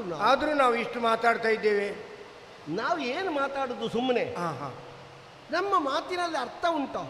ಅಲ್ಲ, ಇದ್ದ ಅರ್ಥ ಆದ್ರೂ ಯಾರಿಗಾದ್ರೂ ಕೇಳೀತ? ಅಲ್ಲ, ಕೇಳೀತ ಅಂದ್ರೆ ಕೇಳುವುದಿಲ್ಲ ಅಂತಲ್ಲ, ಅಲ್ಲ, ಅರ್ಥ ಆದೀತ. ಕೇಳೀತು, ಅರ್ಥ ಮಾತಾಡಿದ್ದು, ಅರ್ಥ ಆದೀತ ಈ ಮಳೆಯಲ್ಲೂ. ನಿಮ್ಮದ್ದಾದಂತಹ ಅಮೃತ ವಚನ. ಹೇಗೆ ಅಮೃತ ವಚನ? ಅದು ಯಾರತ್ರ ಒಬ್ರು ಫಲಾರ ಮಂದಿರಕ್ಕೆ ಹೋಗಿ ಕೇಳಿದ್ರು ತಿಂಡಿ ಏನುಂಟು ಅಂತೇಳಿ. ಅವ ಹೇಳಿದ ವಡೆ ಉಂಟು, ದೋಸೆ ಉಂಟು. ದೋಸೆ ಅದು ತುಪ್ಪ ದೋಸೆ ಅಂದ. ಅಮೃತ ವಚನ, ತುಪ್ಪ ದೋಸೆ. ತುಪ್ಪ ಅಂದ್ರೆ ಬಾಯಿಯಿಂದ ಹಾರುವುದ ಎಂಜಲ? ಅದು ಅಮೃತ ಸಿಂಚನ. ಅವರ ನುಡಿಮುತ್ತುಗಳು, ಅವರ ಅನುಗ್ರಹ ವಾಕ್ಯಗಳು, ಅವರ ಶ್ರೀರಕ್ಷೆಯ ಮಾತುಗಳು, ಅದು ಅಮೃತ ವಚನ.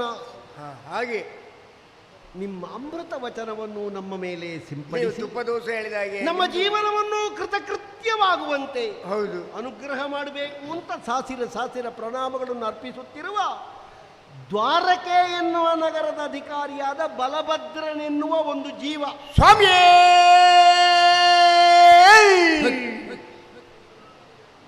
ಕಂಡು ಬಿಡಬೇಕು, ಆಶೀರ್ವಾದ ಮಾಡಬೇಕು, ಅನುಗ್ರಹ ಮಾಡಬೇಕು. ಓ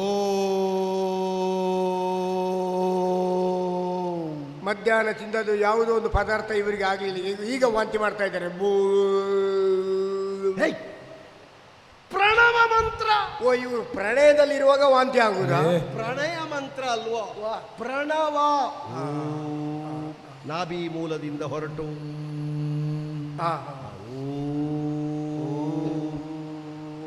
ಅದು ಅದು ಅದು ಪ್ರಣವ, ಪ್ರಣಯ ಅಲ್ಲ, ಪ್ರಣವ. ತತ್ಸತ್. ಆಯ್ತಲ್ವಾ? ಅದು ಗೊತ್ತಾಯ್ತಾ ನಿನಗೆ? ಇವರು ಆಗಲೇ ಸತ್ತು ಹೋಗಿದ್ದಾರಂತೆ, ನಾವು ಎಬ್ಬಿಸಿದಂತೆ ಅವರನ್ನು. ತತ್ ಸತ್ ಇನ್ನುಂಟು ನೋಡು. ವಕ್ರತುಂಡ ಮಹಾಕಾಯ ಶಿವೇ ಸರ್ವಾರ್ಥ ಸಾಧಿಕೆ ಹರಶಂಭೋ ಮಹಾದೇವ ವಂದೇ ವಿಷ್ಣು ಸರ್ವಲೋಕೈಕನಾಥಂ. ಅರ್ಥ ಆಗ್ತದ ನಿನಗೆ? ನನಗೆ ಅರ್ಥವೇ ಆಗಲಿಲ್ಲ. ಎಲ್ಲ ಉಂಟದರಲ್ಲಿ. ಹೌದಾ? ವಕ್ರತುಂಡ ಮಹಾಕಾಯ, ವಕ್ರತುಂಡ ಕೋಟಿ ಸೂರ್ಯ ಸಮಪ್ರಭ, ಅದೇ ಹೇಳುದಿಲ್ಲ ಅವರು. ಜಗನೇತನಾಥ ಸಕಲ ಸಜ್ಜನ. ದೇವಿ ಸ್ತುತಿ. ಗಣಪತಿಯು, ದೇವಿಯು, ಚಂಡಿ ಚಾಮುಂಡಿ ಕಾಳಿಭದ್ರ ಕಾಳಿ, ನಾರಾಯಣನು, ಈಶ್ವರನು, ಎಲ್ಲ ಶುಕ್ಲಾಂಬರಧರಂ ವಿಷ್ಣು ಶಶಿವರ್ಣ ಎಲ್ಲ ಉಂಟವರಲ್ಲಿ. ಭಯಂಕರ ಮಾರ್ರೆ. ಅದರಲ್ಲಿ ಪರಿಭೇದಗಳಿಲ್ಲ. ಬರುತ್ತಿದ್ದೇನೆ ಬರುತ್ತಿದ್ದೇನೆ ಬರುತ್ತಿದ್ದೇನೆ. ಈ ಮಳೆಯಲ್ಲೂ ಬಂದು ಕೂತಿದ್ದೀರಲ್ಲ ನೀವು. ಎಂತದು? ಬರ್ತಿದ್ದೇನೆ ಬರುತ್ತಿದ್ದೇನೆ ಬರುತ್ತಿದ್ದೇನೆ. ಆಗ ಯಾರಿಗೋ ನೀವು ಎಲ್ಲಿದ್ದೀರಿ, ಇಷ್ಟೊತ್ತಿಗೆ ಶುರುವಾಗ್ತಾ ಇದೆ, ನಾನು ಬರ್ತಾ ಇದ್ದೇನೆ ಮಾಡ್ತಾ ಇದ್ದೇನೆ ಅಂತ. ಅವ್ರು ಎಲ್ಲೋ ಒಂದು ಹಣ್ಣಿನ ರಸ ಕುಡ್ಲಿಕ್ಕೆ ಹೋದ, ಅರ್ಧದಲ್ಲಿ ಬಿಟ್ಟು ಬಂದದ್ದು. ಅದು ಹಾಗಲ್ಲ. ಅಲ್ಲಿಂದ ಇಲ್ಲಿಗೆ ಬರುತ್ತಿದ್ದೇನೆ ನಮ್ಮಂತವರಲ್ಲಿ ಹೇಳುವುದವರು. ಬರುತ್ತಿದ್ದೇನೆ ಬರುತ್ತಿದ್ದೇನೆ. ಇವರು ಮೇಲೆ ಇಲ್ಲಿಲ್ಲ, ಅವರು ಮೇಲಿದ್ದಾರೆ, ಸ್ವರ್ಗಸ್ಥರಾಗಿದ್ದಾರಾ? ಈಗ ಬಂದೆ ಈಗ ಬಂದೆ ಈಗ ಬಂದೆ ಈಗ ಬಂದೆ. ಆಗ ಅವರು ಬರ್ತಾ ಇದ್ದದ್ದು ಮಾತ್ರ, ಈಗ ಬಂದು ಮುಟ್ಟಿದ್ರು. ಬರುತ್ತಿದ್ದೇನೆ ಬರುತ್ತಿದ್ದೇನೆ ಅಂತ ನಮ್ಮಲ್ಲಿ, ಈಗ ಬಂದೆ ಅಂತ ಅಲ್ಲಿ. ಅದರಲ್ಲಿ ಅನುಸಂಧಾನ ಆದದ್ದನ್ನು ಕಳಚಿ ಬಾಹ್ಯ ಪ್ರಪಂಚದಲ್ಲಿ ತನ್ನನ್ನು ತಾನು ಅನಾವರಣಗೊಳಿಸುವುದಕ್ಕೆ ಸಜ್ಜಾಗುತ್ತಿರುವಂತಹ ಇವರು ಅವರ ಮಾತು ಎನ್ನುವಂತಹ ದಿವ್ಯಾಮೃತದಿಂದ ಅಲ್ಲಿಗೂ ಇಲ್ಲಿಗೂ ಸಂದೇಶವಾಣಿಯನ್ನು ಕಳಿಸ್ತಾ ಇರುವುದು. ಅವರು ಬರುತ್ತಿದ್ದೇನೆ ಮಕ್ಕಳೇ, ಈಗ ಬಂದೆ ಅಲ್ಲಿ.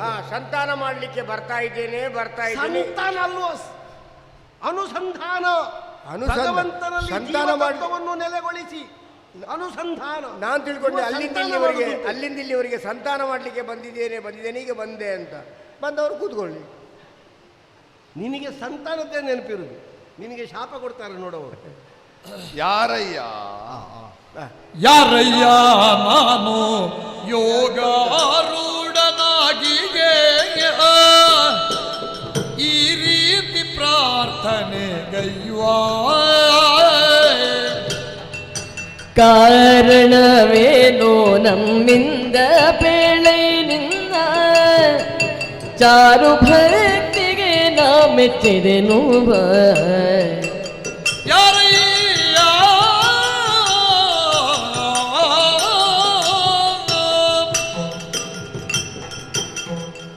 ನನ್ನೊಳಗಿರುವ ನಾನು ಯಾರು, ನಿನ್ನೊಳಗಿರುವ ನೀನು ಯಾರು? ರಗಳೆ ಬೇಡ, ಮುಗಿಸುವ. ಅವ್ರು ಯಾರು ಅಂತೇಳಿ ಅವ್ರಿಗೆ ಗೊತ್ತಿಲ್ಲ, ನೀವು ಯಾರು ಅಂತಲೂ ಅವ್ರಿಗೆ ಗೊತ್ತಿಲ್ಲ, ನಾನು ಯಾರಂತೂ ಅವ್ರಿಗೆ ಗೊತ್ತಿಲ್ಲ. ಮತ್ತೆ ಸುಮ್ಮನೆ ñಕ್ಕಿ ಯಾಕೆ ಹೋಗೋಣ? ಅದರ ಅರ್ಥ ಹಾಗ. ಮತ್ತೆ ನನ್ನೊಳಗಿರುವ ನಾನು ಯಾರು, ನಿನ್ನೊಳಗಿರುವ ನೀನು ಯಾರು? ನಾನು ನನ್ನದ್ದು, ನನ್ನಿಂದ ನೀನು, ನಿನ್ನಿಂದ ನಿನ್ನಿಂದ. ಎಂಥದ್ದು ಅದಕ್ಕೆ ಅರ್ಥ ಇಲ್ಲ ಅಂತ ಹೇಳುದವರು. ಆದ್ರೂ ಮಾತಾಡ್ತಾರಲ್ಲ ಅವರು, ಇಷ್ಟು ಅರ್ಥ ಇಲ್ಲದಿದ್ರು ಅದರ ಅರ್ಥದಲ್ಲಿ ಮಾತಾಡ್ತಾರೆ ನೋಡು. ಎಲ್ಲವೂ ಸುಳ್ಳು ಸುಳ್ಳು ಸುಳ್ಳು. ಜಗನ್ಮಿಥ್ಯಾ, ಹಾಗೆ ಎಲ್ಲವೂ ಸುಳ್ಳು. ಕಾಣುತ್ತಿರುವಂತಹ ನರನಾಟಕದ ವಲಯವೆಲ್ಲವೂ ಸುಳ್ಳು. ಹೌದಾ? ಎಲ್ಲವೂ ಸುಳ್ಳೆ. ಯತಿಗಳು ಇವ್ರ ಜೀವನದಲ್ಲಿ ಒಂದು ಸತ್ಯ ಮಾತಾಡಿದ್ದಿಲ್ಲ. ಮಾತಲ್ಲ ಪುಣ್ಯ, ಕಾಣುತ್ತಿರುವ ಸುಳ್ಳು. ನೀನು ಶಾಶ್ವತವಾ? ಅಲ್ಲ. ನೀನು ಶಾಶ್ವತವಾ? ಹಾಗಾದ್ರೆ ನೀನು ಸುಳ್ಳೆ. ನಾನು ಶಾಶ್ವತವಾ? ನಾನು ಸುಳ್ಳೆ.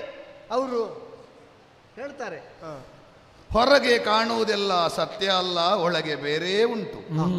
ನಮಗದು ನೀವು ಮಾತಾಡುವಾಗಲೇ ಗೊತ್ತಾಗಿದೆ, ಅಲ್ಲಿಂದ ಇಲ್ಲಿವರೆಗೆ ಬರ್ತಾ ಇದ್ದೀರಿ ಅಂತ ಹೇಳುವಾಗಲೇ ಬೇರೆ ಇದಕ್ಕೆ ಬಂದದ್ದು ನೀವು. ಎಂಥದ್ದು ಮಾತಾಡ್ತೀಯ ನೀನು? ಹೊರಗೆ ಕಾಣುತ್ತಿರುವುದೆಲ್ಲ ಸತ್ಯವಲ್ಲ, ಒಳಗೆ ಬೇರೆಯೇ ಉಂಟು.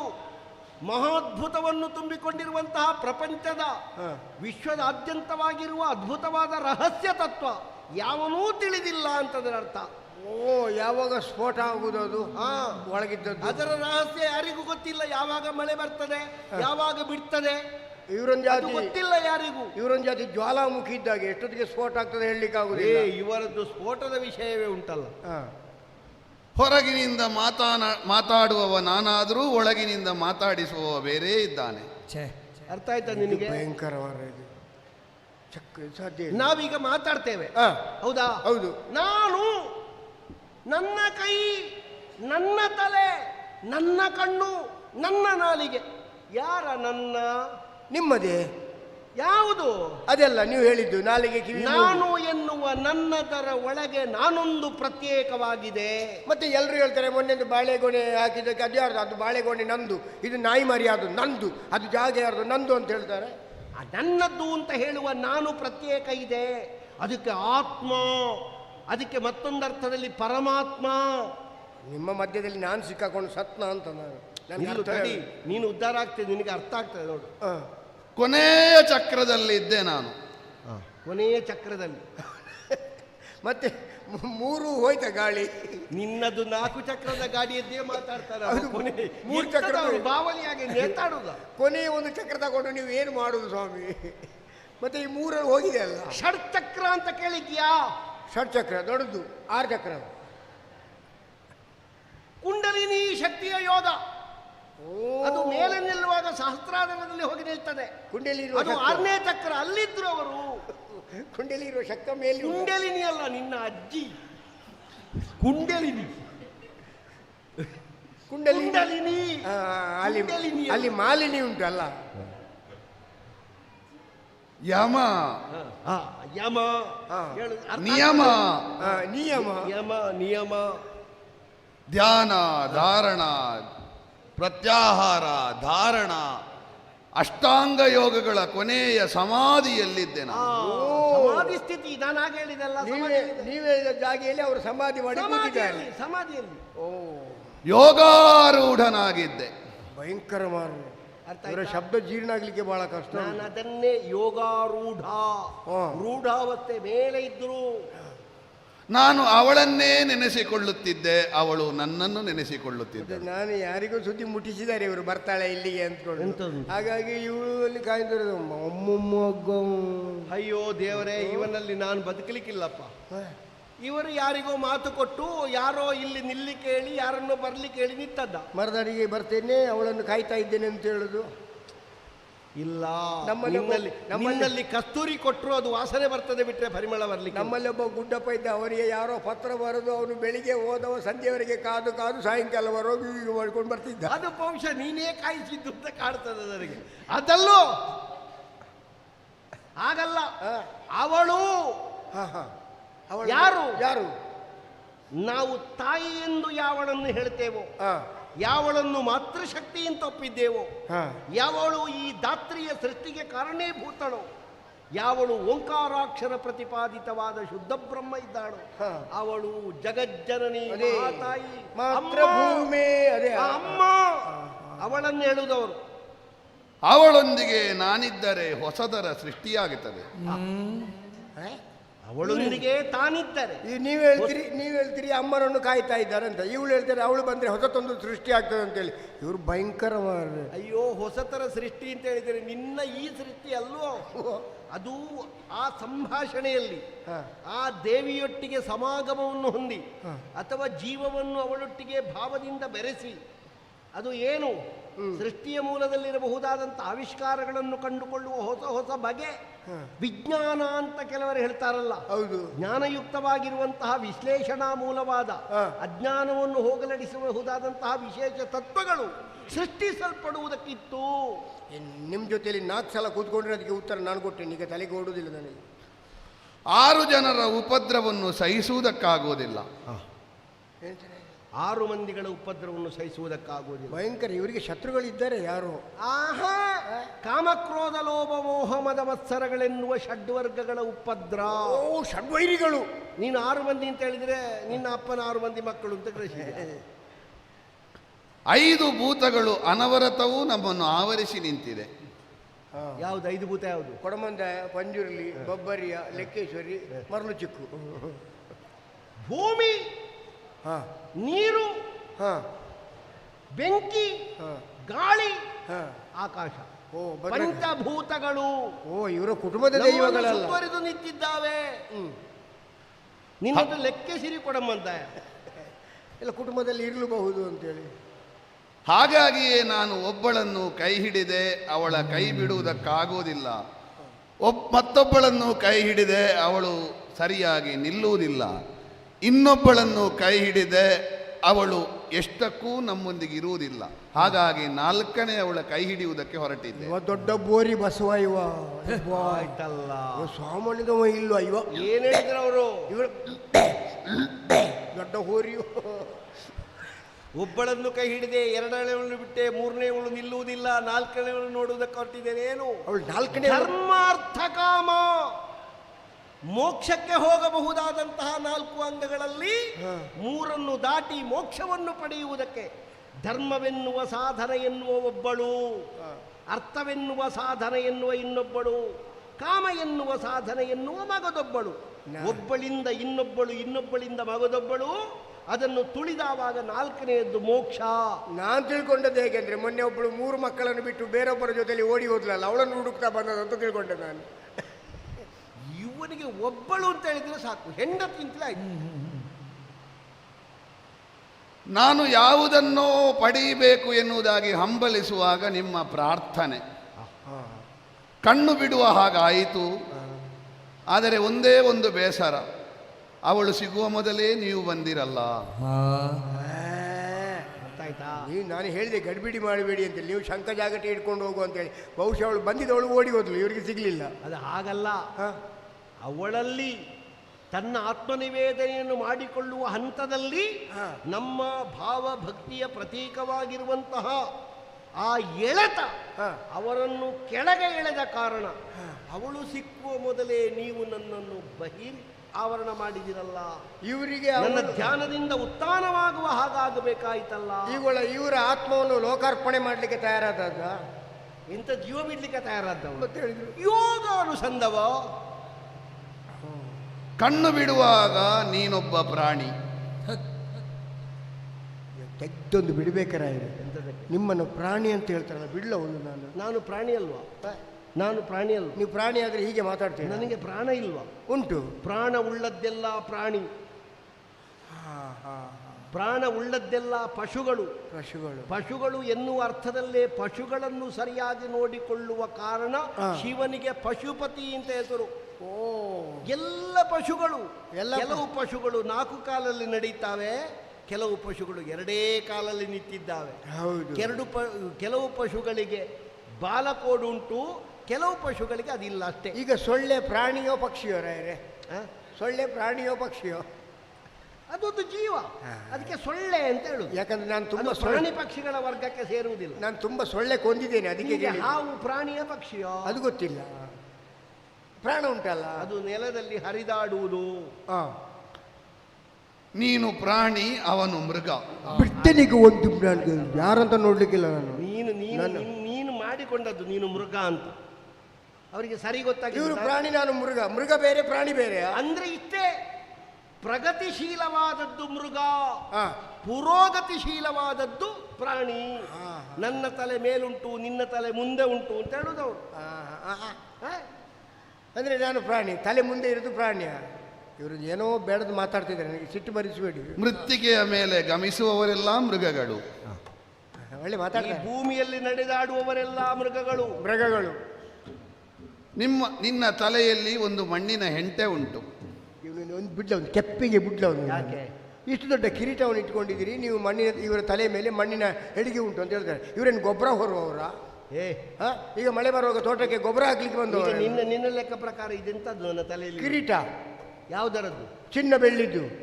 ಮುತ್ತೂರು. ಚಿನ್ನ ಎಲ್ಲಿ ಸಿಕ್ಕುವುದು? ಚಿನ್ನ ಮಣ್ಣಿನಡಿಯಲ್ಲಿ. ಮಣ್ಣಿನಡಿಯಲ್ಲಿ. ಹೌದಾ?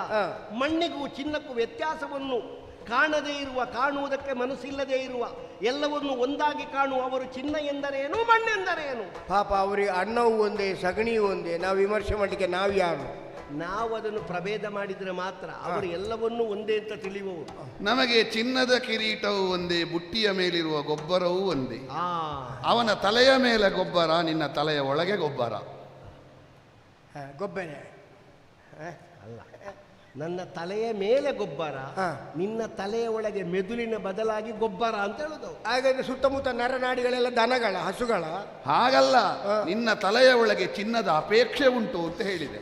ಹಾಗೆ ಯಾರು ಅಪೇಕ್ಷೆ ಉಳ್ಳವರಾಗಿದ್ದಾರೆ, ಯಾರು ಧನದಾಹಿಗಳಾಗಿದ್ದಾರೆ, ಹಾ ಯಾರು ಬೇಕು ಬೇಕು ಎನ್ನುವಂಥ ಹಂಬಲ ವ್ಯಾಮೋಹಗಳಿಗೆ ಒಳಗಾಗಿದ್ದಾರೆ, ಹೌದು ಅವರೆಲ್ಲರೂ ಈ ಪ್ರಪಂಚದಲ್ಲಿ ಯಾವುದಕ್ಕೂ ಆಗದೇ ಇರುವವರು ಅಂತ. ಸರಿ. ಲೋಭಿಗಳು.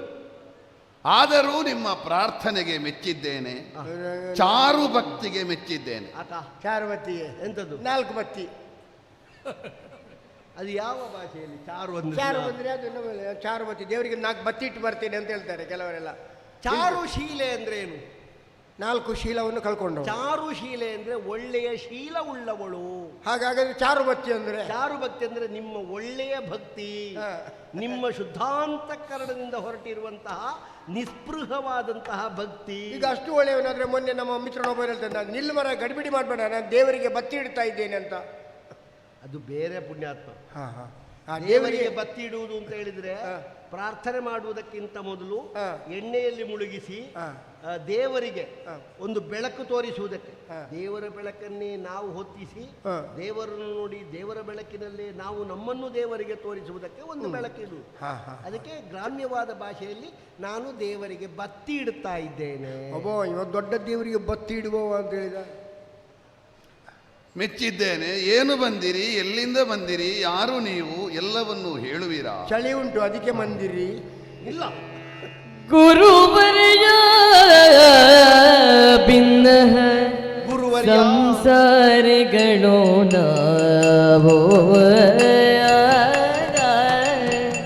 ನಾವು ಸಂಸಾರಿಗಳು. ಗುರುವರ್ಯ ಭಿನ್ನಗ ಸಂಸಾರಿಗಳು ನಾವು ನೆರೆ ಕಥೆಯ ಬಗೆ ನೀವೈಸೆ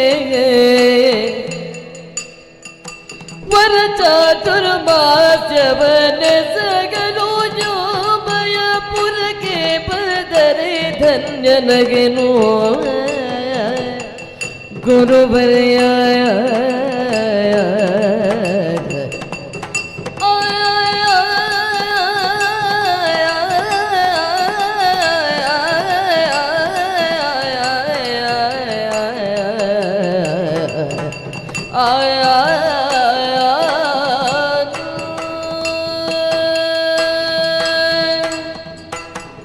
ಗುರುವರ್ಯ.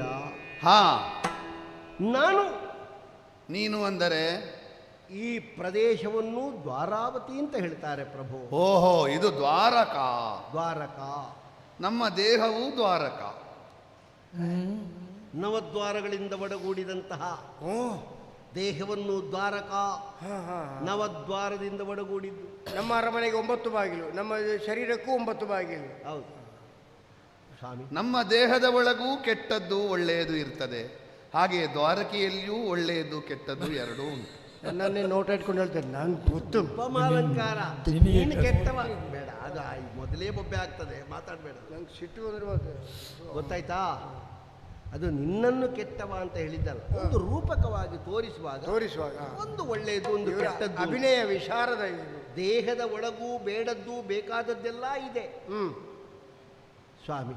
ಓ, ಈ ನಾಡಿಗೆ ನಾನು ಅಧಿಕಾರಿ ಅಂತ ಹೇಳಿಸಿಕೊಂಡಿದ್ದೇನೆ. ಓಹೋ, ನನ್ನ ಹೆಸರು ಹಾ, ಬಲಭದ್ರನೆಂದು. ಹಾ ಹಾ, ಬಲಭದ್ರನೇ. ನಾವೆಲ್ಲರೂ ಯಾದವ ಜಾತಿಯವರು, ನೀವು ಸ್ವಾಮಿ ಜಾತಿ. ಅವನ ಜಾತಿ ಯಾವುದೆಂದು ಅವನ ಜಾತಿಯವರಿಗೆ ಗೊತ್ತುಂಟೆ. ಅವ ಆಗ್ಲಿಕ್ಕೆ ನಮ್ಮವನೇ, ಆದ್ರೆ ಇಲ್ಲಿ ನಮ್ಮಲ್ಲಿ ತೋಟದ ರಕ್ಷಕ. ಬಹುಶಃ ಅವ ಜಾತಿ ಹಾಕುವುದಿಲ್ಲ ಅಂತ ಕಾಣುತ್ತದೆ. ಇಲ್ಲ, ಅವ ಎಲ್ಲಿ ಹೋದರೂ ಕುಮಾರನೇ. 70 ಕುಮಾರನೇ. 140ಕ್ಕೂ ಕುಮಾರನೇ. ಸರಿ ನೋಡಿ, ಅದನ್ನು ಉಳಿಸಿಕೊಂಡಿದ್ದಾನಲ್ಲವ ಇನ್ನು. ಸ್ವಾಮಿ, ಓ, ನನ್ನ ಹೆಸರು ಬಲರಾಮನೆಂದು. ಸರಿ, ನಾವು ಹೇಳುವುದು ಹಾಗೆ, ನಮಗೆ ಬಲರಾಮ. ಇವರಲ್ಲಿ ಬಲವೇ ರಾಮ ಅಲ್ಲ, ಬಲವಾದ ರಾಮ. ರಾಮ ಅಂದ್ರೆ ಅದು, ಅಥವಾ ಹೀಗೆ ಹೇಳುವ, ನಮಗೆ ರಾಮಬಲ. ರಾಮ ಬಲ. ಆ ರಾಮ ಎನ್ನುವ ಶಬ್ದ ಯೋಗಿಗಳಿಗೆ ಆನಂದವನ್ನು ಕೊಡಬಹುದಾದದ್ದು. ಆದದ್ದರಿಂದ ರಾಮ ಎನ್ನುವ ಆನಂದ ತತ್ವವೇ ನಮಗೆ ಬಲವಾದದ್ದು. ಆದದ್ದರಿಂದಲೇ ರಾಮಬಲ ಬಲರಾಮ. ಆದ್ದರಿಂದಲೇ ಇವರು ಯೋಗಾನಂದ ಸ್ವಾಮಿಗಳು. ಇಲ್ಲಿ ಅವರ ಹೆಸರು ಕೇಳೋಣ ಸ್ವಾಮಿ. ಓ, ಸಂಸಾರಿಗಳು ನಾವು. ಹಾ ಒಂದುಂಟು ಒಂದಿಲ್ಲ.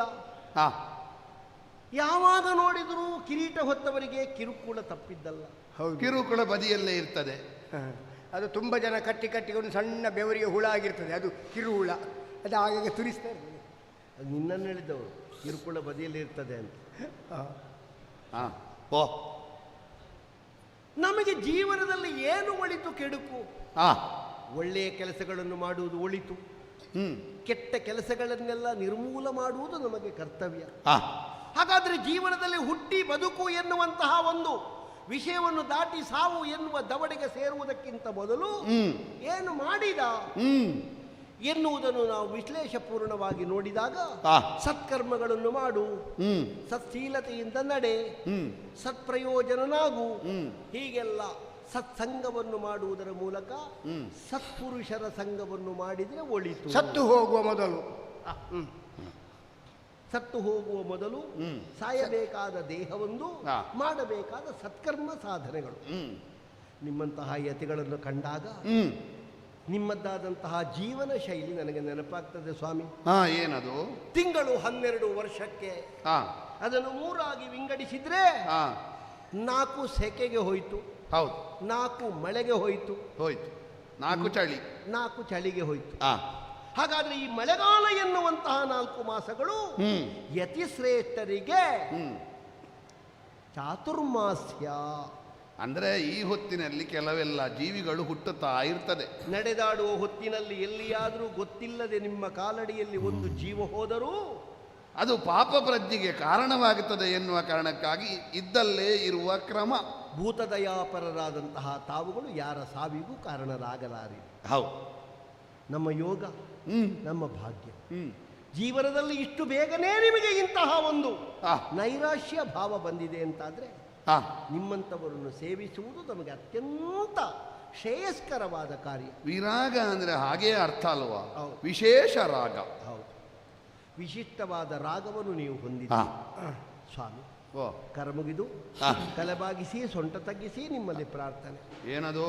ಈ ಸಲದ ಚಾತುರ್ಮಾಸ್ಯವನ್ನು ನೀವು ವ್ರತವಾಗಿ ಕೈಗೊಳ್ಳುವ ಆಚರಣಾ ಪೂರ್ತಿಯನ್ನು ನಮ್ಮ ದ್ವಾರಾವತಿಯಲ್ಲಿ ಮಾಡಿದಿರಿ ಅಂತಾದ್ರೆ ನಮ್ಮ ತಿಳಿದೆಯೋ ಮಾಡಿದಂತಹ ಪಾಪಗಳೆಲ್ಲ ಕಳೆದು ಹೋಗ್ತದೆ.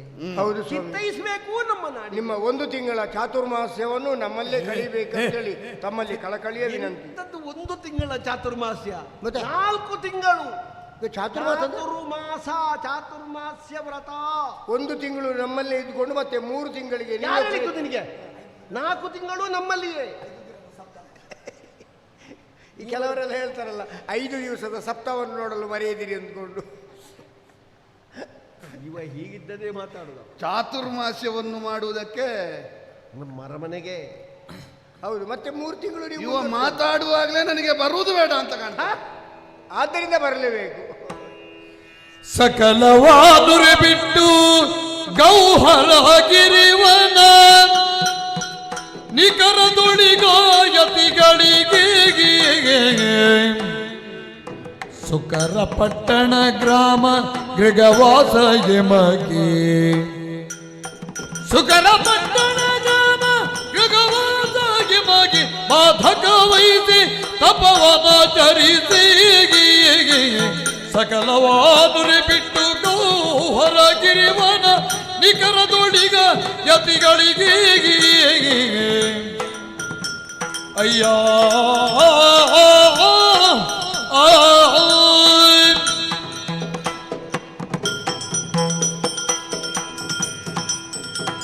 ಒಂದು ವ್ಯಾಪ್ತಿ ಇರುವವರಿಗೆ ನೀನು ಹೇಳಿದ ಚಾತುರ್ಮಾಸ್ಯ ಎನ್ನುವುದುಂಟು.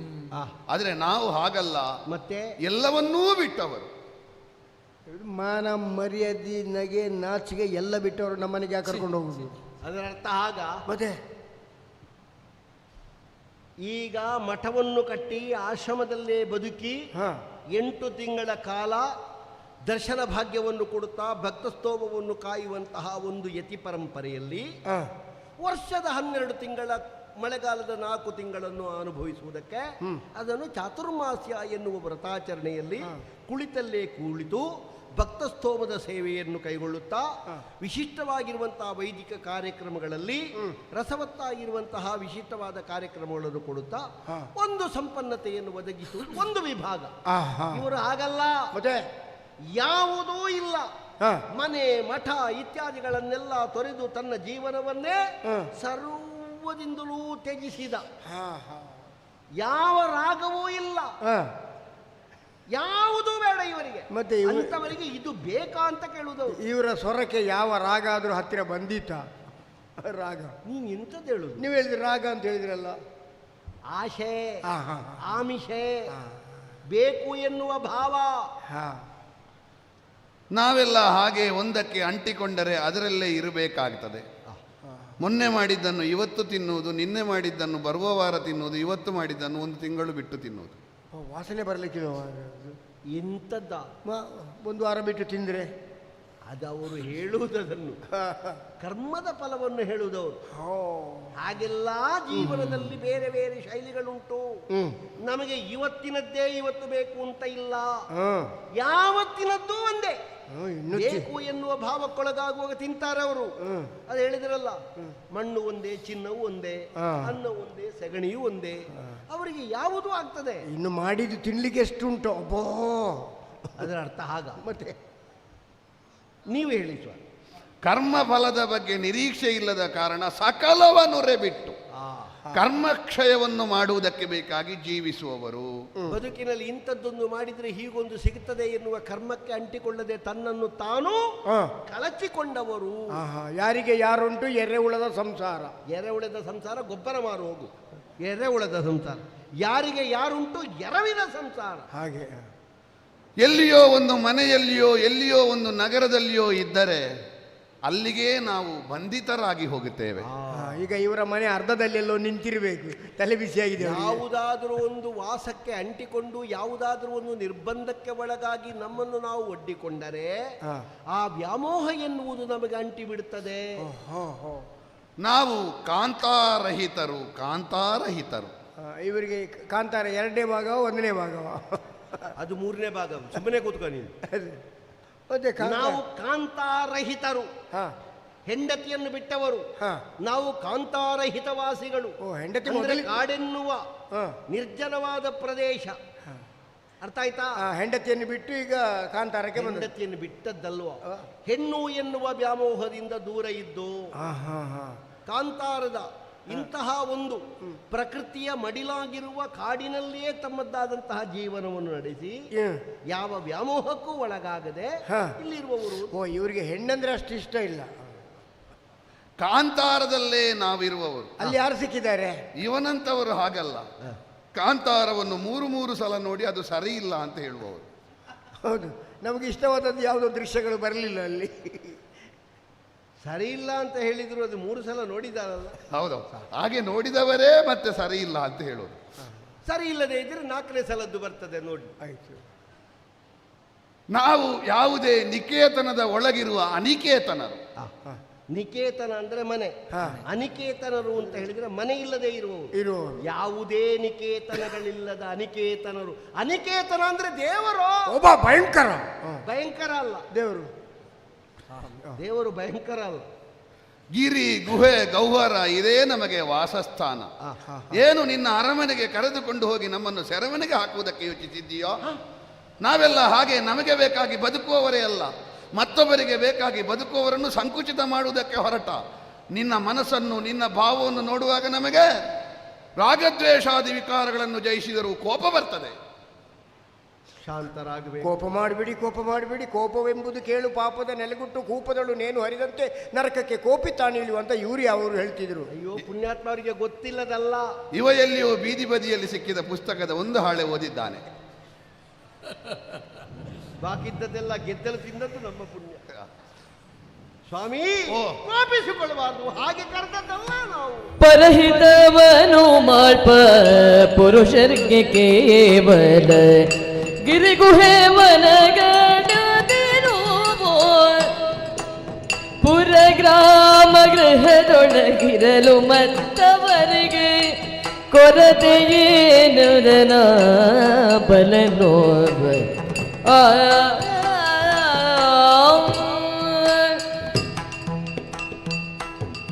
ಮಾತಾಡಿದ್ರಲ್ಲಿ ಕೋಪ ಬಂತಕ್ಕ ಅವರಿಗೆ.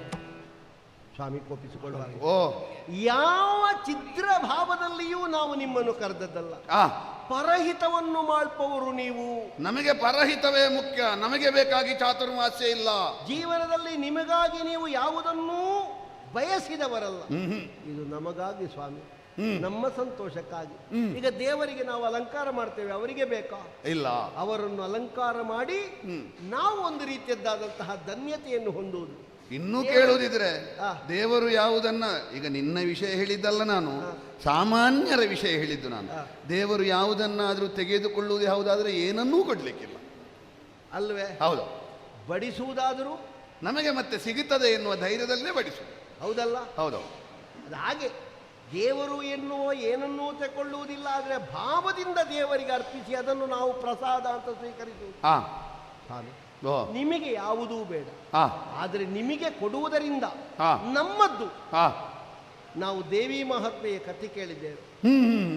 ಈಶ್ವರ ತ್ರಿಶೂಲ ಕೊಟ್ಟನಂತೆ, ನಾರಾಯಣ ಚಕ್ರ ಕೊಟ್ಟನಂತೆ, ಬ್ರಹ್ಮದಂಡ ಕೊಟ್ಟನಂತೆ. ದೇವಿಗೆ ಬೇಕು ಅಂತ ಇಲ್ಲ ಅಲ್ಲ, ಮಹಿಷನನ್ನು ಕೊಲ್ಲುವುದಕ್ಕೆ ದೇವಿಗೆ ಆಯುಧವೇ ಬೇಡವೇ ಬೇಡ. ಇವರ ಆಯುಧಗಳು ಸಂಪನ್ನತೆಯನ್ನು ಹೊಂದಲಿ ಎನ್ನುವ ಭಾವದಿಂದ ದೇವಿಯ ಕೈಗೆ ಕೊಟ್ಟರಂತೆ. ಆ ರೂಪದಿಂದ ಅವಳನ್ನು ಕಾಣುವುದಕ್ಕೆ ಇವರಿಗೆಲ್ಲ ಇಷ್ಟ ಆದ ಕಾರಣ. ಇಲ್ಲದೇ ಇದ್ರೆ ದೇವಿ ಕಾಣಿಸಿಕೊಳ್ಳುವಾಗ ಯಾವುದೂ ಅವಳ ಮೈ ಮೇಲೆ ಇರಲಿಲ್ವಂತೆ, ನಿರಾಭರಣೆ, ನಿರ್ವಾಣವಾಗಿ ಕಾಣಿಸಿಕೊಂಡಳು. ಹೌದೌದು. ಹಾಗಾದ್ರೆ ನಿರ್ವಾಣವಾಗಿ ತಾನು ಕಾಣಿಸಿಕೊಳ್ಳುತ್ತಾಳೆ ಅಂತ ಆದ್ರೆ ಭಾವ ವಿಕಾರ ರಹಿತಳು ಅಂತ ಅರ್ಥ ಅಲ್ವೇ? ಹೌದೌದು. ಅವಳನ್ನು ಭಾವ ಬಂಧನಕ್ಕೆ ಒಳಗಾಗಿಸಿ ಅವಳನ್ನು ಆ ಚಿತ್ರದಿಂದ ಕಾಣುವುದಕ್ಕೆ ಭಕ್ತ ಸ್ತೋಮವೆನ್ನುವ ಮಕ್ಕಳ ಅಭಿರುಚಿಯ ಅಲಂಕಾರ ಅಷ್ಟೇ. ಹಾಗೆ ನಿಮ್ಮನ್ನು, ಆದ್ರೆ ನೀವಿಬ್ಬರು ಮಾತಾಡುವಾಗ ರಕ್ತ ಬೀಜನ ಅನುಭವ ಇದ್ದವರಾಗಿ ಮಾತಾಡ್ತೀರಿ. ನೀನು ಬ್ರಹ್ಮ ವಿಷ್ಣುವಿನ ವಿಷಯ ಹೇಳುವಾಗ ಅವನಿಗೆ ರಕ್ತಬೀಜನ ನೆನಪಾಗುತ್ತದೆ ಎಂದಾದ್ರೆ ಸಂಸ್ಕಾರ ಮಾತಾಡಿಸುವುದದು. ಅವನಿಗೆ ಅದು ನೆನಪಾಗುವುದಂತ. ಈ ದೇವಿ ಮಹಾತ್ಮೆಯಲ್ಲಿ ಅವ ನೋಡಿದ ಪುಟ ಅದು ಕೊನೆಗೆ ಜನ್ಮದಲ್ಲಿ ಅವ ಮಾಡುವುದಿಲ್ಲ ಅದನ್ನು. ಬಹುಶಃ ಹೀಗೆ ಕಾಣ್ತದೆ, ರಕ್ತಬೀಜನಿಗಿಂತ ಹೆಚ್ಚು ಹೊತ್ತು ಅವನೇ ತೆಗೆದುಕೊಡುತ್ತಾನೆ. ಇಲ್ಲ, ತೊಂದರೆ ಇಲ್ಲ ಸುಧಾರ್. ಬೇರೇನೂ ನಾನು ಬಯಸುವುದಿಲ್ಲ. ನಿಮ್ಮ ಆಗಮನ ಎನ್ನುವುದು ನಮಗೆ ಅನುಗ್ರಹ, ನಿಮ್ಮ ಉಪಸ್ಥಿತಿ ಎನ್ನುವುದು ನಮ್ಮ ಗೌರವಾದರಗಳಿಗೆ ನೀವು ಕೊಡುವ ಆಶೀರ್ವಾದ. ಆದ್ದರಿಂದ ಈ ಸಲದ ಒಂದು ಚಾತುರ್ಮಾಸ್ಯ ನಿಮಗೆ ಒಂದು ಪೂರ್ಣ ನಿಲ್ಲಿಕ್ಕಾಗದಿದ್ರು ನೀವು ಆದರೆ ನಮ್ಮಲ್ಲಿಗೆ ಬಂದು ಒಂದು 3 ತಿಂಗಳಾದ್ಮೇಲೆ ಆದ್ರೂ ಹೋಗಿ, ನೀವು 1 ತಿಂಗಳು ಸುಧಾರಿಸ್ಕೊಳ್ಳಿ. ಬೇರೆ 4 ತಿಂಗಳು ಕೂಡ ಚಾತುರ್ಮಾಸ್ಯ ಅವಸರದಲ್ಲಿ ಹೋಗ್ಬೇಕಿದೆ ಅವರಿಗೆ. 3 ತಿಂಗಳಾದ್ಮೇಲೆ ಆದ್ರೂ ಹೋಗಿ. ಈ ಸಲದ ಚಾತುರ್ಮಾಸ್ಯ ನಮ್ಮ ಕೇಳಿಕೆಯಂತೆ ನಮಗಾಗಿ ನೀವೊಂದು ಮಾಡುವ ದೊಡ್ಡ ಅನುಗ್ರಹ ಸ್ವಾಮಿ. ಮೆಚ್ಚಿದೆ ಮೆಚ್ಚಿದೆ ನಿಮ್ಮಯ ಭಕ್ತಿ ಭಾವಕ್ಕೆ ನಾನು ಕೆಚ್ಚು ಮಾತಿಲ್ಲೇನು ಬಗೆನು ನೆಚ್ಚಿನ ಕೃಪಗೀಗ ಮಾತ್ರವಾದುದನು ನಿಶ್ಚಯ ಪೂಜನಿಲ್ದ ಯತಿಯೋ. ಮೆಚ್ಚಿದೆ ಮೆಚ್ಚಿದೆ ಮೆಚ್ಚಿದೆ. ಧನ್ಯನಾದೆ ಧನ್ಯನಾದೆ. ಗೊತ್ತಾಗುತ್ತದೆ ದೊಡ್ಡ ಭಾವ. ನೋಡಿ, ಇಲ್ಲೇನೋ ಸಣ್ಣ ಸೀಂತ್ರಿ ಉಂಟು, ನಿಮ್ಮನ್ನು ಭಾವ ಅಂತ ಕರಿತಾ ಇದ್ದಾರೆ. ಸಣ್ಣ ಸೀಂತ್ರಿ ಇರಬೇಕು, ನಿಮ್ಮನ್ನು ಭಾವ ಅಂತ ಕರಿತಾ ಇದ್ದಾರೆ. ಏನಂತ ಹೇಳಿದ್ರು ಅವರು? ದೊಡ್ಡ ಭಾವ, ಹಿರಿಯ ಭಾವ. ನನ್ನ ಮನಸ್ಸನ್ನು ಅವರು ತಿಳಿದು ಮಾತಾಡ್ತಾ ಇರುವುದು. ನಾನು ಅವರನ್ನು ಕರೆಯುವಾಗ ಅವರು ನನ್ನ ಭಕ್ತಿಗೆ ಮೆಚ್ಚಿ ಆ ಭಾವ. ನೀನು ಎಂಥದ್ದು ಮಾತಾಡಿ? ನಿಮ್ಮ ದೊಡ್ಡ ಭಾವ ಅಂತ. ಭಾವ ಭಾವನೆ. ಯಾಕೆಂದರೆ ಎಷ್ಟು ದೊಡ್ಡ ವಿರಾಗಿಗಳಾದರೂ ಅವರ ನಿಯಂತ್ರಣದಲ್ಲಿ ಅವರ ಬುದ್ಧಿ ಇರುವುದಿಲ್ಲ. ಅಣ್ಣನಿಗೆ ಒಬ್ಬಳೇ ಹೆಂಡತಿ, ತಮ್ಮನಿಗೆ 100 ಹೆಂಡತಿಯರು. ನೋಡಿ, ನಿಮ್ಮ ಕುಟುಂಬಕ್ಕೆ ಕೈ ಹಾಕ್ತಾ ಇದ್ದಾರೆ ಅವರು. ಏನು ಕುಟುಂಬ? ನಿಮ್ಗೆ ಒಂದೇ ಹೆಂಡತಿ, ನಿಮ್ಮ ತಮ್ಮ ಕೃಷ್ಣನಿಗೆ 106 ಹೆಂಡತಿ ಇದ್ದಾರಂತೆ. ನೋಡಿ, ಓ ಪುಣ್ಯಾತ್ಮ, ನಿನಗೆ ಅದು ಹಾಗೆ ಅನ್ನಿಸಲ್ಪಡುವುದು. ಅಣ್ಣ ಎಂದರೆ ಬುದ್ಧಿ, ತಮ್ಮ ಎಂದರೆ ಮನಸ್ಸು. ಬುದ್ಧಿಗೆ ಒಂದೇ, ಮನಸ್ಸಿಗೆ ಹಲವು. ಮನಸ್ಸು ಚಂಚಲ, ಬುದ್ಧಿ ನಿರ್ಧಾರಾತ್ಮಕವಾದದ್ದು. ನಮ್ಮ ಕುಟುಂಬಕ್ಕೆ ಕೈ ಹಾಕಿ ಬುದ್ಧಿ ಮನಸ್ಸುಗಳನ್ನು ಇಲ್ಲಿ ಬಲರಾಮ ಕೃಷ್ಣರು ಅಂತ ಹೇಳಿದ್ರೆ ನಮ್ಮ ಕುಟುಂಬದ ವಿಷಯ ಅವರಿಗೆ ನೀನೇ ಹೇಳಿದಾಗಾಯ್ತಲ್ಲ. ಅವರು ಎಲ್ಲಿಯವರೋ ಏನು ಪಾಪ. ಕೆಲವೊಮ್ಮೆ ತಂಗಿ ಸಿಗುವುದಕ್ಕೆ ದೊಡ್ಡಣ್ಣನೇ ಬಿಡುವುದಿಲ್ಲ. ನೋಡಿ ನೋಡಿ, ಹೋಗಿ ಹೋಗಿ ಮನೆ ವಿಷಯಕ್ಕೆ ಬಂದರು. ನಿಮ್ಮ ತಂಗಿಯ ವಿಚಾರ ಬಂತು ನೋಡಿ ನೋಡಿ ಅರ್ಥ ಮಾಡಿ. ನಿಮಗೆಲ್ಲ ಮಾತಾಡುವಾಗ ಬರದಲ್ಲಿ ಅದೆಲ್ಲ ತಲೆಗೆ ಹೋಗುವುದಿಲ್ಲ. ಆಗ ನಿಮ್ಮನ್ನು ದೊಡ್ಡ ಭಾವ ಅಂತ ಕರೆದ್ರು, ಈಗ ತಂಗಿ ಅಂತಿದ್ದಾರೆ, ಅದಕ್ಕೆ ನೀವು ಅಡ್ಡ ಬರ್ತೀನಿ ಅಂತ ಹೇಳ್ತೀರಾ. ಸ್ವಲ್ಪ ಜಾಗ್ರತೆ ಮಾಡಿ. ಎಂಥದ್ದು ತಂಗಿರುವುದಕ್ಕೆ? ತಂಗಿ ಇರೋದಕ್ಕೆ ಅವರು ಬಂದದ್ದು. ತಂಗಿ, ನಾನು ತಂಗಿ ಅಂದದ್ದು ಕಾರುಣ್ಯವನ್ನು, ಆ, ದೊಡ್ಡಣ್ಣ ಅಂದದ್ದು ಅಹಂಕಾರವನ್ನು. ಕಾರುಣ್ಯ ಸಿಗುವುದಕ್ಕೆ ಕೆಲವೊಮ್ಮೆ ಅಹಂಕಾರ ಬಿಡುವುದಿಲ್ಲ. ಅವರು ಭಯಂಕರ ಮಾತಾಡ್ತಾರೆ. ನಿನಗೆ ನನಗೆ ಅರ್ಥ ಆಗುದಿಲ್ಲ, ಮತ್ತೆ ನಿನಗೆ ಅರ್ಥ ಆದಿಲ್ಲ. ಅದು ಹೌದು. ಮತ್ತೆ ಈಗ ಏನು ಮಾಡೋದು ಅಂತ? ತಂಗಿ ಸಿಗುವುದಕ್ಕೆ ದೊಡ್ಡಣ್ಣ ಬಿಡುವುದಿಲ್ಲ, ಕಾರುಣ್ಯವನ್ನು ಬಿಡುವುದಕ್ಕೆ ಅಹಂಕಾರ ಬಿಡುವುದಿಲ್ಲ. ಅಹಂಕಾರ ಎನ್ನುವುದು ಅಣ್ಣ, ಕಾರುಣ್ಯ ಎನ್ನುವುದು ತಮ್ಮ. ನಿಮ್ಮ ಮಧ್ಯದಲ್ಲಿ ಸಿಕ್ಕಾಕೊಂಡು ನಾನು ಸತ್ಯ ಇವತ್ತು. ನಾನು ಯೋಚಿಸಿದೆ, ನಿಮ್ಮಲ್ಲಿಗೆ ಬಂದರೆ ನಾನು ಯಾವುದನ್ನು ಸಿಗಬೇಕು ಅಂತ ನಿರೀಕ್ಷಿಸಿದ್ದೇನೋ ಅದು ಸಿಗುವುದಿಲ್ಲ ಅಂತ ಭಾವಿಸಿದ್ದೆ. ಆದರೆ ನಾನು ನಿರೀಕ್ಷಿಸಿದ ಸುಭದ್ರವಾದದ್ದು ನಿಮ್ಮ ಮೂಲಕವೇ ಸಿಗುವುದಾದರೆ ಬರುವುದಕ್ಕೇನು? ನೋಡಿ, ನೀವು ಕರ್ಕೊಂಡೋದ್ರೆ ಸುಭದ್ರ ಸಿಗ್ತದೆ ಅಂತ ಹೇಳ್ತಾ ಇದ್ದಾರೆ ನೋಡಿ. ಅವರು ಸುಭದ್ರ ಅಂತ ಹೇಳುವುದು ಸೌಭದ್ರವಾದ ಕಲ್ಯಾಣವನ್ನು ಒದಗಿಸತಕ್ಕಂತಹ ಮಂಗಳದಾಯಕಿಯಾದ ಭವಾನಿಯನ್ನು ಹೇಳಿದವರು. ನಿಮ್ಮಲ್ಲಿಗೆ ನಾನು ಬಂದರೆ ಅವಳನ್ನು ಉಪಾಸಿಸುವುದಕ್ಕೆ ನನಗೆ ಆತಂಕ ಆದೀತೋ ಎನ್ನುವ ಭಾವನೆಯಲ್ಲಿ ನೀವು ಒದಗಿಸಿಕೊಡಬಹುದಾದಂತಹ ಚಾತುರ್ಮಾಸ್ಯದ ವ್ರತಾಚರಣೆಯಲ್ಲಿ ನನಗೆ ಅದು ಭದ್ರವಾಗುತ್ತದೆ ಅಂತಾದ್ರೆ ಬರುವುದಕ್ಕೇನು? ನಮ್ಮ ಮನೆಯಲ್ಲಿ ಎಲ್ಲ ಒದಗಿಸಿಕೊಟ್ರೆ ಅವರು ಸಂತೋಷ ಪಟ್ಕೊಂಡು 3 ತಿಂಗಳಲ್ಲಿ ಹೋಗ್ತಾರೆ ಅವರು. ಹಾಗೆ ನೀನು 4 ತಿಂಗಳಿನ ಕಾಲ ಬಂದು ನಿಮ್ಮ ಉದ್ಧಾರ ಮಾಡುವುದಕ್ಕೆ ಕೇಳಿಕೊಂಡೆ ಅಲ್ಲ? ಹೌದು, 4 ತಿಂಗಳು. ಅಷ್ಟು ಸಮಯ ಎಲ್ಲ ಹೋಗ್ಲಿಕ್ಕಿಲ್ಲ, ಅದಕ್ಕಿಂತ ಮೊದಲೇ ಫಲ ಸಿಕ್ಕೀತು. ಗಡಿಬಿಡಿಯಲ್ಲಿ ಹೋಗೋ ಆಲೋಚನೆ ಉಂಟ ನಿಮ್ದು? ಹಾಗಲ್ಲ, ಅನುಗ್ರಹದ ಫಲ ಸಿಕ್ಕೀತು. ಆದರೆ ಒಂದುಂಟು. ಹೇಗೆ? ನಮಗೆ ನೃಪಗೆ ಆಗುವುದಿಲ್ಲ, ಅರಮನೆ ಆಗುವುದಿಲ್ಲ. ಇಲ್ವೇ? ಯಾಕಂದ್ರೆ ಹೆಚ್ಚು ಜನರಿದ್ರೆ ನಮ್ಮ ಕೆಲಸಕ್ಕೆ ತೊಂದರೆ ಆಗುತ್ತದೆ, ಅವರ ಯೋಗಕ್ಕೆ. ಹೌದೌದು, ಅರಮನೆಯಲ್ಲಿ ಆಚೆ ಹಾಗಾಗಿ ನೃಪಗೇಹವನ್ನು ಉಳಿದು ಬೇರೆ ಕಡೆಯಲ್ಲಿ ವ್ಯವಸ್ಥೆ ಮಾಡುವುದಿದ್ರೆ ನಾವು ಬರಬಹುದು. ಅದು ಮಾಡ್ತೇವೆ, ಅದು ಮಾಡ್ತೇವೆ. ಏನು ನೋಡ್ತಿ? ಬರುವುದಕ್ಕೆ ಒಪ್ಪಿದ್ದಾರೆ, ಅಡ್ಡ ಬಲ್ಲಕ್ಕಿಲ್ಲಿ ಕೂತ್ಕೊಳ್ಳಿ, ಜಾಗಟೆ.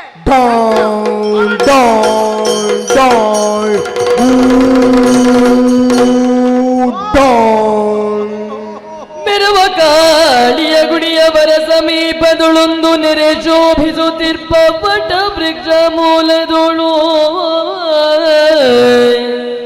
ಮೆರವ ಮಣಿ ಖಚಿತ ವೇದಿಕೆಯ ವಿರಚಿಸಿ ನರನ ಪೀಠದೊಳ್ಗುಳ್ಳಿರಿಸುತ್ತ ನರನ ಕುಳ್ಳಿರಿಸುತ್ತ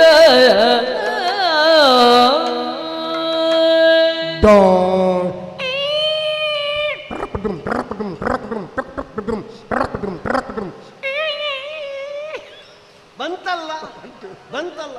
ನೀನು ಇದಕ್ಕೆ ಅವನಿಗೆ ಬೇರೆಯೇ ಕೊಡ್ತೀಯೇ? ಅವನ ಅಭಿರುಚಿ ಅದು. ಅವನಿಗೆ ಏನೂ ಕೊಡದಿದ್ರು ತೊಂದರೆ ಇಲ್ಲ, ಅವನೇ ಕೆಲವು ಸಲ ಕೊಟ್ಟು ಹೋಗ್ತಾನೆ. ಆಗಲೇ ಅವನ ಆತ್ಮಕ್ಕೆ ಶಾಂತಿ ಸಿಗುತ್ತೆ. ಅಂದ್ರೆ ಈಗಲೇ ಕೊಲ್ಲುವ ಆಲೋಚನೆ ಉಂಟಂತ ಆನಂದ. ಈಗ ನೀನಿದ್ದಿ, ನೀವು ಹೋದ ಮೇಲೆ ಆತ್ಮಕ್ಕೆ ಸುಖ ಸಿಕ್ಕಲಿ.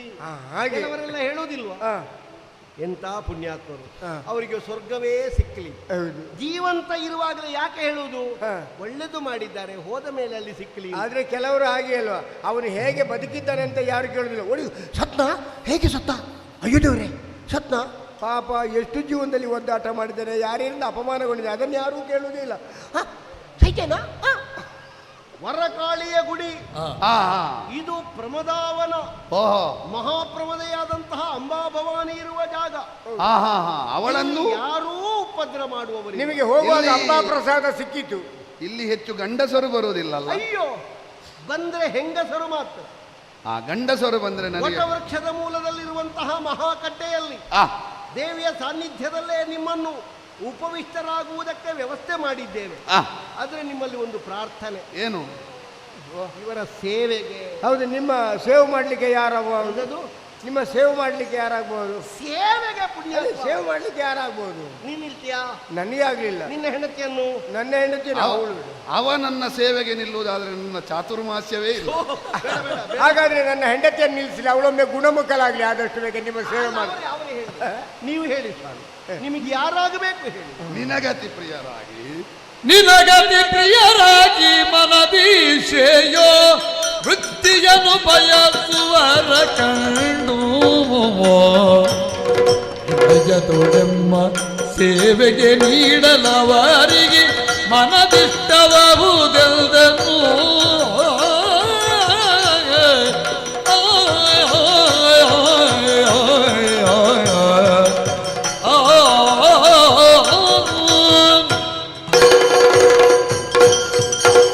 ಅಯ್ಯ ಸ್ವಾಮಿ, ನಿನ್ನ ಹೆಸರು ಬಲರಾಮ. ಬಲರಾಮ.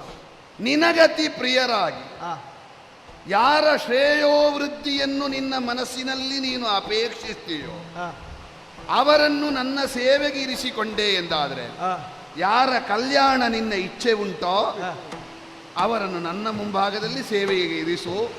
ಆಮೇಲೆ ಅವರ ಆಸೆಯನ್ನು ನೀನು ಬಿಟ್ಟು ಬಿಡಬಹುದು. ಹಾಗಾದ್ರೆ ಯಾರಾಗ್ಬೋದು? ಅಲ್ಲ, ಅವರು ಹೇಳಿದ್ದು ಕೇಳಿದ್ದ ಇಲ್ಲ. ನನಗತಿ ಪ್ರಿಯರಾದ ಆ, ನಾನು ಯಾರ ಶ್ರೇಯೋಭಿವೃದ್ಧಿಯನ್ನು ಬಯಸ್ತೇನೋ ಸರಿ. ಅಂಥವರನ್ನು ಇವರ ಸೇವೆಗಿರಿಸಿದ್ರೆ ಆ. ಅವರ ಬಗ್ಗೆ ಮತ್ತೆ ಗೊಡವೆಯೇ ಬೇಡ. ಅಂದ್ರೆ ನಾವು ಹೋಗುದು ಬೇಡ, ಎಲ್ಲ ಅವರೇ ನೋಡಿಕೊಳ್ತಾರೆ ಅಂತ. ಹಾಗಲ್ವೋ? ವಾ. ನಾವು ಎಣಿಸಿದ್ದನ್ನು ಅವರು ಅನುಗ್ರಹಿಸ್ತಾರೆ. ಹಾ, ಕೆಲವರೆಲ್ಲ ಹೇಳುದಿಲ್ವಾ, ನೀವು ತಿರುಗಿಯೂ ನೋಡುದು ಬೇಡ. ತಿರುಗಿ ನೋಡುದು ಬೇಡ. ಅದರ ಅರ್ಥ ಎಂತದ್ದು? ಏನು? ಪೂರ್ತಿ ಹೋಗ್ತದೆ ಅಂತಲ್ಲ, ಆ. ನೀವು ಇಲ್ಲದೆ ಇದ್ರೂ ಅದು ಪೂರ್ತಿ ಆಗ್ತದೆ ಅಂತ. ಹಾ ಹಾ. ನಿನಗೆ ನಿರೀಕ್ಷೆಗಿಂತ ಹೆಚ್ಚಿನ ಫಲ ನಿನಗೆ ಗೊತ್ತಾಗದೇ ಸಿಗುತ್ತದೆ. ಆ. ನಾವು ನಿರೀಕ್ಷೆ ಮಾಡಿದ್ದಕ್ಕಿಂತಲೂ ಆ. ಕೆಲವು ಸಲ ಈ ವರ್ಷ ಫಸಲು ನಾವು ಏನೂ ಹಾಕ್ಲಿಲ್ಲ, ಆದ್ರೂ ಅದಕ್ಕಿಂತ ಹೆಚ್ಚು ಬಂದಿದೆ. ಬಂದಿದೆ, ಆದ್ರೆ ಮಧ್ಯದಲ್ಲಿ ಅಡಿಕೆ ಹೊಡಿತಾ ಇದೆ, ಏನ್ ಮಾಡುದು? ಅರ್ಥ ಆಯ್ತಾ? ಓ. ಯಾರನ್ನು ನಿಲ್ಲಿಸೋದು? ಹಾ, ಯಾರನ್ನು? ಯಾರನ್ನು? ನಾನು ಆಗುದಿಲ್ಲ, ನೀವು ಆಗುದಿಲ್ಲ, ನಿಮ್ಮ ಅಪ್ಪ ಅಮ್ಮ ಆಗುದಿಲ್ಲ. ಅದಾಗ್ಲಿಕ್ಕಿಲ್ಲ. ಹಾ. ನೀನೊಂದು ಕೆಲಸ ಮಾಡು. ಏನು? ನಾನು ಅತಿಯಾಗಿ ಪ್ರೀತಿಸುವ, ನಾನು ಯಾರ ಶ್ರೇಯೋಭಿವೃದ್ಧಿಯನ್ನು ಬಯಸಿದ್ದೇನೆ ಕೇಳಿದ್ರೆ, ಆ. ಈಗ ಶ್ರೇಯಸ್ಕರವಾದಂತಹ ಸಾಧನೆಯನ್ನು ಗಳಿಸುವುದಕ್ಕಿರಬಲ್ಲವಳು ಆ. ನನ್ನ ತಂಗಿ ಸುಭದ್ರ. ಆ. ನೀ ಹೋಗುವಾಗ ಆ. ಸುಭದ್ರಮ್ಮನೊಮ್ಮೆ ಬರ್ಲಿಕ್ಕೆ ಹೇಳು. ಅಮ್ಮ ಸುಭದ್ರಮ್ಮ, ಅಮ್ಮ ಬನ್ನಿ ಬನ್ನಿ ಬನ್ನಿ. ತಂಗಿ ಬಾರಮ್ಮ ಸೌಭದ್ರಿ ಮಂಗಲ ಸುಗಾತ್ರಿ ಅಂಗನ ಮಣಿಜಿ ಕುರಂಗ ಸಮನೇತ್ರೇ ಭೃಂಗತಿ ಕುರೆ ನೀನಿಯತಿ ಪುಂಗವನ ಪದವಾ ಕಿಂಗದಿ ದಿವಿಸಲು ಪಡೆವೆ ತುಂಗತರ ಸಂಪದವಾಗ ತಂಗಿ ಬಾರುವ ಸೌಭದ್ರಿ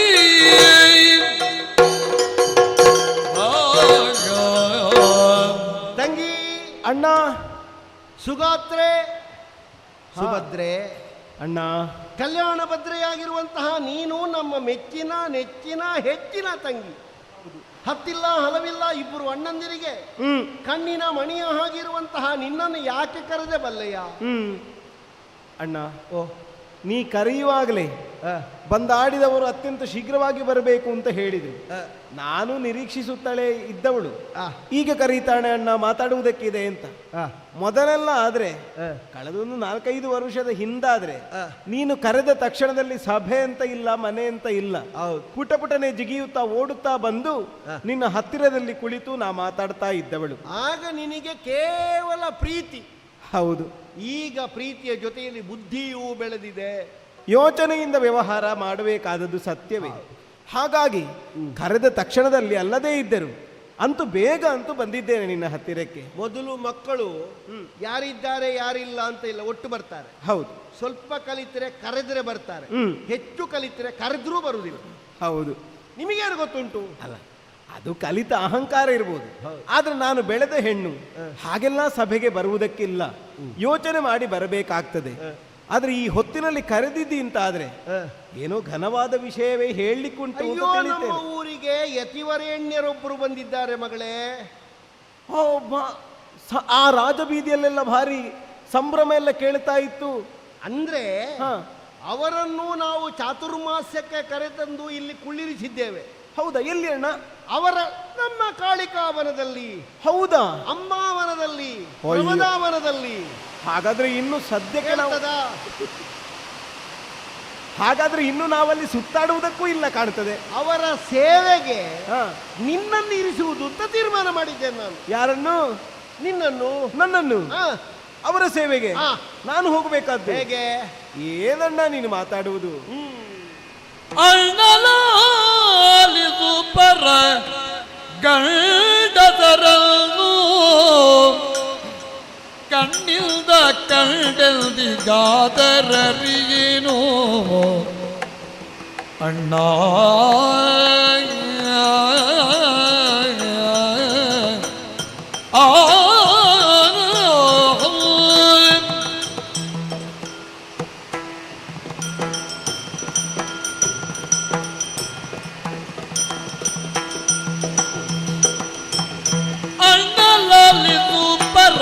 ಗಂಡಸರನ್ನು ಕಣ್ಣಿಲ್ದ ಕಂಡೆಲ್ದಿಗಾದರರಿಗೇನು ಹೌದಣ್ಣ. ತಿಣ್ಣ ಜೌವನೆಯರ್ಗಿ ಪರಪುರುಷರ ಸೇವೆ ಸರಿಯೇ ಹೇಳು. ತಿಣ್ಣ ಜೌವನೆಯರ್ಗಿ ಪರಪುರುಷರ ಸೇವೆ ಬಣ್ಣವೇ ಮನದಲ್ಲಿ ಎಣ್ಣಿದ ದೊರೆವೆಯೋ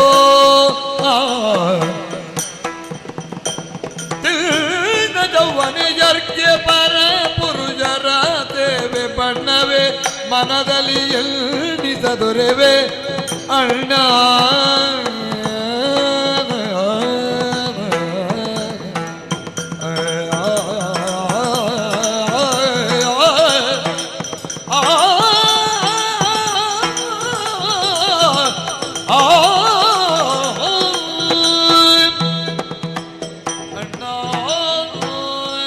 ಅಣ್ಣ, ತಂಗಮ್ಮ, ಕೆಲವಾರು ಬಾರಿ ಅವಸರದಲ್ಲಿ ನೀನು ಕೈ ತೆಗೆದುಕೊಳ್ಳುವಂತಹ ತೀರ್ಮಾನ ಉಂಟಲ್ಲ, ಆದ ಮೇಲೆ ನೀನು ಆಲೋಚನೆಯಲ್ಲಿ ಮಗ್ನನಾಗಿ ಕೆಲವು ಸಲ ಕಣ್ಣೀರು ಸುರಿಸುತ್ತಾ ಕುಳಿತದ್ದನ್ನು ನಾನು ನೋಡ್ತಾ ಇರ್ತೇನೆ.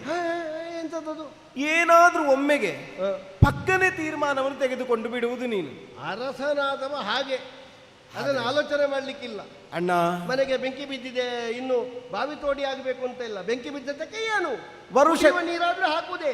ಆದ್ರೆ ಒಂದು ವರುಷಗಳ ಪರ್ಯಂತರವಾಗಿ ತಾವು ಬೆಳೆದಂತಹ ಬೆಳೆಯೊಂದು ತಮ್ಮ ಮೂಲಕವಾಗಿ ತಮ್ಮ ಅವಜ್ಞೆಯಿಂದ ಅದು ಹಾಳಾಗಿ ಹೋಯಿತು ಅಂತಾದ್ರೆ ಅಲ್ಲಿಯವರೆಗೆ ತಾವು ಪಟ್ಟ ಪರಿಶ್ರಮಕ್ಕೆ ಏನು ಬೆಲೆ ಇಲ್ಲ ಅಂತ ಆಗುವುದಿಲ್ವೋ ಹೇಳು. ನೀನು ಏನು ಮಾತಾಡ್ತಾ ಇದ್ದಿ? ನೀನು ಆಯ್ತಾ? ಈ ಕುರಿತಾಗಿ ಈಗಾಗಲೇ ಯತಿಪೂಜೆಗಾಗಿ ನನ್ನನ್ನು ನೇಮಿಸುವಲ್ಲಿ ನೀನು ಇಲ್ಲಿಯವರೆಗೆ ನನ್ನನ್ನು ಕಾಪಿಟ್ಟುಕೊಂಡು ಬಂದ ಪರಿಣಾಮದಿಂದ ಅದೆಲ್ಲವೂ ಒಂದೇ ಕ್ಷಣದಲ್ಲಿ ಹಾಳಾಗುವ ಹಾಗೆ ತೀರ್ಮಾನ ಕೈಗೊಂಡ ಹಾಗೆ ನನಗೆ ಅನ್ನಿಸಿ ಹೋಯಿತು. ನಿನ್ನ ಉದ್ಧಾರಕ್ಕೆ ಮಗಳೇ ಅವರು ಹೇಳಿದ್ದಾರೆ, ನಿನಗತಿ ಪ್ರಿಯರಾದ ನೀ ಶ್ರೇಯೋಭಿವೃದ್ಧಿಯನ್ನು ಬಯಸುವ. ಎಷ್ಟು ಚಂದ ಕೇಳಿದ್ದಾರೆ ಗೊತ್ತುಂಟ ಅವರು. ಅಣ್ಣ, ಮಾತುಗಳು ಚೆನ್ನಾಗಿ ಆಡ್ತಾರೆ, ಮಾತುಗಳಿಂದ ಮುಗ್ಧಗೊಳಿಸುವುದಕ್ಕೂ ಆಗ್ತದೆ. ಹಾಗೆಂದು ಮಾತಿನ ಮತಿತಾರ್ಥವನ್ನು ತಿಳಿಯುವುದಕ್ಕೆ ಹೊರಡುವಾಗ ಸಮಯ ಕೆಲವು ಕಳೆದು ಹೋಗ್ತದೆ. ಯೋಚನೆ ಮಾಡು, ನಾವೆಲ್ಲ ಈಗ ಕಾಣುವಂತವರನ್ನೇ ನಾವು ಇಷ್ಟು ದೊಡ್ಡದು ಅಂತ ಅನ್ನಿಸ್ತೇವೆ. ಇದಕ್ಕಿಂತ ಪೂರ್ವದಲ್ಲಿ ಯೋಚನೆ ಮಾಡಿದ್ರೆ ವಿಶ್ವಾಮಿತ್ರನಂತಹ ಮಹಾಮುನಿಗಳು ಸರ್ವವನ್ನು ತ್ಯಜಿಸಿದ್ರು, ತಾವು ನಿರತವಾಗಿ ತಪಸ್ಸಿನಲ್ಲೇ ತೊಡಗಿಸಿಕೊಂಡ್ರು. ಅಂತವರಾದ್ರೂ ಸುರಾಂಗನೆಯಾದ ಮೇನಕ್ಕೆ ಬಂದ ಕಾಲಕ್ಕೆ ತಮ್ಮತನವನ್ನು ಮರೆತು ಅವಳ ಜೊತೆಗೆ ವರುಷಗಳ ಪರ್ಯಂತರವಾಗಿ ರಮಿಸುವುದಕ್ಕೆ ತೊಡಗಿದ್ರು. ಹಾಗಾದ್ರೆ ಯಾವುದನ್ನು ತಾವು ಅತ್ಯಂತ ಶಕ್ತಿಯುತವಾಗಿ ಅತ್ಯಂತ ವಿಚಾರದಿಂದ ಹಿಡಿದಿಟ್ಟುಕೊಳ್ಬೇಕು ಅಂತ ಬಯಸುತ್ತಾರೋ ಅಂತವರ ವಿಚಲನೆಗೆ ಒಳಗಾಗುತ್ತಾರೆ ಎನ್ನುವುದಕ್ಕೆ ಪೂರ್ವ ಉದಾಹರಣೆಗಳು ಅನೇಕ ಸಿಗ್ತದೆ. ಮತ್ತೊಂದೆಡೆಯಿಂದ ನೋಡಿದ್ರೆ ಕೆಲವಾರು ಬಾರಿ ನಂಬುವುದೇ ಕಷ್ಟ. ಸೀತೆಯಂತವಳ ಮನೆಗೆ ರಾವಣನಂತವನು ಸನ್ಯಾಸಿ ವೇಷವನ್ನು ಧರಿಸಿ ಬಂದಾಗ ಸೀತೆಗೆ ಗುರುತು ಹಿಡಿಯುವುದಕ್ಕಾಗದೆ ಹೋಯಿತಂತೆ. ಮತ್ತೆ ಕೊನೆಗೆ ಅವನಿಂದ ಅಪಹೃತಳಾಗಬೇಕಾದಂತ ದುರ್ಬರವಾದ ಸನ್ನಿವೇಶ ನಿರ್ಮಾಣವಾಗಿ ಹೋಯಿತು. ಇದು ಹಿಂದನ ಕಥನಕಗಳಲ್ಲಿ ನಮಗೆ ತಿಳಿಯುವಂತಹದ್ದು. ಇಂದಿನ ವಿಚಾರದಲ್ಲಿ ನನ್ನನ್ನು ನೋಡಿದ್ರೆ ಅಣ್ಣ, ನಿನ್ನ ಪ್ರೀತಿ ಪಂಜರದ ಗಿಣಿ ನಾನು. ಇಲ್ಲಿಯವರೆಗೆ ಮೃದು ಮಧುರವಾದ ನುಡಿಗಳನ್ನು ನನ್ನ ಮಾತುಗಳಲ್ಲಿ ಆಲಿಸಿ ನೀನು ಕೇಳಿ ಸಂತೋಷ ಪಟ್ಟವನು ನೀನು. ತನ್ನ ತಂಗಿ ಉನ್ನತೋನ್ನತವಾದ ವ್ಯವಸ್ಥೆಗೆ ಹೋಗಬೇಕು ಅಂತ ಬಯಸುವುದು ನೀನೇ. ಸರಿ, ಆ ಕಾರಣದಿಂದಲಾಗಿ ನೀನು ಹಾಕಿಕೊಟ್ಟಂತಹ ಯಾವ ಪಂಕ್ತಿ ಉಂಟು ಅದಕ್ಕಿಂತ ಆಚೆ ನಾನು ಯೋಚನೆ ಮಾಡಿದ್ದಿಲ್ಲ. ನಾ ಹುಡುಗರು ಅಂತ ನೋಡಿದ್ದಿದ್ರೆ, ಪುರುಷರು ಅಂತ ಕಂಡದ್ದಿದ್ರೆ ಒಂದು ಅಪ್ಪನನ್ನು, ಆಮೇಲೆ ನನ್ನ ಪ್ರೀತಿ ಅಣ್ಣನಾದ ನಿನ್ನನನ್ನು, ಆಮೇಲೆ ನನ್ನ ಕಿರಿಯಣ್ಣನಾದ ಕೃಷ್ಣಣ್ಣನನ್ನು. ಅದು ಹೊರತಾಗಿ ಅವನನ್ನು ಹುಡುಗ ಅಂತ ಹೇಳಲಿಕ್ಕೆ ಕೆಲವು ಸಂದರ್ಭದಲ್ಲಿ ಆಗೋದಿಲ್ಲ. ಅವ ಹೆಣ್ಣಿನ ಹಾಗೆ ಮಾಡುದು. ಹೌದು ಅಲ್ಲ, ಆದ್ರೂ ಪರಪುರುಷರು ಅಂತ ಯೋಚನೆ ಮಾಡಿದ್ರೆ ನಮ್ಮವರು ಅಂತ ಅನ್ನಿಸಿದ ನಿಮ್ಮನ್ನು ಹೊರತಾಗಿ ಅನ್ಯ ಪುರುಷರನ್ನು ನಾನು ಕಂಡದ್ದೇ ಇಲ್ಲ, ನಾನು ನುಡಿಸಿದ್ದೇ ಇಲ್ಲ, ಮಾತಾಡಿಸಿದ್ದೇ ಇಲ್ಲ. ಈಗ ನಾನು ಜವ್ವನೇ ಇದ್ದೇನೆ. ಆಗಲೇ ಹೇಳಿದ್ದೇನೆ ನಾನು, ಈ ಪ್ರಾಯದಲ್ಲಿ ಸಭೆಗೆ ಬರುವುದಕ್ಕೆ ಅಳುಕುವ ನಾನು. ಒಂದು ವೇಳೆ ಯಾರು ಅಂತಲೇ ಗೊತ್ತಿಲ್ಲ, ನೀನು ಯತಿ ಅಂತ ಹೇಳ್ತಿ, ಅದು ಜವ್ವನಿಗನು ಅಂತ ಹೇಳ್ತಿ, ಒಳ್ಳೆ ಬೆಳೆದ ಯುವಕ ಅಂತ ಹೇಳ್ತಾ ಇದ್ದಿ. ಈಗ ನಾನು ಎಲ್ಲಿಗೆ ಹೋದೆ ಅಂತ ಆದ್ರೆ ಅವ ಯಾರೋ ಏನು, ಯಾವ ಮೋಸ ಮಾಡುವುದಕ್ಕೆ ಯಾವ ತಂತ್ರಗಾರಿಕೆಯನ್ನು ಹೊಂದಿ ಬಂದಿದ್ದಾನೋ ಏನು, ಎಲ್ಲಿಯಾದ್ರೂ ಅಪ್ಪಿ ತಪ್ಪಿ ವಿಚಾರ ಹಾಳಾಯಿತು ಅಂತಾದ್ರೆ ಬದುಕು ಹಾಳಾಗುವುದಿಲ್ವ ಅಣ್ಣ? ಹೀಗೆ ಮಾತಾಡುವುದೇನೆ ನೀನು?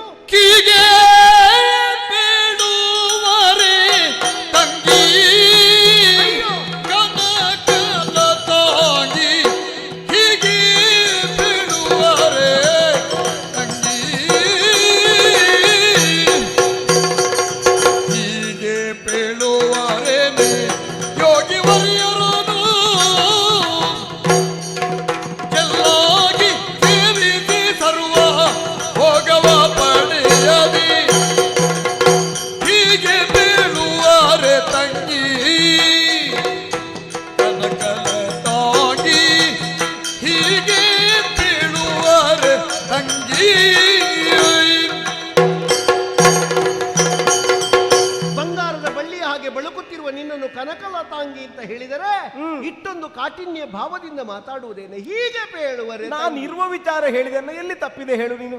ಪರಮ ನಿಸ್ಪೃಹರಾದಂತಹ ಯತಿವರೇಣ್ಯರು, ಅಯ್ಯೋ ಸರ್ವಸಂಗ ಪರಿತ್ಯಾಗಿಗಳಾದಂತಹ ಅವರಿಗೆ ಹೆಣ್ಣೇನು ಗಂಡೇನು, ಗಂಡು ಅಲ್ಲದ ಹೆಣ್ಣು ಅಲ್ಲದ ಭಗವಂತನನ್ನು ಆರಾಧಿಸಬಹುದಾದ ಪರತತ್ವವನ್ನು ಮಾತ್ರವೇ ಹಿತವಾಗಿ ಭಾವಿಸಬಹುದಾದವರು ಹೆಣ್ಣಿನ ಮೈಯ ತೊಗಲನ್ನು ನೋಡ್ತಾರೆ ಅಂತ ನೀನು ಭಾವಿಸಿದೀಯಾ? ಅದೆಲ್ಲ ಮಾತಾಡಬೇಡಮ್ಮ, ದೋಷ ಬಂದೀತು. ಈಗ ಅವರೇನು ನಿಸ್ಪೃಹರು, ಅವರು ಆಗಿರಬಹುದು. ಲೋಕ ಏನು ಹೇಳ್ತದೆ ಅಂತ ನೋಡಿದ್ಯಾ?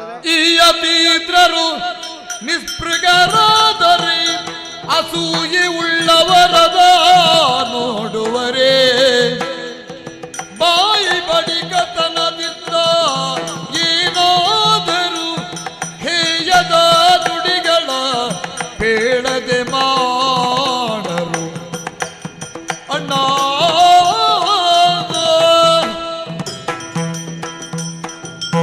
ಅಣ್ಣ, ಬಂದವರ ಕುರಿತಾಗಿ ನಿನಗಿರುವಂತಹ ಶ್ರದ್ಧೆಯ ಆ ಮಟ್ಟವನ್ನು ನನ್ನ ಮುಂಭಾಗದಲ್ಲಿ ಹೇಳ್ತಾ ಇದ್ದಿ. ಅವರಿಂದ ಯಾವ ತೊಂದರೆಯೂ ಆಗುವುದಿಲ್ಲ ಅಂತಲ್ವಾ ನಿನ್ನ ತೀರ್ಮಾನ?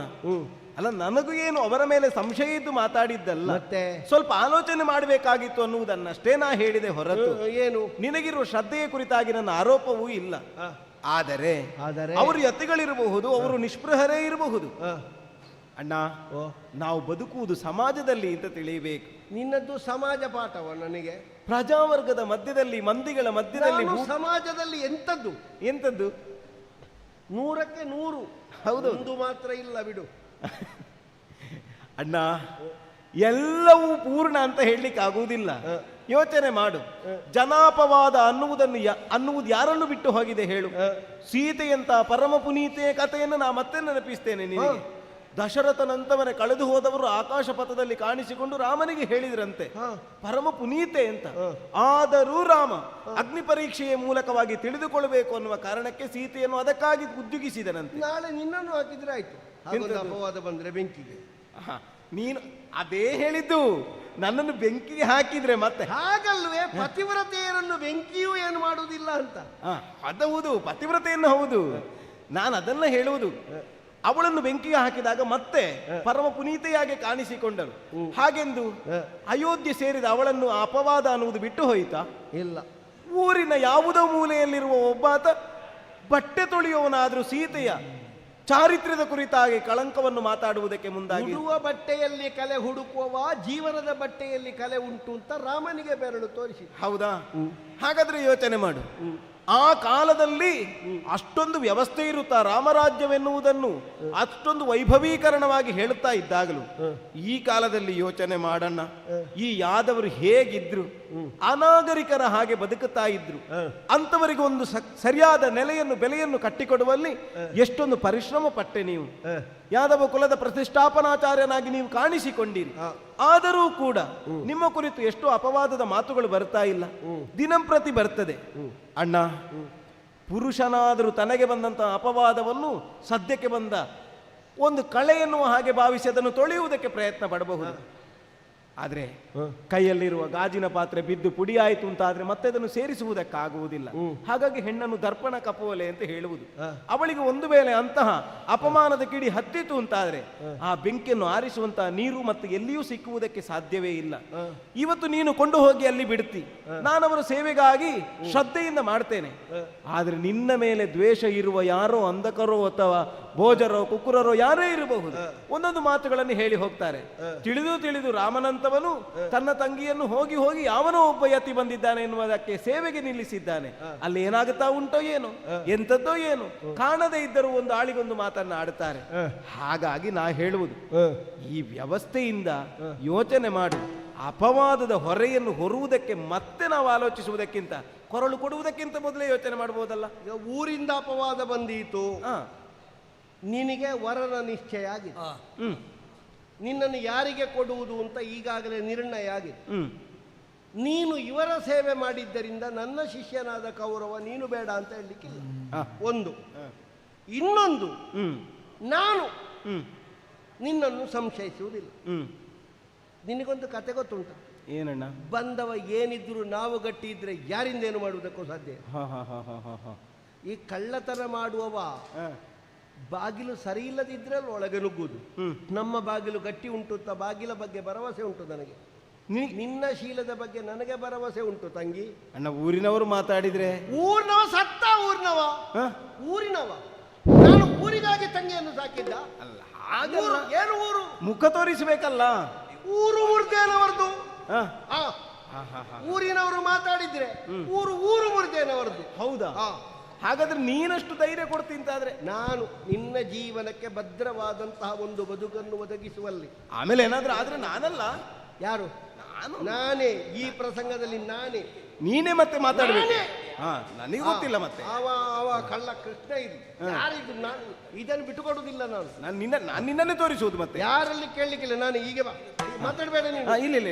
ಮಕ್ಕಳು ಮೊದಲು ಸಣ್ಣದಿರುವಾಗ ಅಮ್ಮ ನಿನಗೆ ಎಷ್ಟು ಗೊತ್ತುಂಟು, ಅಪ್ಪ ನಿನಗೆ ಎಷ್ಟು ಗೊತ್ತುಂಟು, ಸ್ವಲ್ಪ ಕಲಿತು ದೊಡ್ಡವರಾದ್ರೆ ನಿನಗೆ ಏನು ಗೊತ್ತಿಲ್ಲ ಅಂತ ಹೇಳುದು. ತಿರುಗಿ ನೀ ಕಲಿತದ್ದು ಹೆಚ್ಚಾಯ್ತು. 14ರ ನಂತರ ಹಾಗೆ ಹೀಗೆ ಬಾ ಸ್ವಾಮಿ.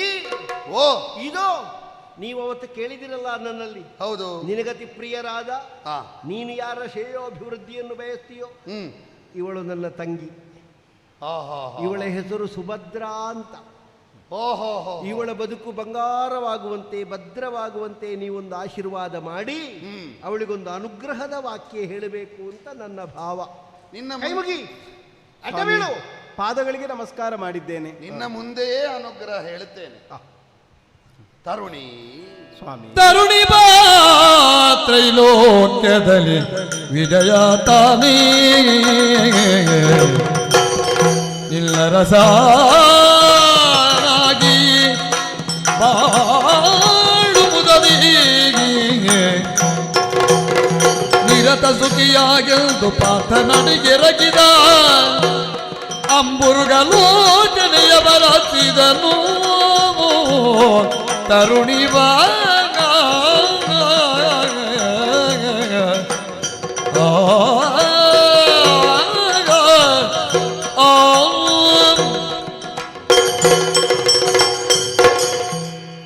ತರುಣಿ ಬಾ ತ್ರೈಲೋಕದಲ್ಲಿ ವಿಜಯ ತಾನೇ ನಿನ್ನ ರಸ. ಅಣ್ಣ, ನೀನು ಮಾತಾಡುವುದೇ ನನಗೆ ಪೂರ್ತಿ ಅರ್ಥ ಆಗುದಿಲ್ಲ. ಇವರು ಎಂತದ್ದು ಹೇಳ್ತಾ ಇದ್ದಾರೆ? ಅವರು ಮಾತಾಡಿದ ಅರ್ಥ ಆಗ್ಲಿಲ್ವಾ? ನನಗೆ ಎಂತದ್ದು ವಿವರಣೆ? ಬಾ ತ್ರೈಲೋಕ್ಯದಲ್ಲಿ ವಿಜಯನೇ ನಿನ್ನ ರಸ. 3 ಲೋಕ ಗೆದ್ದವ ನಿನ್ನ ಗಂಡ ಅಂತ. 3 ಲೋಕ ಗೆದ್ದವ ನಮ್ಮ ಕೌರವ 3 ಲೋಕದಲ್ಲಿಯೂ ಬಹಳ ಹೆಸರುಂಟು ಅವನಿಗೆ. ಅವನಿಗೆ ಲೋಕವೇ ಇಲ್ಲ ಹೇಳ್ತೀನಿ ನೀನು. ಕೌರವ ಕುರುಕುಲ ತಿಲಕ ಚೂಡಾಮಣಿ. ಅಯ್ಯ, ಬಲರಾಮನಲ್ಲವೇ ನಿನ್ನ ಹೆಸರು? ನನ್ನ ಹೆಸರು ಬಲ. ಇವಳು ನಿನ್ನ ತಂಗಿ ಅಲ್ಲವೇ? ನೀನು ಯಾರಿಗೋ ನಿಶ್ಚಯ ಮಾಡಿರ್ಬೇಕಲ್ವೇ? ಮದುವೆ ಎನ್ನುವುದು ಋಣಾನುಬಂಧದಿಂದ ಕೂಡಿ ಬರುವುದು. ಅದು ನಮ್ಮ ಮೊದಲಿಂದ ಸಂಬಂಧ, ಅದು ಮೊದಲಿನ ಸಂಬಂಧ, ನೋಡ್ಲಿಕ್ಕಿಲ್ಲ ಅದು. ಇರಬಹುದು. ಮತ್ತೆ ಅಲ್ಲಿ ಒಂದು ಗಂಡು ಇಲ್ಲೊಂದು ಹೆಣ್ಣು ಅಂತ ಆದ್ರೆ ನಮಗೆ ಮೊದಲೇ ಸಂಬಂಧ ಉಂಟು, ಕೊಡುವುದೇ ಕುಟುಂಬ. ಆದರೆ ಒಂದುಂಟು, ನೀನು ನಿಶ್ಚಯಿಸಿದಲ್ಲಿಗೆ ಹೋಗುತ್ತದೆ ಅಂತ ಹೇಳಲಿಕ್ಕಾಗುವುದಿಲ್ಲ. ನೀನು ನಿರೀಕ್ಷಿಸದ ಫಲವೂ ಒಂದೊಂದು ಬಾರಿ ಸಿಗಲೂಬಹುದು. ಯೋಗ ಇದ್ದವರಿಗೆ ಯಾರ ಯೋಗ್ಯತೆಯನ್ನು ಬೇಕಾದರೂ ಮೇಲೆ ಕೆಳಗೆ ಮಾಡಲಿಕ್ಕೆ ಬರ್ತದೆ. ಇವಳು ಕಲ್ಯಾಣದ ಅಪೇಕ್ಷೆಯಿಂದ ಇಲ್ಲಿಯವರೆಗೆ ಬಂದವಳು. ಅವಳ ಜೀವನೋತ್ಕರ್ಷವಾಗಬೇಕು. ಸುಭದ್ರೆ ಸುಭದ್ರ ನನ್ನ ತಂಗಿ, ನಾನು ಬಲಭದ್ರ, ನನ್ನೊಬ್ಬ ತಮ್ಮ ವಾಸುಭದ್ರ, ಇವಳು ಸುಭದ್ರ. ನಾನು ಸುಭದ್ರ. ಯಾವಾಗಲೂ ಅಪೂರ್ವವಾದ ಫಲಗಳು ನಮಗೆ ಗೊತ್ತಿಲ್ಲದೇ ಸಿಗುತ್ತದೆ. ಹೌದು. ಒಂದು ಮಾತಿನಲ್ಲಿ ಹೇಳಿ ಅನುಗ್ರಹ ಮಾಡುವುದಾದರೆ ಸುಭದ್ರ ಕಲ್ಯಾಣ ಹೀಗೂ ಆಯಿತಲ್ಲ ಅಂತ ನೀನೇ ಯೋಚನೆ ಮಾಡುವ ಹಾಗಾಗುತ್ತದೆ. ಬಹಳ ಸುಲಲಿತವಾಗಿ ಹೂ ಎತ್ತಿದ ಹಾಗೆ. ಅಲ್ಲ, ನನಗೆ ಅದು ಸ್ವರದ ವ್ಯತ್ಯಾಸ ಏನು ಅಂತ ಅರ್ಥ ಆಗಲಿಲ್ಲ. ಈಗೂ ಆಯಿತು ಹೀಗೂ ಆಗ ಅದು ಕಣ್ಣು ಮುಚ್ಚಿ ತೆರೆಯುವುದರೊಳಗೆ ಕೆಲಸ ಆದ ಹಾಗೆ. ನಿನಗೇನೂ ಕಟ್ಟಾಗದೆ ನಾನು ಮಂಡ್ಯ ಬಿಸಿಯಲ್ಲಿದ್ದೇನೆ ಮದುವೆ ಅಂತ. ಅದು ಅವರವರಿಗೆ ಗೊತ್ತು, ಬಿಟ್ಟರೆ ಬೇರೆಯವರಿಗೆ ಹೇಳಲಿಕ್ಕೆ ವಾಕ್ಯ ಇಲ್ಲ ಅದಕ್ಕೆ. ಹಾಗಾಗಿ ಇವಳಿಗೆ ಎಲ್ಲ ಗೊತ್ತಿದೆಯೇ? ಅಯ್ಯೋ, ಅವನಿಗೆ ಎಲ್ಲ ಗೊತ್ತು, ನಾನಿದ್ದೇನಲ್ಲ. ಗೊತ್ತಿಲ್ಲ, ನೀನು ಆಗಾಗ ಹೇಳಲಿಕ್ಕೆ ಬರಬೇಡ. ಇಲ್ಲ ಇಲ್ಲ, ಅವಳಿಗೆ ಗೊತ್ತಿಲ್ಲದೆ ಇದ್ರೆ ನಿಮ್ಮಲ್ಲಿ ನಾನು ಕಲಿಸುವುದೇ 4 ತಿಂಗಳಲ್ಲಿ ಅವಳಿಗೆ ಬದುಕೇನು ಅಂತ ಅರ್ಥ ಆಗಬೇಕು. ಗಂಡನ ಮನೆಯಲ್ಲಿ ಬದುಕೋಳು ಅವಳು ಅಲ್ವಾ? ನೀನು ಆಗಾಗ ಕಲಿಸಿ ಕಲಿಸಿ ಅಂತ ಮಧ್ಯೆ ಮಧ್ಯೆ ಬರಬೇಡ. ಇಲ್ಲಿಂದ ನಾನು ಹೋದ್ರೆ ಮತ್ತೆ 4 ತಿಂಗಳು ಕಳೆದ ಮೇಲೆ ನಾ ಬರುದು. ನನಗೆ ಬೇರೆ ಬೇರೆ ಕೆಲಸ ಉಂಟು ಸ್ವಾಮಿ. ನೀನಾಗಿ ಬರುವುದಿಲ್ಲ, ನಿನ್ನನ್ನು ಕರೆದುಕೊಂಡು ಬರುವ ಹಾಗೆ ಮಾಡ್ತೇನೆ. ಸುಭದ್ರ ಕಲ್ಯಾಣ ಅನಿರೀಕ್ಷಿತವಾದ ರೀತಿಯಲ್ಲಿ ನೆರವೇರ್ತದೆ, ಯೋಚನೆ ಮಾಡಬೇಕು. ನಾನು ಸ್ವಲ್ಪ ಹೊರಡ್ತೇನೆ. ಆದೀತು, ಮನೆಗೆ ಬಂದಿದ್ದೇನೆ. ಎಲ್ಲಿ ಹೋದನು ಕೃಷ್ಣ, ಎಲ್ಲಿ ಕಾಣ್ತನು? ಎಲ್ಲಿ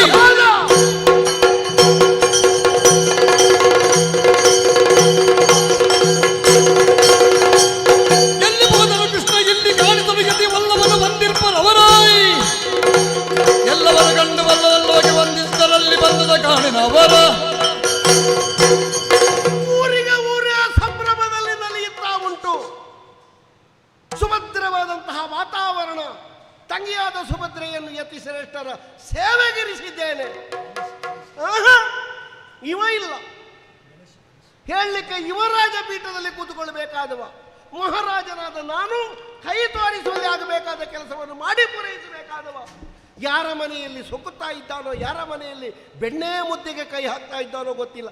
ಎತ್ತ ಬೋದನು ಬರಲಿ ಅವ, ಇವತ್ತೊಂದು ಕತೆ ಆಗಬೇಕು ಅವನಿಗೆ. ಓಪನ್ ಅಣ್ಣ, ಪಾದಗಳಿಗೆ ವಂದಿಸಿದ್ದೇನೆ. ಒಳ್ಳೆದಾಗ್ಲಿ ಅಣ್ಣ. ಎಂತದು? ಏನು ಮುಖ ಎಲ್ಲ ಕೆಂಪಾಗಿದೆ, ಸಿಟ್ಟಿನಲ್ಲಿದ್ದಾಗುಂಟಲ್ಲ. ನಾನು ಒಬ್ಬರೇ ಇಲ್ಲಿ ಸಾಯುವುದು ಎಷ್ಟು ಹೊತ್ತಾಯ್ತು? ಮನುಷ್ಯರಿಗೆ ಬೇಕಾ? ಏನು ಮಾಡುದು? ನಾನು ಬಂದಿದ್ದೇನಲ್ಲ. ಒಂದು ಬದಿಯಿಂದ ಮಳೆ, ಹೌದು, ಎಷ್ಟು ಸ್ವರ ಬೀಸಿದ್ರು ಕೇಳುವುದಿಲ್ಲ. ಗೊತ್ತಾಯ್ತು. ಅಲ್ಲ, ಅಷ್ಟೆಲ್ಲ ಇದ್ದು ಅವರನ್ನು ಹಾಗೆ ಕರ್ಕೊಂಡು ಬಂದಲ್ಲಿ ಕೂರಿಸಿ ಮರಳಾಟ ಮಾಡ್ತಾ ಇದೆಯಲ್ಲ ಅಣ್ಣ. ಎದಗೆ ಮರುಳಾಗಿರಿ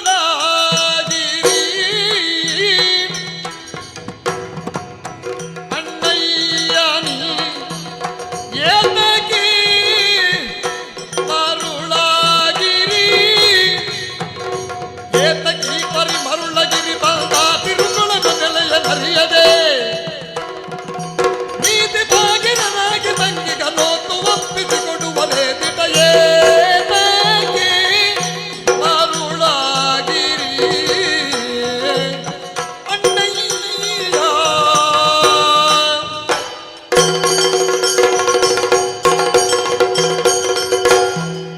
ಅಣ್ಣದೇವ. ಎಂತಹ ಸಂಭ್ರಮ, ಎಂತಹ ಮೆರವಣಿಗೆ, ಏನು ಕರ್ಕೊಂಡು ಬಂದಲ್ಲಿ ಪ್ರಮದವನದಲ್ಲಿ ಕೂರಿಸುವುದು ಎಲ್ಲ ಕೇಳಿ ಗೊತ್ತು. ಅಣ್ಣ, ಯಾಕೆ ನೀನು ಹೀಗೆ ಮಾಡಿದೆ ಅಂತ ನನಗೆ ಅರ್ಥ ಆಗೋದಿಲ್ಲ. ಇದು ಮರುಳಾಟ ಅಲ್ವ ಅಣ್ಣ? ಇದು ಎಲ್ಲಿಯೋ ಹೊರಗಿದ್ದಂತೆ ಅಲ್ಲ, ನಮ್ಮ ಪುರದ ಹೊರಬಾಹೆಯಲ್ಲಿರುವಂತಹ ಉದ್ಯಾನವನದಲ್ಲಿ ಇದ್ದದ್ದು ಅಂತ ನಾನು ಕೇಳಿದ್ದು. ಅವನು ಯಾರು? ಅದೇ ಈಗ ನೀನು ಕರ್ಕೊಂಡು ಬಂದು ಚಾತುರ್ಮಾಸ್ಯಕ್ಕೆ ಅಂತ ಕೂರಿಸಿದ್ಯಲ್ಲ. ಯತಿವರೇಣ್ಯರು. ಅವನು ಅಂತ ಹೇಳಿದರೆ ನಾಲಿಗೆ ಅಡ್ಡ ಬೀಳ್ತದೆ ನೋಡು. ಅವರು ಯತಿವರ್ಯ, ಯತಿವರ, ಯತಿವರ. ಎಂಥದ್ದು ವರ ಅಂತ ಯತಿವರ? ಹೇಳಿದ್ರೆ ಶ್ರೇಷ್ಠ ಅಂತ ಅರ್ಥ. ಅಣ್ಣ, ವರ ಯತಿ. ನಿನಗೆ ಯತಿಗಳ ಕುರಿತಾಗಿ, ಸನ್ಯಾಸಿಗಳ ಕುರಿತಾಗಿ ಅತಿಯಾದ ಭಕ್ತಿ ಅಂತ ನನಗೆ ಗೊತ್ತುಂಟು. ಆದರೆ ಲೋಕದಲ್ಲಿ ಒಂದು ಗಾದೆ ಮಾತು ಉಂಟು, ಗೊತ್ತುಂಟ? ಭಕ್ತಿ ನನಗಿರುವುದು, ನಿನಗೆ ಅವರ ಬಗ್ಗೆ ಏನೇನೂ ಭಕ್ತಿ ಇಲ್ಲ, ಎಲ್ಲ ಬರುವುದು ನಿನ್ನಲ್ಲಿಗೆ. ಅಲ್ಲ, ಬರುವುದು ಹೌದು, ಅದು ಮುಂದೆ ಬರುವ ಕಲಿಯುಗದ ಪ್ರಭಾವ ಅದು. ಅಲ್ಲ, ಅವರೆಲ್ಲ ನನ್ನ ಬಳಿಗೆ ಬಂದ್ರು, ನಾನು ನಿನ್ನ ಬಳಿಗೆ ಅಲ್ಲೋ ಬರುವುದು. ಹೌದು, ಅತಿಯಾದರೆ ಅಮೃತವು ವಿಷ. ಅತಿಯಾದ್ರೆ ಹೌದು, ಅಮೃತ ವಿಷ ಅಲ್ಲ, ಅಮೃತವೂ ವಿಷವಾಗುತ್ತದೆ ಅಂತ ಅದರ ಅರ್ಥ. ಅತಿಯಾದ್ರೆ ಅಂದ್ರೆ ನಮಗೆ ಇಷ್ಟವಾದದ್ದು ಅಂತ ಲೆಕ್ಕಕ್ಕಿಂತ ಹೆಚ್ಚು ಊಟ ಮಾಡಿದ್ರೆ ಅದು ಅಜೀರ್ಣಕ್ಕೆ ಕಾರಣವಾಗ್ತದೆ ಅಂತ. ಅಣ್ಣ ಅಲ್ಲಿ ಕೂತಿದ್ದ, ನೀನು ಹೋಗಿ ಅವನ ಕಾಲಿಗಡ್ಡ ಬೀಳು, ಏನಾದರೂ ಫಲ ಕಾಣಿಕೆ ಇತ್ಯಾದಿ ಸಮರ್ಪಣೆ ಮಾಡು. ಅಲ್ಲಿಂದ ಅವನನ್ನು ಕಳುಹಿಸುವುದು ಬಿಟ್ಟು ಇಲ್ಲಿಗೆ ಕರ್ಕೊಂಡು ಬಂದು ಅದು ಕೂಡ ಪ್ರಮದಾವನದಲ್ಲಿ ಕುಳ್ಳಿರಿಸಿ ಅವನ ಬಳಿಗೆ ನಮ್ಮ ತಂಗಿಯಾದ ಸುಭದ್ರೆಯನ್ನೇ ಸೇವೆಗೆ ನಿಲ್ಲಿಸಿದ್ದಿ ಅಂತ ಆದ್ರೆ ನಿನ್ನಲ್ಲಿ ಒಂದು ಪ್ರಶ್ನೆ ಕೇಳುದು ನಾನು. ಎಂತದು? ಆ ಯತಿಯ ಹೆಸರೇನು? ಆ ಯತಿಯ ಅಪ್ಪ ಅಮ್ಮ ಯಾರು? ಆ ಯತಿಯ ಕುಲ ಯಾವುದು? ಆ ಯತಿಯ ಊರು ಯಾವುದು? ಯಾವುದಾದ್ರೂ ಗೊತ್ತುಂಟ ನಿನಗೆ? ಒಟ್ಟು ಕರ್ಕೊಂಡು ಬಂದು ತಂಗಿಯನ್ನು, ಅದು ಪ್ರಾಯಕ್ಕೆ ಬಂದ ಹುಡುಗಿಯನ್ನು ಆ ಯುವಕ ಸನ್ಯಾಸಿಗೆ ಸೇವೆಗೆ ಅಂತ ನಿಲ್ಲಿಸುವುದಣ್ಣ. ಅದಕ್ಕೆ ಹೇಳಿದ್ದು ಯಾತಕ್ಕೆ ಮರುಳಾಗೀರಿ ಅಂತ. ಅವನ ಬುದ್ಧಿ ಯಾವ ಅಂಗದಲ್ಲಿ ಉಂಟು ಅಂತ ಯಾರಿಗೆ ಗೊತ್ತುಂಟು? ಏನನ್ನು ಸಿರಿದೆಯೋ ಏನೋ ತಮ್ಮ, ಏನ ಉಸಿರಿದೆಯೋ ಏನನ್ನು ಸಿರಿದ ಎಲ್ಲವೋ ತಮ್ಮ ನಿಧಾನಿ ಸದಶಿ ಗುರುವರದ ಮಹಿಮೆಗಳ ಮಗಿಮಾನು ಭಾವವ ನನಿಯದೆನ್ನಳು ಹೀನ ಕಟಗಿಯ ಬರ್ತೆ ಎನ್ನಡ ಏನನ್ನು ಸಿರಿದೆಯೋ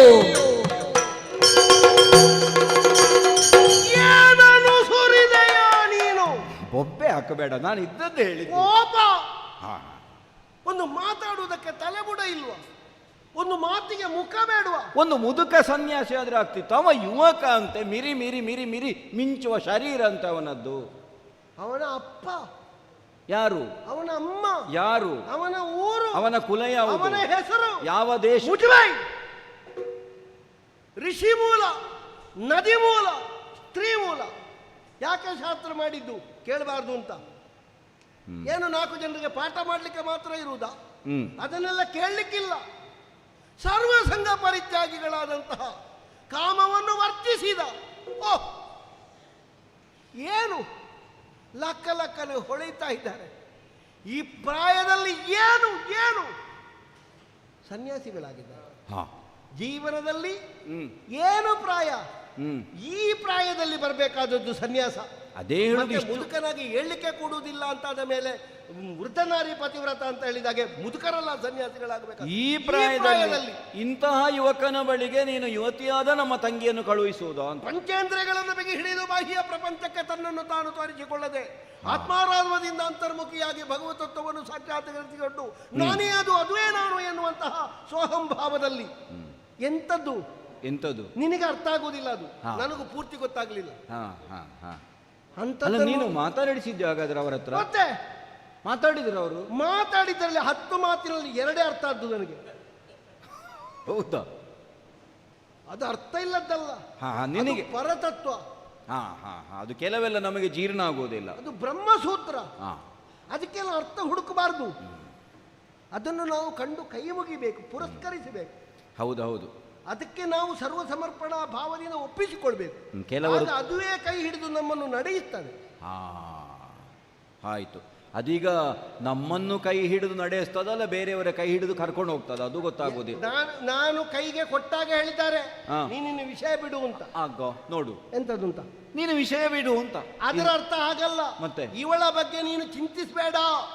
ಇವಳನ್ನು ಉದ್ಧಾರ ಮಾಡುವುದಕ್ಕೆ ಹೌದೇನೋ ಒಂದು ಮಣ್ಣಿನ ಗೋಡೆ ಉಂಟು, ಅದಕ್ಕೆ ನೀರು ಹಾಕಿ ತೊಳಿಲಿಕ್ಕೆ ಉಂಟ. ತೊಳೆದ್ರೆ ಮತ್ತು ಮಣ್ಣೇ ಆಗುವುದು. ಅದಕ್ಕೆ ಹೇಳಿದ್ದು ನಾನು ಋಷಿಗಳನ್ನೆಲ್ಲ ಹಾಗೆ ವಿಮರ್ಶೆ ಮಾಡಲಿಕ್ಕಿಲ್ಲ. ಅದು ಇದ್ರೆ ಇದ್ದ ಹಾಗೆ ಚಂದ.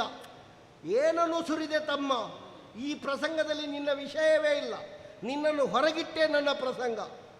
ಈ ಸಲ ಒಂದು ಬಲರಾಮನೇ ಮಾಡ್ತಾನೆ ಸುಭದ್ರಾ ಕಲ್ಯಾಣ. ನೋಡುವ ನೀನಿಲ್ಲದೆ ಆಗ್ತದ ಇಲ್ವಾ ಅಂತ. ಮುಚ್ಚುಬಾಯಿ, ನನಗೆ ಬುದ್ಧಿವಾದ ಹೇಳ್ತಾನೆ ಅವ. ಏನಣ್ಣ ಇದು? ಕಂಡುದ ನುಡಿದರೆ ಖಾತೆಗೊಂಡು ಕುಣಿಯಲೇತ ಕಣ್ಣ, ಗಂಡನ ಮಾಡನು ಜೇಗವನ ಗಂಡು ಸಲ್ಲವೇ. ಕಂಡುದ ನುಡಿದರೆ ಖಾತೆಗೊಂಡು ಕುಣಿಯಲ್ ಏತ ಕಣ್ಣ, ಗಂಡನ ಮಾಡು ಅನುಜೆಗೆ.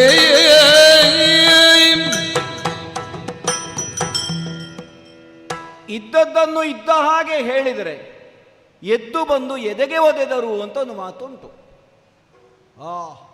ಕಂಡ ಇದ್ದದ್ದನ್ನು ಇದ್ದಾಗ ಹೇಳುವುದು. ಹೌದು. ಇದ್ದದ್ದನ್ನು ಏನಾದ್ರೂ ಕೊಳಕು ಮಾಡದೆ ಹೇಳಿದ್ದುಂಟ ನೀನು? ಕಂಡದ್ದು ಕಂಡ ಹಾಗೆ ಹೇಳಿದ್ರೆ ಕೆಂಡದಂತಹ ಸಿಟ್ಟು. ನೀನು ಯಾವ ಯಾವ ಪ್ರಸಂಗದನ್ನು ಹೇಳಬೇಡ ನಮಗೆ ಯಾವ ಪ್ರಸಂಗದ್ದು ಆಗ್ತದೆ, ಅದು ಇಲ್ಲಿಗೆ ಹೊಂದಾಣಿಕೆ ಆದ್ರೆ ಆಯ್ತು ಅಷ್ಟೇ. ಅಣ್ಣ ಈಗ ಆ ಸನ್ಯಾಸಿಗಳ ಹತ್ರ ಹೋಗಿ ನಾನು ನಮಸ್ಕಾರ ಮಾಡಲಿಲ್ಲ, ದೂರದಿಂದ ಅವರನ್ನು ನೋಡಿದ್ದೇನೆ. ಅವರ ಯೌವನ ನೀನು ನೋಡಿದ್ಯಾ? ದೂರದಿಂದ ನೋಡಿದ್ದೇನೆ. ನನಗೆ ಗೊತ್ತೇ ಇಲ್ಲ ನೀನು ನೋಡಿದ್ದು. ಅಲ್ಲ, ನಾನು ನೀನಿರುವಾಗಲ್ಲ, ನಾನು ಮತ್ತೆ ಮೆಲ್ಲಗೆ ಹೋಗಿ ನೋಡಿ ಬಂದೆ. ಈಗ ಅವರ ಕಣ್ಣು ನೋಡಿದ್ಯಾ? ಏನಾಗಿದೆ? ಅವರ ಕಣ್ಣಿನಲ್ಲಿ ಚಾಂಚಲ್ಯ. ಅರೆನಿಮೀಲಿತ ನೇತ್ರದಿಂದ ಭಗವಂತನನ್ನು ಕಾಣುವ ಅವಸರದಲ್ಲಿ ಅವರು ಇಲ್ಲಿಗೆ ಕಣ್ಣು ಕೊಡುವುದಾ ಅಲ್ಲಿಗೆ ಕಣ್ಣು ಕೊಡುವುದಾ? ಆಗ ಚಾಂಚಲ್ಯದ ಹಾಗೆ ನಿನಗೆ ಕಾಣುವುದು. ಮತ್ತೆ ಚಾಂಚಲ್ಯ ಕಣ್ಣಲ್ಲೇ ಇರಬೇಕಾದದ್ದು, ಬೇರೆ ಎಲ್ಲಿಯಲ್ಲ. ಅವರ ಪ್ರಾಯ, ಅವರ ಬುದ್ಧಿ, ನಾನು ಅವರ ಬುದ್ಧಿ ಅನ್ನುವುದು ಯಾವ ಅಂಗದಲ್ಲಿದೆ ಅಂತ ನಿನ್ನಲ್ಲಿ ಕೇಳಿದ್ಯಾಕೆ? ಈಗ ನಿಜವಾದಂತಹ ಸನ್ಯಾಸಿಗಳು, ಯತಿಗಳು ಏನು ಮಾಡಬೇಕು? ಇಂದ್ರಿಯಗಳನ್ನು ಮನಸ್ಸಿನ ಕಡೆಗೆ, ಮನಸ್ಸನ್ನು ಬುದ್ಧಿಯ ಕಡೆಗೆ, ಬುದ್ಧಿಯನ್ನು ಆತ್ಮದ ಕಡೆಗೆ, ಆತ್ಮವನ್ನು ಪರಮಾತ್ಮದ ಕಡೆಗೆ, ಒಳಗೆ ಒಳಗೆ ಒಳಗೆ ಆಮೆಯಾಗೆ ಎಳ್ಕೊಂಡು ಆ ಪರಮಾತ್ಮನ ಧ್ಯಾನವನ್ನು ಮಾಡಬೇಕು. ಸರಿ, ಹೌದಾ? ಇವರ ಬುದ್ಧಿ ನನಗೆ ನೋಡಿದ್ರೆ ಬುದ್ಧಿ ಮನಸ್ಸಿನ ಕಡೆಗೆ, ಮನಸ್ಸು ಇಂದ್ರಿಯಗಳ ಕಡೆಗೆ. ಅಲ್ಲಿ ತಂಗಿ ಆಚೆ ಈಚೆ ಹೋಗೋಗಿ ಇವರು ಮೆಲ್ಲಗೆ ಹೀಗೆ ನೋಡುದು, ಅವಳು ಎಲ್ಲಿಗೆ ಹೋಗಿದ್ದಾಳೆ ಅಂತ ಹೇಳಿ. ಅದು ಯಾಕೆ? ಯಾಕೆ? ನೀನಂತ ಕಳ್ಳ ನೋಡು. ಈ ಕಳ್ಳರು ಬೇರೆಯವ್ರನ್ನ ನೋಡುವಾಗ ಕಳ್ಳತನವೇ ಕಾಣುವುದು. ಒಬ್ಬ ಸುಬಗನನ್ನು ಕಾಣುವಾಗಲೂ ಕಳ್ಳರಿಗೆ ಕಳ್ಳನಂತೆ ಕಾಣುವುದು. ಈ ವೇಶ್ಯೆಯರು ಒಳ್ಳೆ ಪತಿವ್ರತೆಯರನ್ನು ನೋಡಿದ್ರೆ ಅವರಿಗೆ ಅವರೂ ವೇಶ್ಯೆಯರು ಅಂತ ಕಾಣುವುದು. ಮರ್ಯಾದೆಯವರಿಗೆ ಮರ್ಯಾದೆಯವರು ಮಾತ್ರ ಕಾಣುವುದು. ನೀನು ಆಗಿದ್ದ ಕಳ್ಳ ನೀನು. ಸರಿ, ನಿನ್ನ ಕಣ್ಣು ನಿತ್ತಲ್ಲಿ ನಿಲ್ಲುವುದಿಲ್ಲ. ನಾನಾ ಅನುಭವದಿಂದಲಾಗಿ ಅವನನ್ನು ನೋಡಿ ಹಾಗೆ ಹೇಳಿದ್ದು. ಈಗ ನಿನ್ನಲ್ಲಿ ಒಂದು ನಿರ್ಣಯದ ಮಾತು ಹೇಳ್ತೇನೆ. ಹೇಗೆ? ಈಗ ಯತಿ ಆಗ್ಲಿ, ಯತಿಯನ್ನು ಅದು ಅಂತ ಹೇಳುದಲ್ವಲ್ಲ, ಅವನು ಯತಿವರೇಣ್ಯರು, ಯತಿವರೇಣ್ಯರು, ಶ್ರೇಷ್ಠರು, ಯತಿವರ, ಪೂಜ್ಯರು. ಯತಿವರ ಯತಿಗೆ ಪೂಜೆ ಮಾಡಿದ್ದಲ್ವಾ, ಅದು ಯತಿ ಪೂಜೆ ಅಂತ ಆಗುವುದು ಬೇಡ, ಮತ್ತೆ ಅದು ವರ ಪೂಜೆ ಅಂತ ಆಗಲಿ. ಯಾಕೆ ಗೊತ್ತುಂಟಾ? ಎಷ್ಟಾದ್ರೂ ಗಂಡಲ್ವಾ, ನಿನ್ನ ತಂಗಿಯನಾಗಿ ಸುಮ್ಮನೆ ತೆಕ್ಕೊಂಡೋಗಿ ಆ ಸನ್ಯಾಸಿ ಒಟ್ಟಿಗೆ ಇಡುವುದಲ್ಲ, ಮದುವೆ ಮಾಡಿ ಕೊಡಾಚೆ.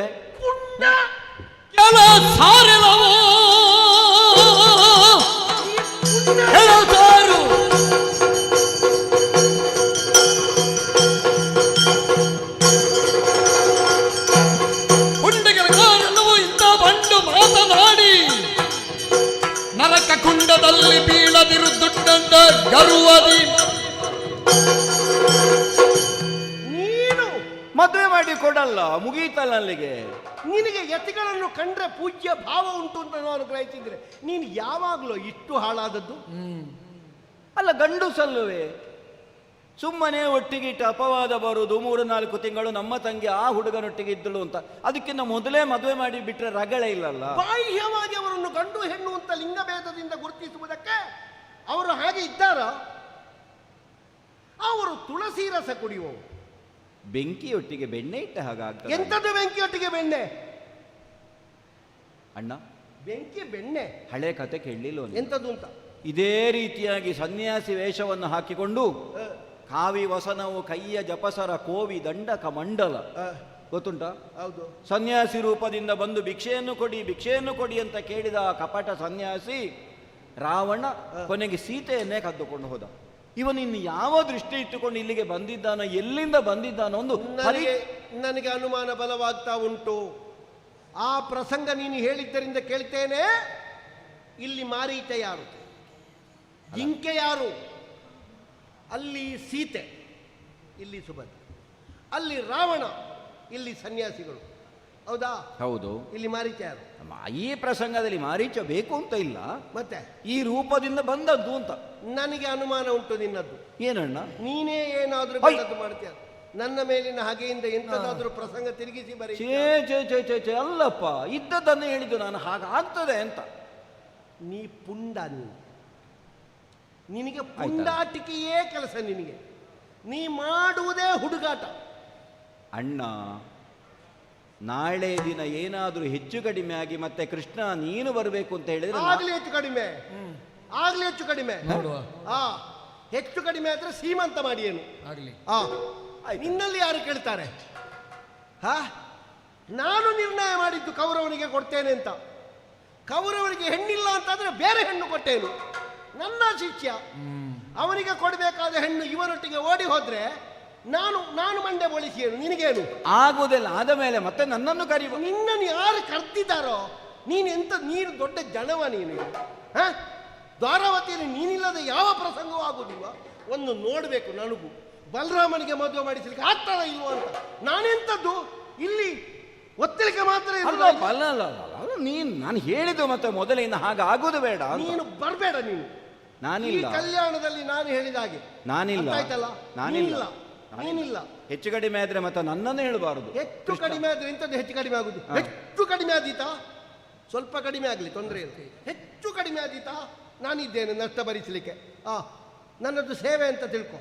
ಹೆಚ್ಚು ಕಡಿಮೆ ಆದ ಆಯ್ತಲ್ಲ, ಹೋಗು ನೀನು. ಇಲ್ತಿಲ್ದು ಹಲದರು ಮೊಗದಿರುಗಿ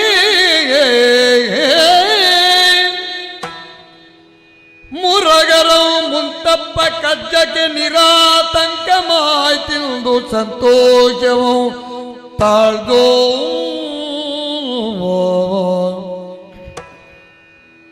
ಮುತ್ತಪ್ಪ ಕಜ್ಜಕ್ಕೆ ನಿರಾತಂಕವಾಯ್ತು ಸಂತೋಷಮು ತಾಳ್ದು ತೆರಳಿದ ರಾಜಮಂದಿರಗ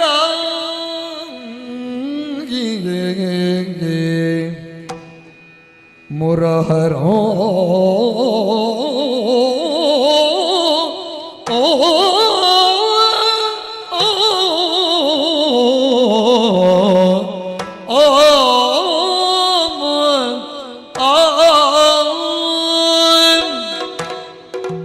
ನಿರೀಕ್ಷಿಸಿದ ಹಾಗೆ ನಡೀತಾ ಇದೆ.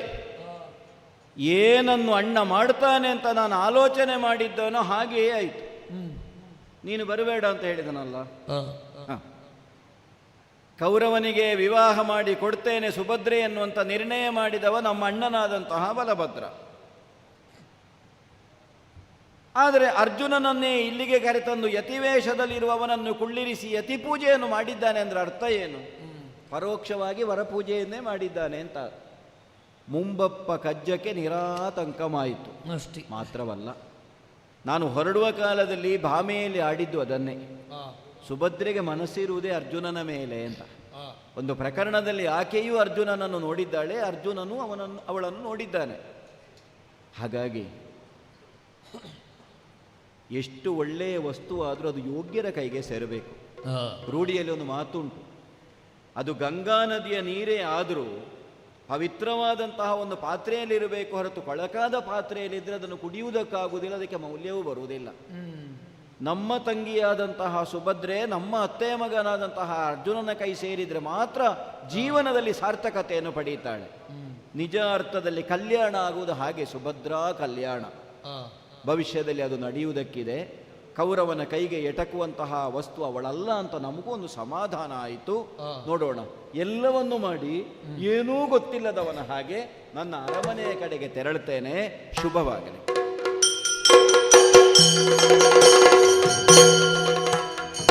ಕರದಳು ಪರಶು ಪಾದ ಕುಜಧರನಿಗೆ ಹರುಜದಿ ಭಕ್ತರ ಪೊರೆವಗೆ ಉರಗಭೂಷಣನ ಕುಮಾರ ಗಜವದನನ